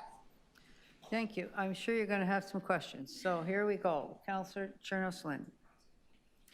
Would you, thank you for your submission. Would you be able to give us some suggestions about how we could improve our diversion rates? Councillor, I cut my teeth on the Task Force 2010. I went to 16 public meetings. My apologies. Task Force 2010 brought about by Mayor Lastman a number of years ago. We were going to get to 100% diversion by 2010. There were 16 public meetings. I attended 14 of them. Solid waste management, advertising, and promotion staff attended 0. These folks couldn't advertise their way out of a wet paper bag, right? This is the fact. This is the quick, cheap, and easy one. That's the message to get people. Yes, we got to get people out of their cars, and this move towards electrical is all well and good. In the end, it's not going to be very beneficial, I don't think. heat, yes, you need to conserve heat, light, and power at home, but this is the easy one. 45% of the energy we produce in Canada is used just to make stuff. And then 2 minutes or 2 hours or 2 days later, you throw it out. It's simply unsustainable. What we have to be is more honest with residents. The one stroke of honesty I've seen in my 25 years of doing this was the city of Markham. And the city of Markham put on the side of all their garbage trucks going to Michigan just that message. This truck going to Michigan. And I think that sentiment, and I think it was on. What we need to be is more honest with people. That if you don't divert waste, we've got two choices. We can light it on fire or we can burn it. That's it. There is no other alternative, and we must be more upfront and honest with people about this, and frankly, about a bit more medieval on those who don't want to participate. I hope that begins to answer your question. I'd love to sit down and talk to you at length. Before I did this, I was the director of marketing for advertising for care operations. My responsibility was getting bums on seats. Now I get green bins and blue bins to the curb. And council, there's not much different. You're motivating people with pictures and words, and there's a lot of momentum. This is the quick, cheap, and easy one. And I don't see anything coming out of staff communications-wise that tells me that. Okay, thank you. So much. Did you have more questions? Councillor, Deputy Mayor, thank you. You're passing. Councillor Sachs.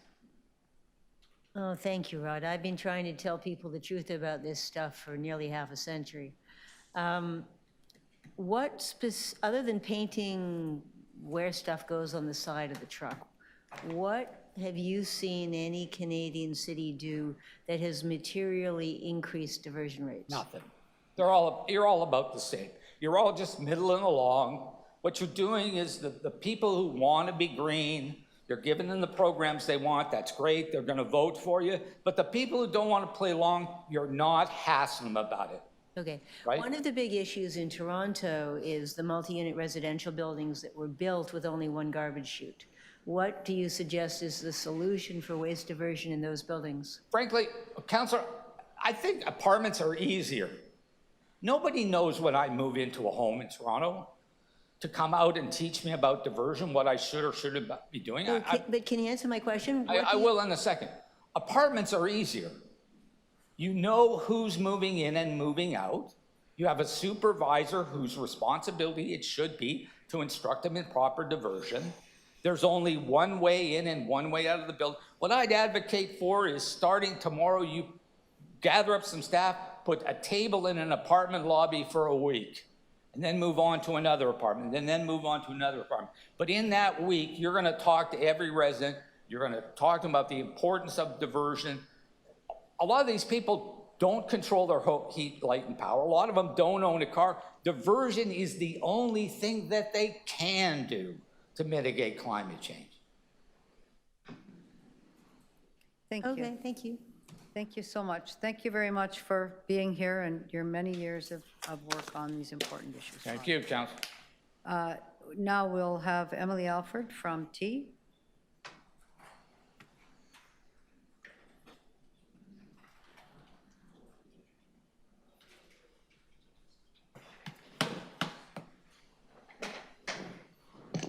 Good afternoon.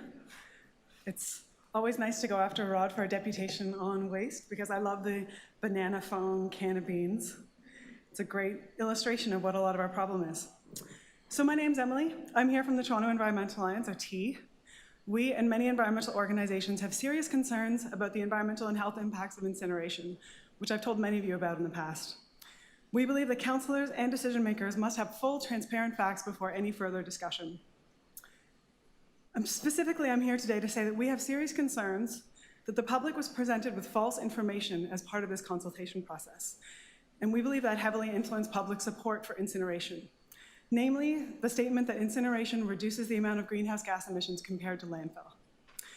First, I'll say that both landfill and incineration are harmful and environmentally destructive options. Any statements that present either of these options as clean, harmless, or even environmentally beneficial are not backed up by evidence and that hinders council's ability to make good decisions. And it's simply not true that incineration has less greenhouse gas emissions. In June, T worked with an environmental engineer to do an analysis. We looked at the actual energy, waste, and emissions data from one of North America's newest energy from waste facilities, the Durham York Energy Center, and from the projected emissions for a new facility planned at by Emerald in Brampton. We compared their emissions to a modern landfill that captures methane, just like Green Lane Landfill, and found that incineration by far emits more greenhouse gas emissions than landfill. I'll show you a quick, can I turn this on? I'll just hold her time. Sorry if that's... I'll just pause that while you Yeah. get that working. Staff, can you please help her with that? Thank you. I just press the button to make it go. Or... We're just getting a technical person. Please take a second. Sure. Okay. This is a report that we can send to you, and I've added a link to it in a letter submitted to the council, or to this committee.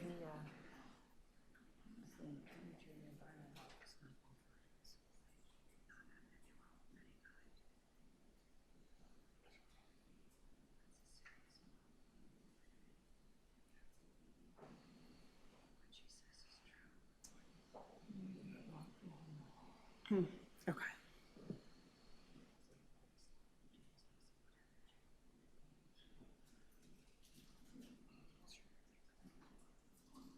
I can just continue without the image. I'll continue because I don't want to take up all your time, but Okay. I can share this. Fine. Basically, Forget it's a that. graph. Sorry. Yep, run, go. It's a chart that shows there's a lot more greenhouse gas emissions from incinerators than from landfills. That's the big headline. Importantly, we can't rely on generalizations. We found that a number of reports by incineration proponents base their comments on studies and assumptions from other regions with old leaky landfills without methane capture, and they assume that the energy from waste will replace coal for electricity generation. Neither of these things are the reality in Ontario. The City of Ottawa just completed a preliminary feasibility report for their own long-term waste plan, and they came to the same conclusions as we did. When compared to a modern landfill in Ontario with efficient methane capture, incineration releases more greenhouse gas emissions. We urge this committee and staff to disregard the public consultation results regarding incineration mentioned in the staff report, because the consultation information provided in the polling, survey, and open house presentations repeated these generalizations as fact. Notably, the consultation found that the environmental impact was the top consideration among those surveyed and polled. This is why presenting accurate and locally relevant data is so important. It's clear this has a direct impact on public opinion and preference. Health is also a public concern. Energy from waste incineration creates extremely toxic air emissions and residual ash, even when following Ontario's pollution guidelines. A recent report from the Region of Peel's Chief Medical Officer concluded that plans to expand incineration in Brampton, even following Ontario's guidelines, will have a negative health impact on residents near the incinerator. Environment and health concerns have also been raised at this council. T's raised these concerns in the past when incineration was proposed as a short or long-term option in 2021 and again in 2023. Both times, council asked staff to provide full details on the climate and health impacts of incineration prior to moving forward. Getting the local details is important. Something I wanted to comment on is, it's been pointed out many times that incineration is widespread in Europe, including the famous incinerator ski slope in Copenhagen. While it's valid to learn from other jurisdictions, the local context matters. Looking closer, European packaging and waste regulations are very different, which changes what gets burned in an incinerator. Air pollution and emission standards are also much stricter in Europe, with stronger air pollution controls. More importantly, however, there's a growing opposition from environmental groups to incineration in Europe, and a number of countries are actually turning away from it.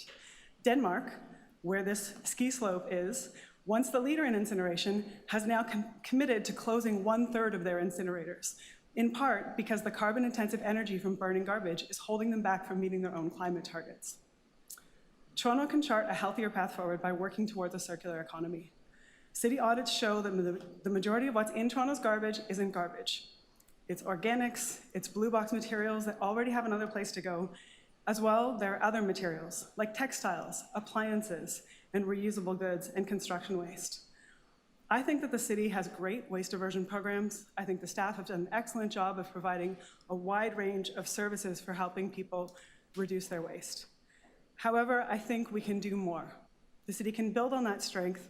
There's lots of things we can do in high-rise buildings, as well as reducing waste in community, reducing single-use items, and I really look forward to talking more about that. I see I'm out of time. Thank you. Thank you very much, Emily. I'm sure there's some questions. Are there any questions for Emily today? No, thank you. We'll take this into staff questions. Thank you to the deputants for all of your environmental work. Are there questions of staff today? Councillor Sachs, Deputy Mayor Morley. Yes, please go ahead, Councillor Sachs. Yes, thank you. First of all, to Mr. Nolan, have you evaluated the claim that was made that EFW is has less carbon emissions than landfill? To the chair, we haven't looked at it from a broad perspective. We are working with solid waste management as we look at more. Sorry, I can't hear anything you're saying. Can't hear you at all. Oh, so to the chair, we haven't looked at the kind of that specific claim around that. We'd have to look at the specific circumstances to be able to answer that. So it's very site specific because of all the factors that would go in. So we are working with solid waste management to do a kind of a further analysis related to greenhouse gas emissions versus landfill, or EFW versus landfill. But at this point, you're not able to confirm the claim that was made in the survey? I am not. Okay.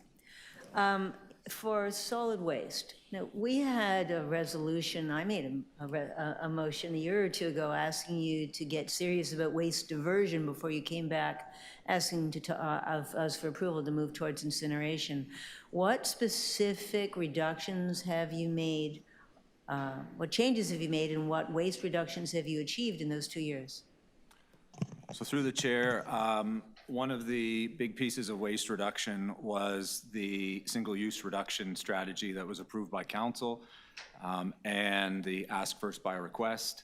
We continue to invest in education, and we are in the process right now of updating our long-term strategy, which will be presented to council in early next year with different programs and supports for increased diversion.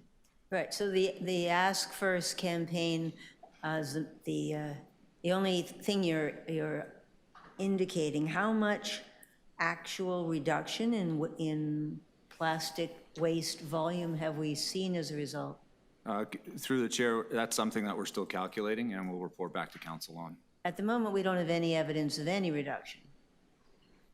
We're still gathering that information, Councillor. Yeah, there's none in front of us today. When I was the Environmental Commissioner of Ontario in 2016, I wrote a report on the major opportunities for waste diversion in cities. For example, let's start with mattresses. Very large, very bulky. Many cities recondition them, rebuild them. What are we doing to keep mattresses out of landfill? So through the chair to council, we have a citywide mattress recycling program where we collect mattresses separately from waste and have those recycled at a recycling facility specifically for mattresses. And what that allows us to do is save space in our landfill because of the weight of a mattress is a lot less than the volume it takes up. So we're able to maximize our cost savings at Green Lane Landfill. And what other opportunities do we have that we've not yet used to keep bulky and heavy waste out of landfill? So, Councillor, we have porcelain programs in place. We have electronics programs. We have bulk materials. And you know, if anybody puts out a washing machine or a stove, you know that they are generally picked up before the city even gets there and are recycled in that form, and we recycle those as well. So we have lots of programs in place, but again, we're always looking to get feedback from the community and learn, and that's part of the consultation process with our long-term strategy. And we'll be bringing back hopefully some really innovative ideas to council in the new year and seek direction on those new programs. These programs have been in place for a long time and our diversion rate has stayed the same. We've made essentially no progress. Do you have an estimate as to the contamination rate of the residential waste that's picked up? How much of what's in those garbage bags are materials that are ineligible for landfill, either blue box or green bin or household hazardous? So, Councillor, in the waste stream, on average, approximately 50% of what's in the garbage is garbage. Around 20% is organics, 20% is recycling, and around 10% is leaf and yard waste. All right, so about half of what we're sending to landfill should not be going to landfill. And we could double the remaining lifespan of our landfill if we weren't sending to landfill all the things that don't belong there. So what are you proposing to do to keep that 50% out of the garbage bags that go to landfill? So, Councillor, we have as you know, and as just mentioned, a few of them, very robust diversion programs, and we're continuing to promote those, expanding our capacity to process that material through investments by council on our anaerobic digestion facility expansion. And again, the big challenge here is the customer. It's residents, people putting the materials where they should go. And our diversion rate, as you mentioned, has been static for probably a decade now, around 50%. And what we're finding is that it's, even with all of these programs in place, turning that dial and getting a higher diversion rate is extremely challenging. So we have to. But clearly, continuing what we're doing now is not going to get rid of that other half of the trash that shouldn't be going to landfill. So we need something different. Correct. Yep.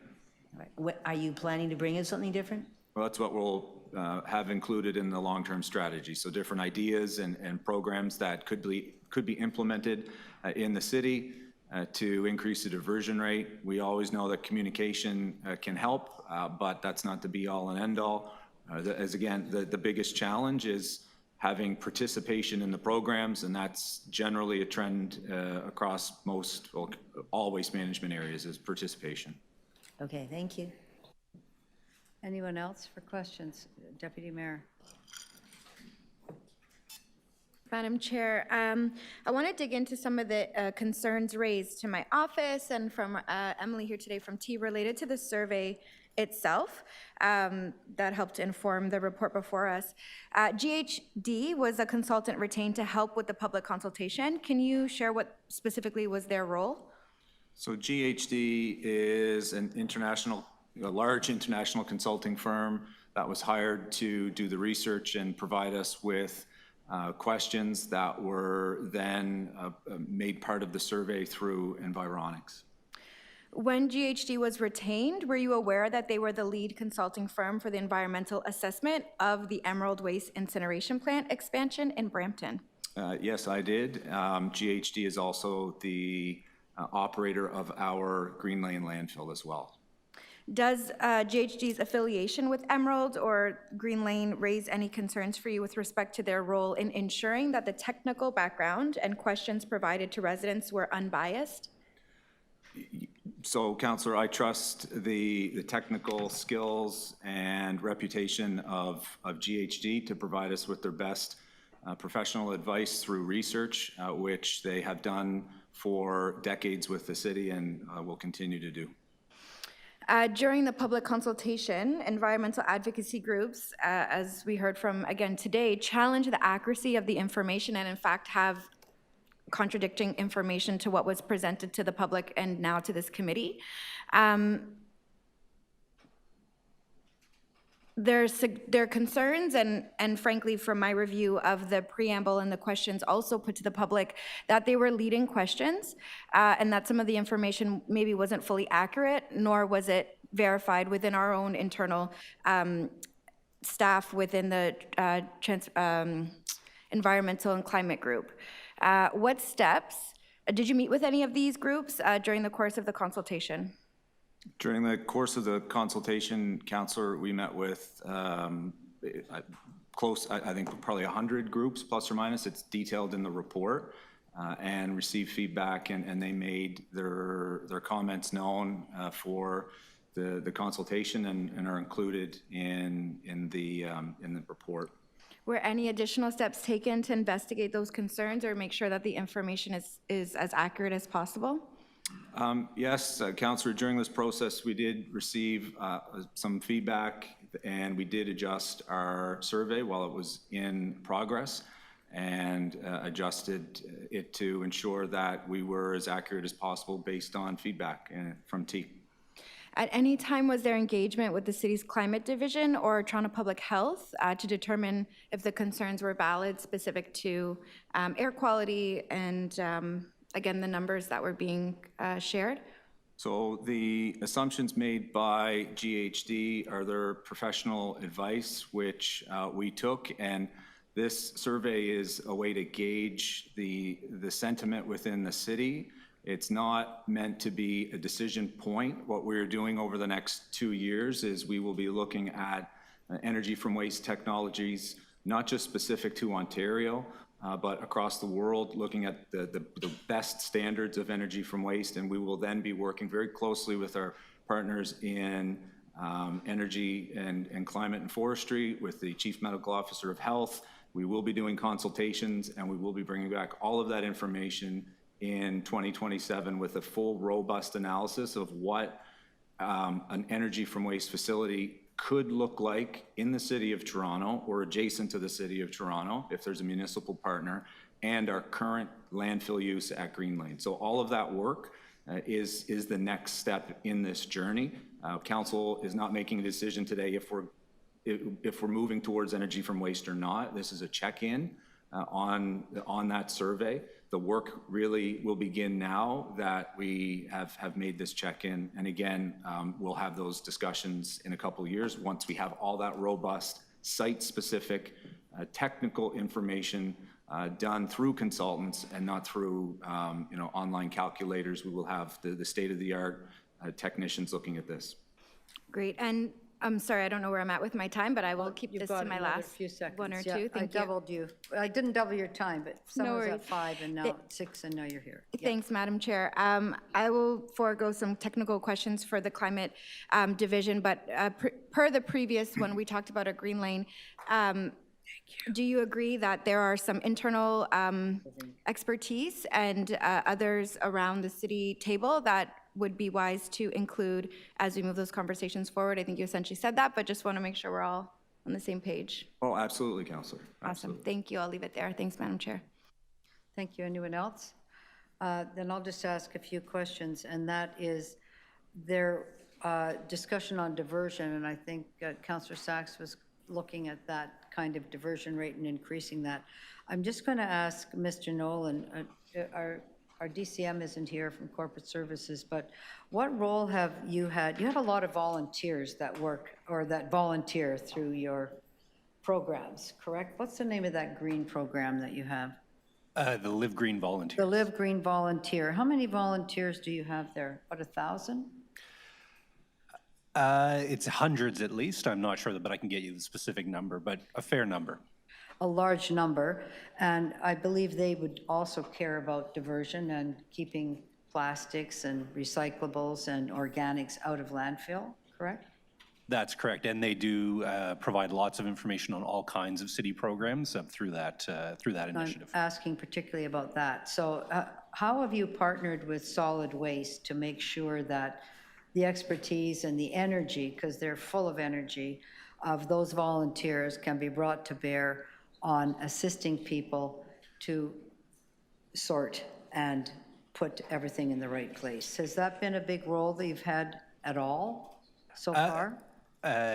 I would say probably not a big role, but one that we could expand. They primarily have focused on energy as it relates to buildings and vehicles, but this is something we could expand upon. So is that, I know that solid waste, I mean, you're great at what you do, everything's picked up, but is that something that, I'm just going to ask the Deputy City Manager, because our other Deputy City Manager isn't here, that as far as kind of that energy, that drive, that next level of recycling everything and having people that talk to their neighbors, are charged with bringing our diversion rate up, is that not something that could be coordinated a little better between your division and the Corporate Services Division with the Energy and Environment Office?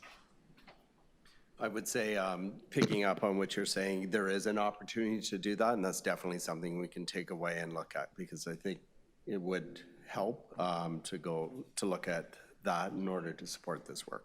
And just how, in 2023, I think there was a motion to show the diversion, increased diversion, et cetera. Have you measured that from that last council directive? I guess that's to you, Mr. Kelleher. How have you measured that? Yeah, yes, Councillor, we provide online our diversion rates based on multi-res and residential, and we break it down by product. That's an annual piece of information that's updated, and we can get that for you. Are you satisfied with the rates going up, or can they be better? The rates are static, Councillor. They have been for like around a decade. One of the challenges with diversion is always the weight component. So if people are moving away from glass and over to plastic, the weight goes down, which then our diversion rate goes down. So from a diversion rate, it's better that you put heavier recycling in, although there's other problems to that. So that's something that we're looking at right now, is just the split of over time, what light weighting is done. We can do better. I think every resident can do better based on the audits that we do on our waste. And that's, again, something that we'll try to bring some more innovative solutions to council on over the next few months. Yes, would you welcome assistance from all of the Live Green volunteers and that energy that they bring from Absolutely. that other division, if there was a program that was devoted particularly to increasing diversion? So we have a program, Councillor. Yes, I know you do, but I'm asking if you would, from the other division. We will take help wherever we can get it. And develop a new program in consultation. I'm probably going to ask the DCMs to do that, so that's great. Absolutely. Okay, thank you. Speakers, motions. It's Friday afternoon. We understand.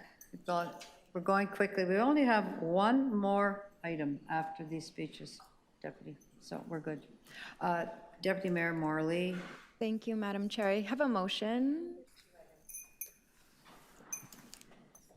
And I'll just do my preamble. So there's a motion there just requesting Deputy City Manager Infrastructure Services in collaboration with DCM for Corporate Services and DCM for Community and Emergency Services, including the Executive Director of Environment, Climate and Forestry, where appropriate, the Medical Officer of Health, to review how the consultation materials were developed and delivered, including an assessment of the reliability of the underlying environmental data and the selection of the consultant to ensure that up-to-date environmental and health considerations are consulted on publicly for incorporation in the next report on residual waste strategy. So as we manage our residual waste moving forward is going to be a challenge, as we know, and there are no easy solutions or answers. What I know for sure is that while we navigate this journey, we need to be clear, we need to be honest, and we need to be accurate. The goal of this consultation was to gain an understanding of the perceptions of energy from waste, aka incineration, technology compared to landfilling, and the values that influence these perceptions. I'm actually not 100% sure we've accomplished that. If I were seeing those public consultation materials for the first time with no knowledge of the issue, I would leave with the impression that the waste incineration was a clear choice with little downside compared to landfilling. I would believe that it takes up less space and is less harmful to the environment. But I know that this is more nuanced and complex than that, so I do have concerns. Respondents were asked to choose their top 2 considerations in residual waste management. Most chose environmental impacts, and about a third chose public health. About a quarter chose greenhouse gas emissions. Understanding these motivations and the information that was presented to people, I'm not shocked that almost 80% supported incineration, but I'm also not sure if it's representative. About a third of respondents also chose creating usable energy as an important consideration, but none of the information provided gives any context to the amount of efficiency of energy production from waste. It just says that the potential is high. Concerns were flagged while this consultation was underway, but I'm not super confident that they were appropriately investigated or resolved. I look forward to that undertaking, and I'm glad to have that commitment from staff today. This is made even more questionable when we know that the consultant retained to support the consultation from a technical perspective has Emerald Waste Incineration Plant as their client. Looking at this big picture here, I can't just receive this report for information, and I think we need to do a bit more work to review this process and get it done right. my motion is before you to hopefully support staff to that end, and I appreciate the work and the additional comments from deputants today, as well as everybody who participated in the survey. It's going to take a collective effort for us to address our diversion rates, for us to really get to a better outcome as it relates to waste and waste management generally. And as the saying goes, if you want to go far, you got to go together. And again, accuracy, honesty, and transparency is critical in that. So I'll leave it there. Thank you. Thank you very much. Councillor Sachs, 5 minutes.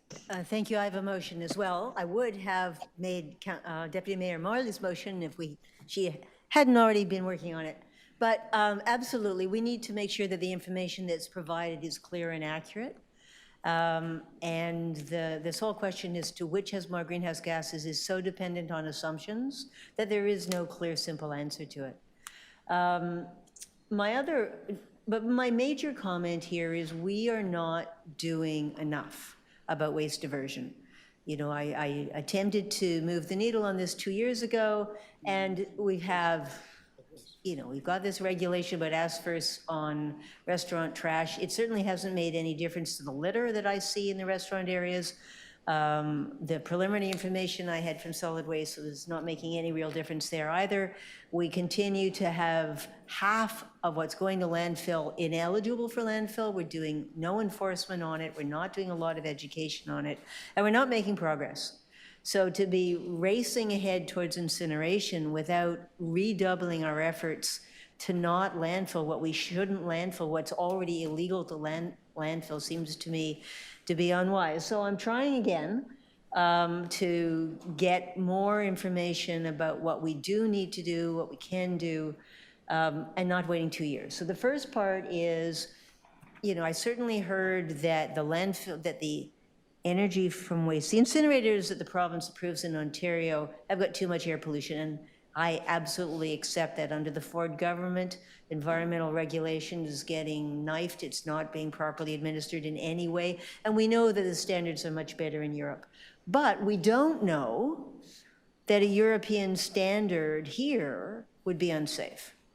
So I absolutely accept this is a terrible way to make energy. Nobody would build an energy from waste plant in order to make energy.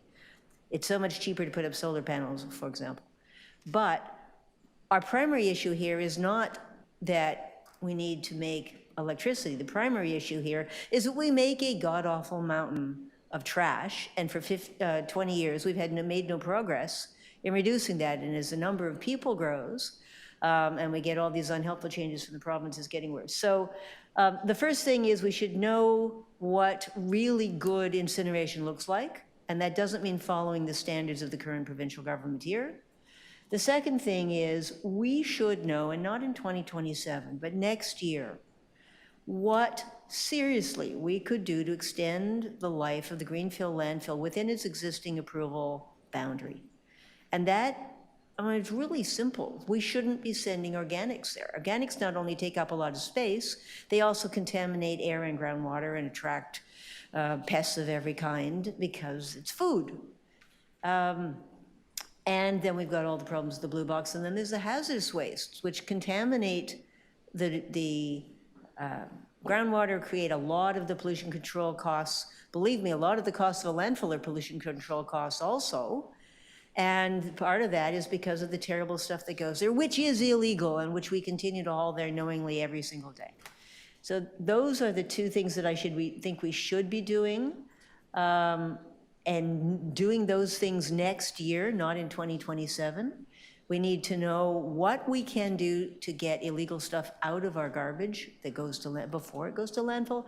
And we need to know whether there is a realistic, fairly clean way to do incineration, knowing that what I've heard from our European partners is that yes, it is possible.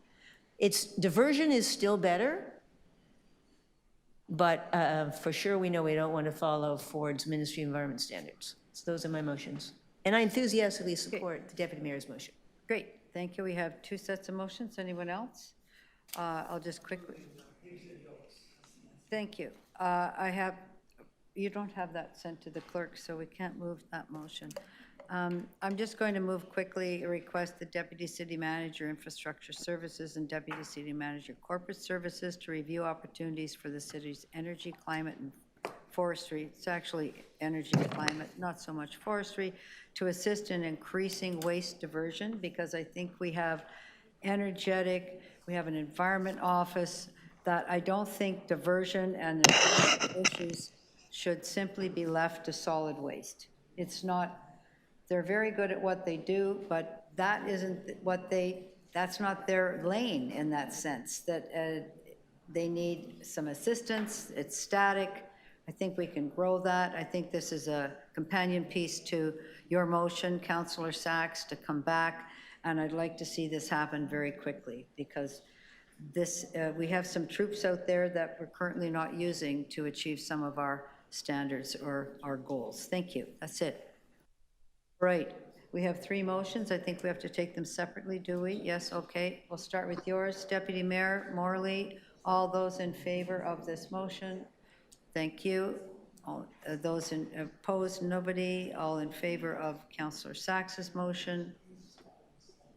All in favor, opposed, that carries. And in favor of my motion?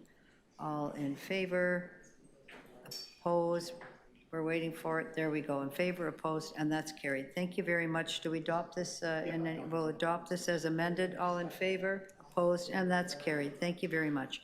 Okay, 2 more items, because I forgot that 12 was held because we have a speaker. Item 11, proposed incentive pilot program to collect and manage stormwater and private property in support of climate resilience. Louise Hidinger, Cliffcrest Butterfly Way, Bendale Butterfly Way, Clean Indoor Air Toronto. Is Louise here or online? Okay, ready to roll. We're ready for you. Okay. Thank you. Oh, can you hear me? Go ahead. We can't hear you. Speak up. Hello, can you hear me? No, more volume, please. Now can you hear me? No, we can't. Hello? Now we can. Okay, wonderful. All right. I'm a member of the Cliffcrest and Bendale Butterfly Way groups, part of the David Suzuki Foundation's Butterfly Way project, which aims to grow habitat for pollinators with native plants in neighborhoods across Canada. Both groups are recipients of Pollinate TO grants to create native plant gardens. I'm also a member of Clean Indoor Air Toronto, and one of our areas of concern is pollution from climate change-related events and human activity. This summer, the Bendale Butterfly Way group created a rain garden with native plants at Nob Hill Park in Scarborough. In just a few months, it's grown incredibly well. It attracts insects and birds, wildlife, and it's beautiful. It's enjoyed by park visitors. We believe rain gardens planted with native plants are an excellent strategy to manage stormwater runoff that also help to rebuild habitat and promote biodiversity in the city. So we strongly support the concept of green infrastructure to manage stormwater. Sorry, However, I'm sorry, Louise. This is about, I believe is, okay, so you're talking about, there's rain barrels and there's the rain gardens. The rain gardens, thank you. Which is part of green infrastructure. So we do support the concept of green infrastructure to manage stormwater. Well, however, we've noted some issues that raise some questions. When water runs over hard surfaces, it picks up pollutants from the urban environment, including oils, heavy metals, microplastics, per and polyfluoroalkyl substances, and other synthetic chemicals. Although there's a ban on cosmetic pesticide use, pyrethrins and pyrethroids can still be used for pest control. Recently, companies have been selling mosquito pesticide spraying services to property owners across the city. This typically involves using a gas-powered fogging machine to fog the area with permethrin or another pyrethroid. This contaminates the air, water, and soil, and pyrethroids are highly toxic to insects and aquatic wildlife. If a property owner has this spraying done and it rains, then this pesticide will enter the water.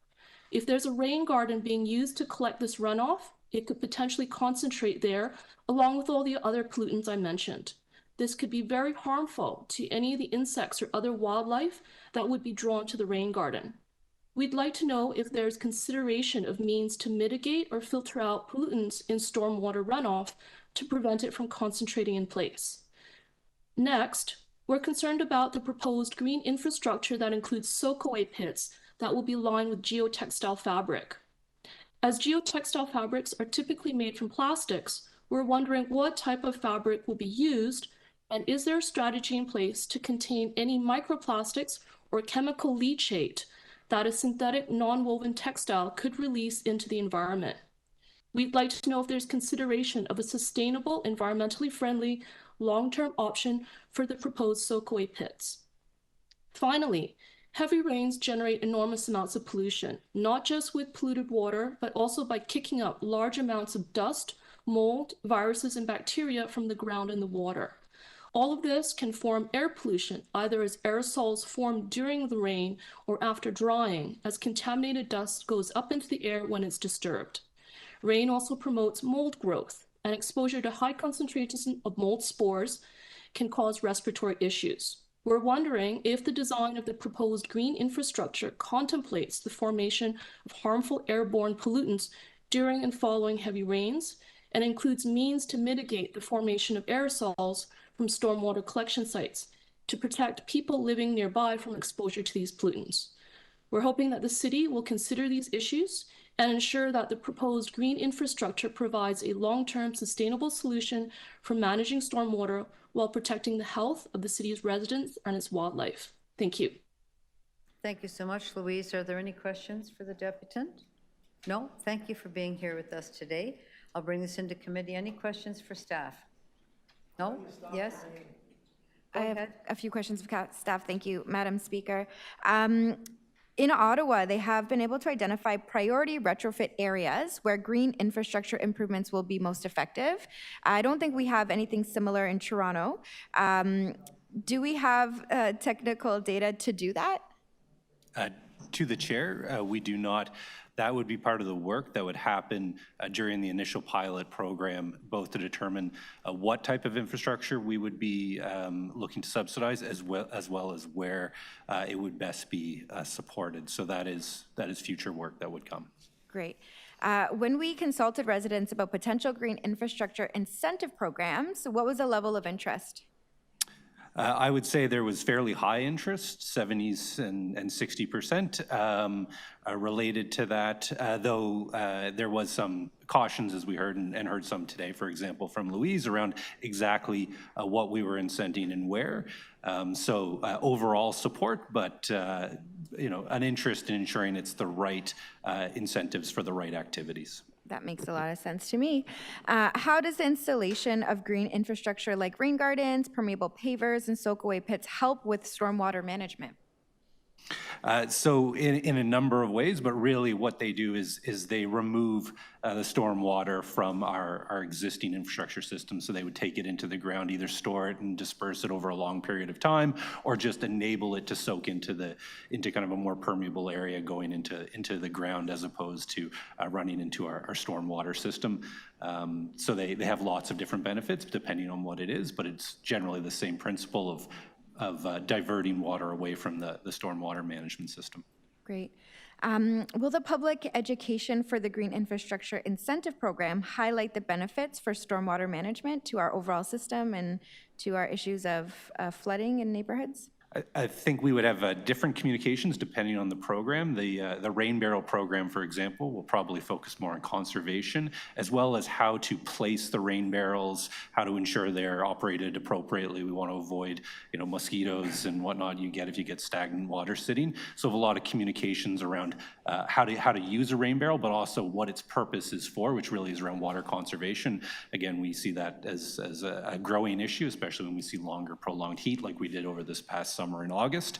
But the other program will focus then more around what are the opportunities around stormwater, around conservation, and then generally with our partners in Toronto Water, helping people to understand how they can, be more resilient in their homes, how they can avoid water and diverting it away, other things they can do. So we'd look to cover all those type of areas in the communications.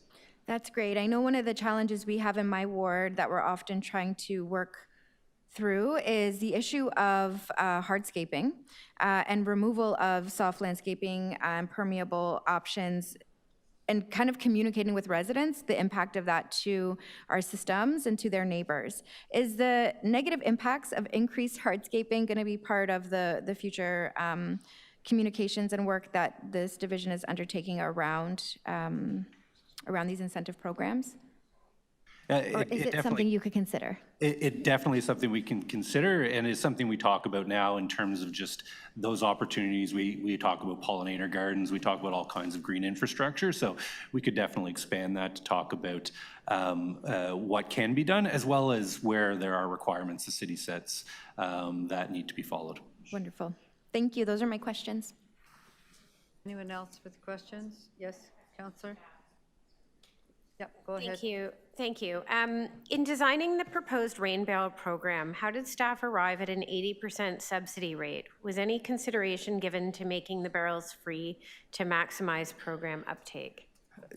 I think we'd be, if there was an interest in looking at that, that was something that we could look at. Obviously, it would increase the cost. It might have more people seeking rain barrels, maybe not necessarily using it. It is free, so there's no there's nothing that people are putting in, no investment, even though it's pretty minimal anyway. We're talking probably $10 to $20 a rain barrel, maybe up to 30 if it's a nicer one. But we were directed to look at a subsidy that's similar to the existing programs we have, for example, the backflow valves, et cetera, and those are, I think, around 80%. So we used a similar number when we brought this forward. Thank you. And this is just a bit on the technicalities of how the reporting back goes, but the rain barrel subsidy pilot is set to end at the end of 2026, but the recommendations on the item set a report back date in late 2028, 2 years after the end of the pilot program. Is there a reason for this gap between the conclusion of the pilot and the report back on its results?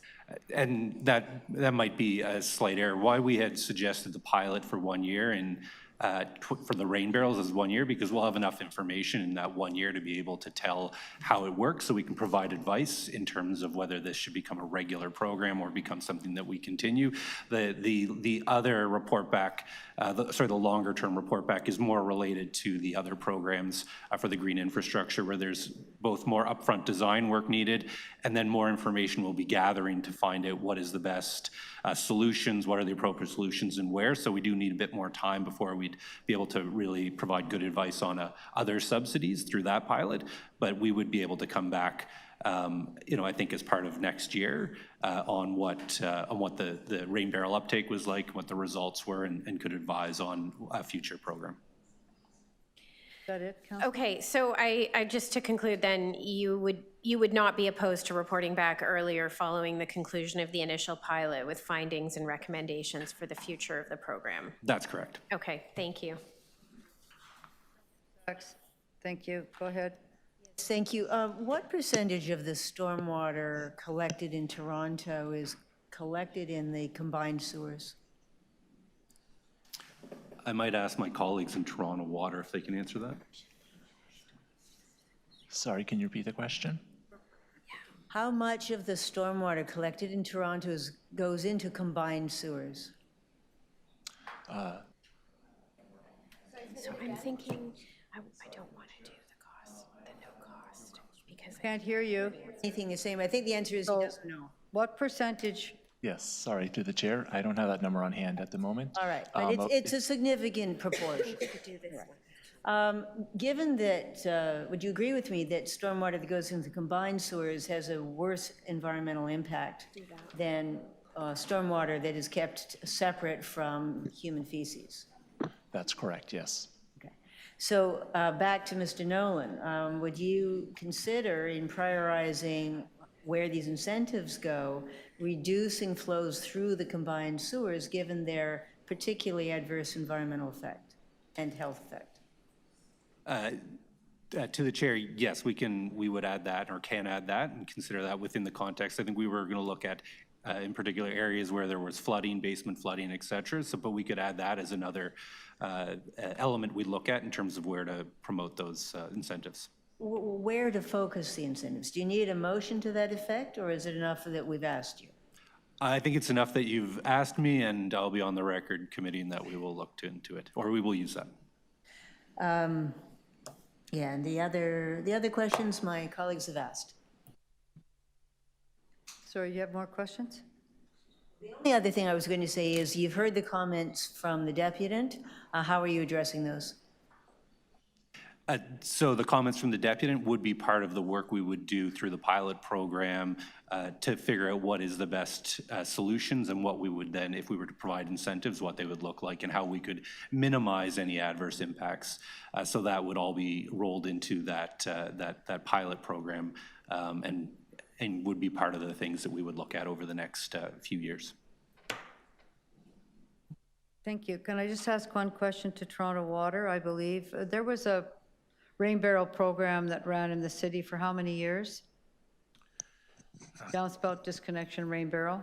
Yes, so prior to 2011, the city had a voluntary downspout disconnection program. And that was basically a program where we arranged through free disconnection of downspouts through a city-hired contractor.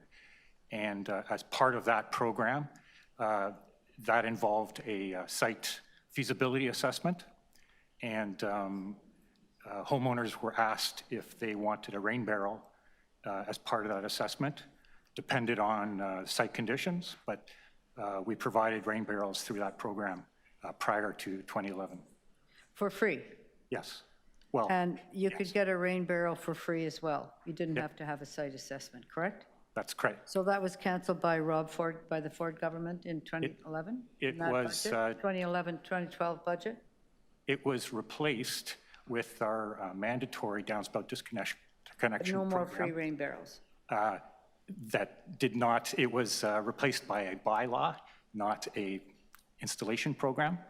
And the bylaw did not include rain barrels. Right, but Toronto Water decided not to hand out free rain barrels any longer. Was that your decision or a different decision? Budget that was decision a council, or your decision? That was a council program. That you canceled, or council canceled the program on your recommendation or on its own? Okay, so I can take that. The rain barrel program was part of the water efficiency plan that reached natural completion in 2011. At that time, City Council, endorsed the recommendations of the plan, and the plan reached its natural completion, so it was decided not to renew at that time. And that was recommended by staff? That's correct, yes. So City Council acted on the recommendations of staff, not on its own. I think I'd like to be clear on that. That's correct, yes. So Toronto Water, during the 2012 budget, then 2011 or 2012 budget, that was removed? Yes, that and other water efficiency programs. All the water efficiency programs were removed under that particular 4 years, 2012 to 2014. Yeah, with the exception for the ICI water conservation program. Thank you. Thanks. No? Anybody? Councilor, Deputy Mayor, thank you. Thanks, Madam Chair. So it's no secret we have issues with storm sewer capacity and basement flooding in many areas of our city. Last summer was a doozy for many, many homeowners. Many of my residents in Ward 3 were impacted by flooding from the extreme storms last year, and we know with climate change being a reality and extreme weather on the rise, there will be more. Many I've spoken to have been flooded more than once. This issue is important to residents of my ward, as is important to me. I held a community event in March of this year with thanks to Toronto Water for joining us, where we took feedback on this issue and educated many members of the public about what the city is doing and what programs are available to them. It was very productive, well received. We also covered a lot of the details around the basement flooding protection program and the capital works that are arising from that work as well. It's clear that in my area, our stormwater management infrastructure is not adequate to handle increases in precipitation, specifically around severe storm events, as our climate continues to change. And again, we have a lot of work to do to improve our resilience.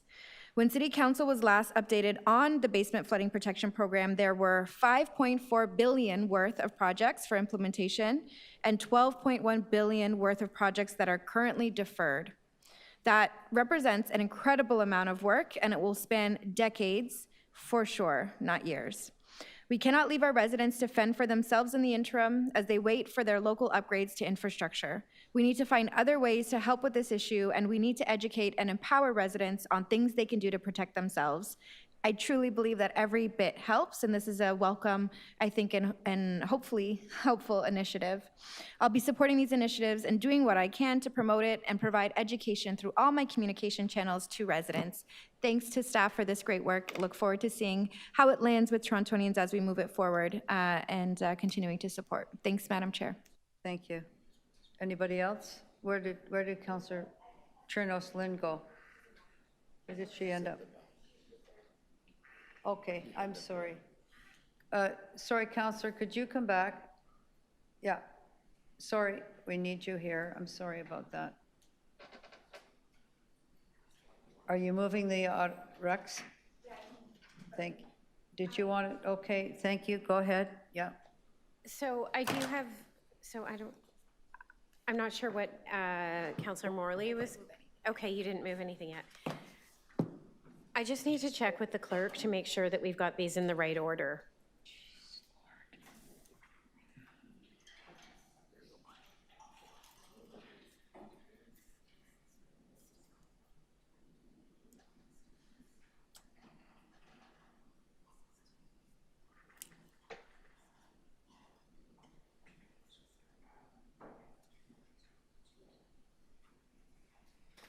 We're just changing the formatting of something, but I am moving some recommendations that really speak to the questions of what I was asking before. Sorry, are you moving amendment? I am moving an amendment, yeah. Yes, thank you. All right. And so we're just going to get those up on the screen, but basically we're going to ask that staff provide us with an update after the end of this first phase of the program with the pilot to subsidize rain barrels on private property. And that way, hopefully they can consider continuing this in that meantime, because they'll come back with a check-in on that for us. And then it will still be part of that larger status update that they're going to bring us back at the end of 2028. Thank you. And then you have a second one? Pardon me? You have two motions, Councillor? No. Well, yes, and then the second one is well, I already spoke to it. It's like we have to change the words, delete the word implementation from, so we have to amend recommendation 3 by deleting the word implementation and replacing it with the word status and adding the words on the implementation. Know what I'm going to do? Have you got all of that? He's got it. Got the clerk everything? should have it, yeah. And it's just to make sure that we still get a report back, like this is all included in the 2028. Okay, fine, thank you. That's great. All right, then, you've submitted your motions. Can we take those under advisement? All those in favor? Opposed? And you're the only, you have two motions. The next motion is, and then the second motion, all in favor, opposed, and then item as amended, all in favor and opposed. Thank you very much. We have one more item, which is item 12, and we're holding that down because Mr. Longfield wanted to be here. I'm not sure he's still here. Well, sorry, Diane, he's right here. Thank you.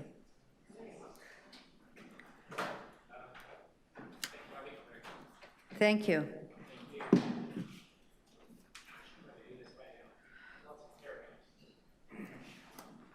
Thank you. I just want to say I really appreciate Lynn's comments at the beginning of this, really talking about the importance of the ghost bikes and what they mean to the community, and especially in this moment, if not other times thank you. I've had the, I don't know what to call it, unfortunate pleasure of actually being on some ghost bike rides with some members of this committee. Deputy Mayor, we were out in Etobicoke last year. And so basically, I understand that Councillor Pasternak can't be here. That's understandable. But given that, and given this came fairly late, I think you would be hearing from a lot of folks that'd be really concerned about what this could mean to the Ghost Bike program. And so given that, I'm just sort of asking that the committee basically not move forward with this recommendation. If there needs to be more time to consider it at a different IEC or that piece, and Councillor Pasternak wants to table it then with enough Mr. Longfield, we have an amendment that you might be happy with. Okay, but anyways, I'll know. just make that point on it. I received lots of messages from folks when they saw this was tabled that were quite concerned. So, and again, just again, really wanted to say thank you, Councillor, for your comments on that, and thank you. Thank you. We do have an amendment, and I think you'll be happy with that. Yes, sure. So thank you for your comments. I think it wasn't necessarily, I don't think Councillor Pasternak had thought that this was included.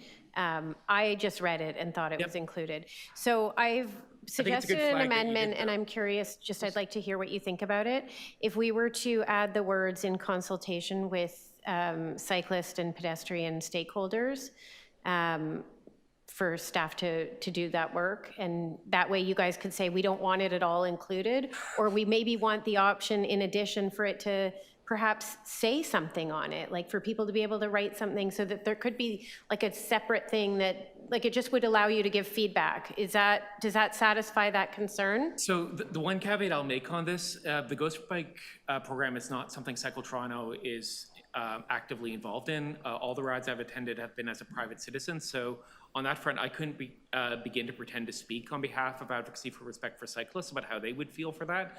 I think, if I'm honest too, there might be some concern about needing some kind of city permission or buy-in on this too. I think often, and again, nothing personal, I think often there's a lot of anger and frustration when people are at these events about what the city is or isn't doing when it comes to road safety. And, I'm kind of just sort of wondering aloud, what problem is this trying to solve, really? And again, I understand that the councillor isn't here on it.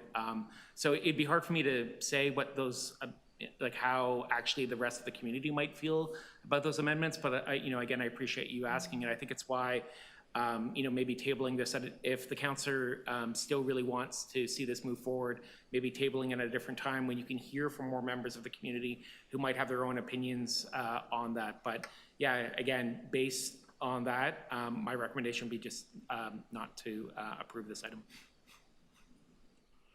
Thank you. Any other questions? Oh, question?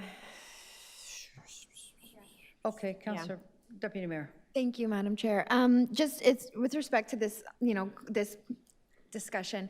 Would you agree that if the city were to proceed with exploration of this as a permanent memorial on in locations where it might not be a cyclist collision but a pedestrian collision, we know, and what Councillor Pasternak shared in his comments earlier was memorials do fade, right? Yep. And we want to make sure that there's a permanent way to indicate and to honor someone who may have lost their life on a particular street corner. Would you agree that this could be a complementary program to the Ghost Bike program?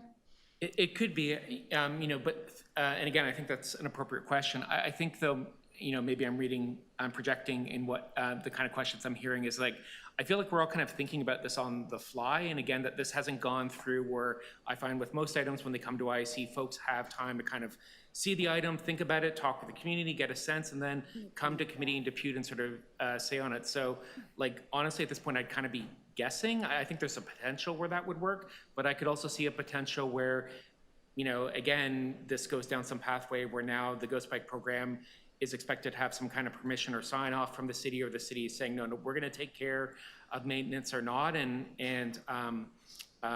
especially, in this moment that we're in, as you identified, Councillor, I just don't think it would send a very good sign to a lot of people. No, I appreciate that. Thank you. This is coming back. It's a feasibility study. It's not telling them to do it. You understand that? Yep, right? I understand that. I'm just saying as well, just the can of worms on it. And then I would very concerned that anybody thinks that would replace any of the ghost bikes that are in the city, because they're so significant in reminding people of people that have died in cycling accidents. So I think that will be we have one amendment, there may be more amendments in order to ensure that nobody thinks that program is something that anybody's trying to take away. Yeah, and, So and thank for the you. record, I'm not even, Councillor Sound here, I'm not assuming there's any intent on any of that piece, Yep, just, got it. yep. Thank you. Thank you. Thanks very much. Any other questions of staff? Any comments? Pardon me? I think we're getting a report back next year. We have that. I'm going to move a motion to, does not include ghost bikes. Very specifically, we're not looking to replace the ghost bikes that are very important to everybody once somebody has died in a cycling accident. Well, we know what that is. We know what they are. So I think that's what I'd like to do. You have an amendment, did you? You didn't move your amendment? It's been sent to you. But you didn't move it. Sorry, I would like to move an amendment. And I'd like to move this on behalf of, I'd also like to move the motion on behalf of Councillor Pasternak, who's not here. Yeah, he's put it in. You moved the motion with that amendment. That's fine. Thank you. But I can move I'm moving the amendment under my name. I get it. We got it. You got it? Okay. Clerks have it. It's being moved, moving the amendment. And I am now moving an amendment not to replace ghost bikes. So we're very clear to the cycling community that this is not about changing that program. It's very clear to staff that we're not asking them to change that these are exceptionally important reminders of cycling safety and a reminder of folks that have unfortunately lost their lives in a cycling accident. And the other piece being, I believe Councillor Pasternak saw something, a pedestrian who had been killed at the roadside, would like to find a way. So we'll hear this back. Ghost bikes are there. We'll get this back in first quarter of 2026. So let's just have that come back, okay? Can we do that today? All right, thank you. You've seen that motion. All in favor? Opposed? That's carried. Anything else, Mr. Clerk, that we have to do today? Thank you very much. We're going to have a very, very, very busy meeting in October, and there will be a 3-minute deputation time. So just letting everybody know. I think I'd like us to support that because it is 4 o'clock. We had great deputation, great discussions. Thanks, staff. We just have one staff left. That's you, Ms. Gray, hanging in to the last minute. And thank you to everybody who helped with this meeting, everybody's participation. No, I didn't see. I'm only looking over there. Sorry, over there. And to the staff on the right, Mr. Pasternak, Bada, all of the clerk staff, everybody else, all the deputants, thanks so much. Sorry about that. All right, this is over. We're done. We're done. Thank you.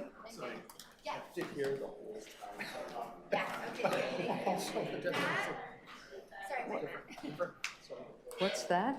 Who sat here the whole time?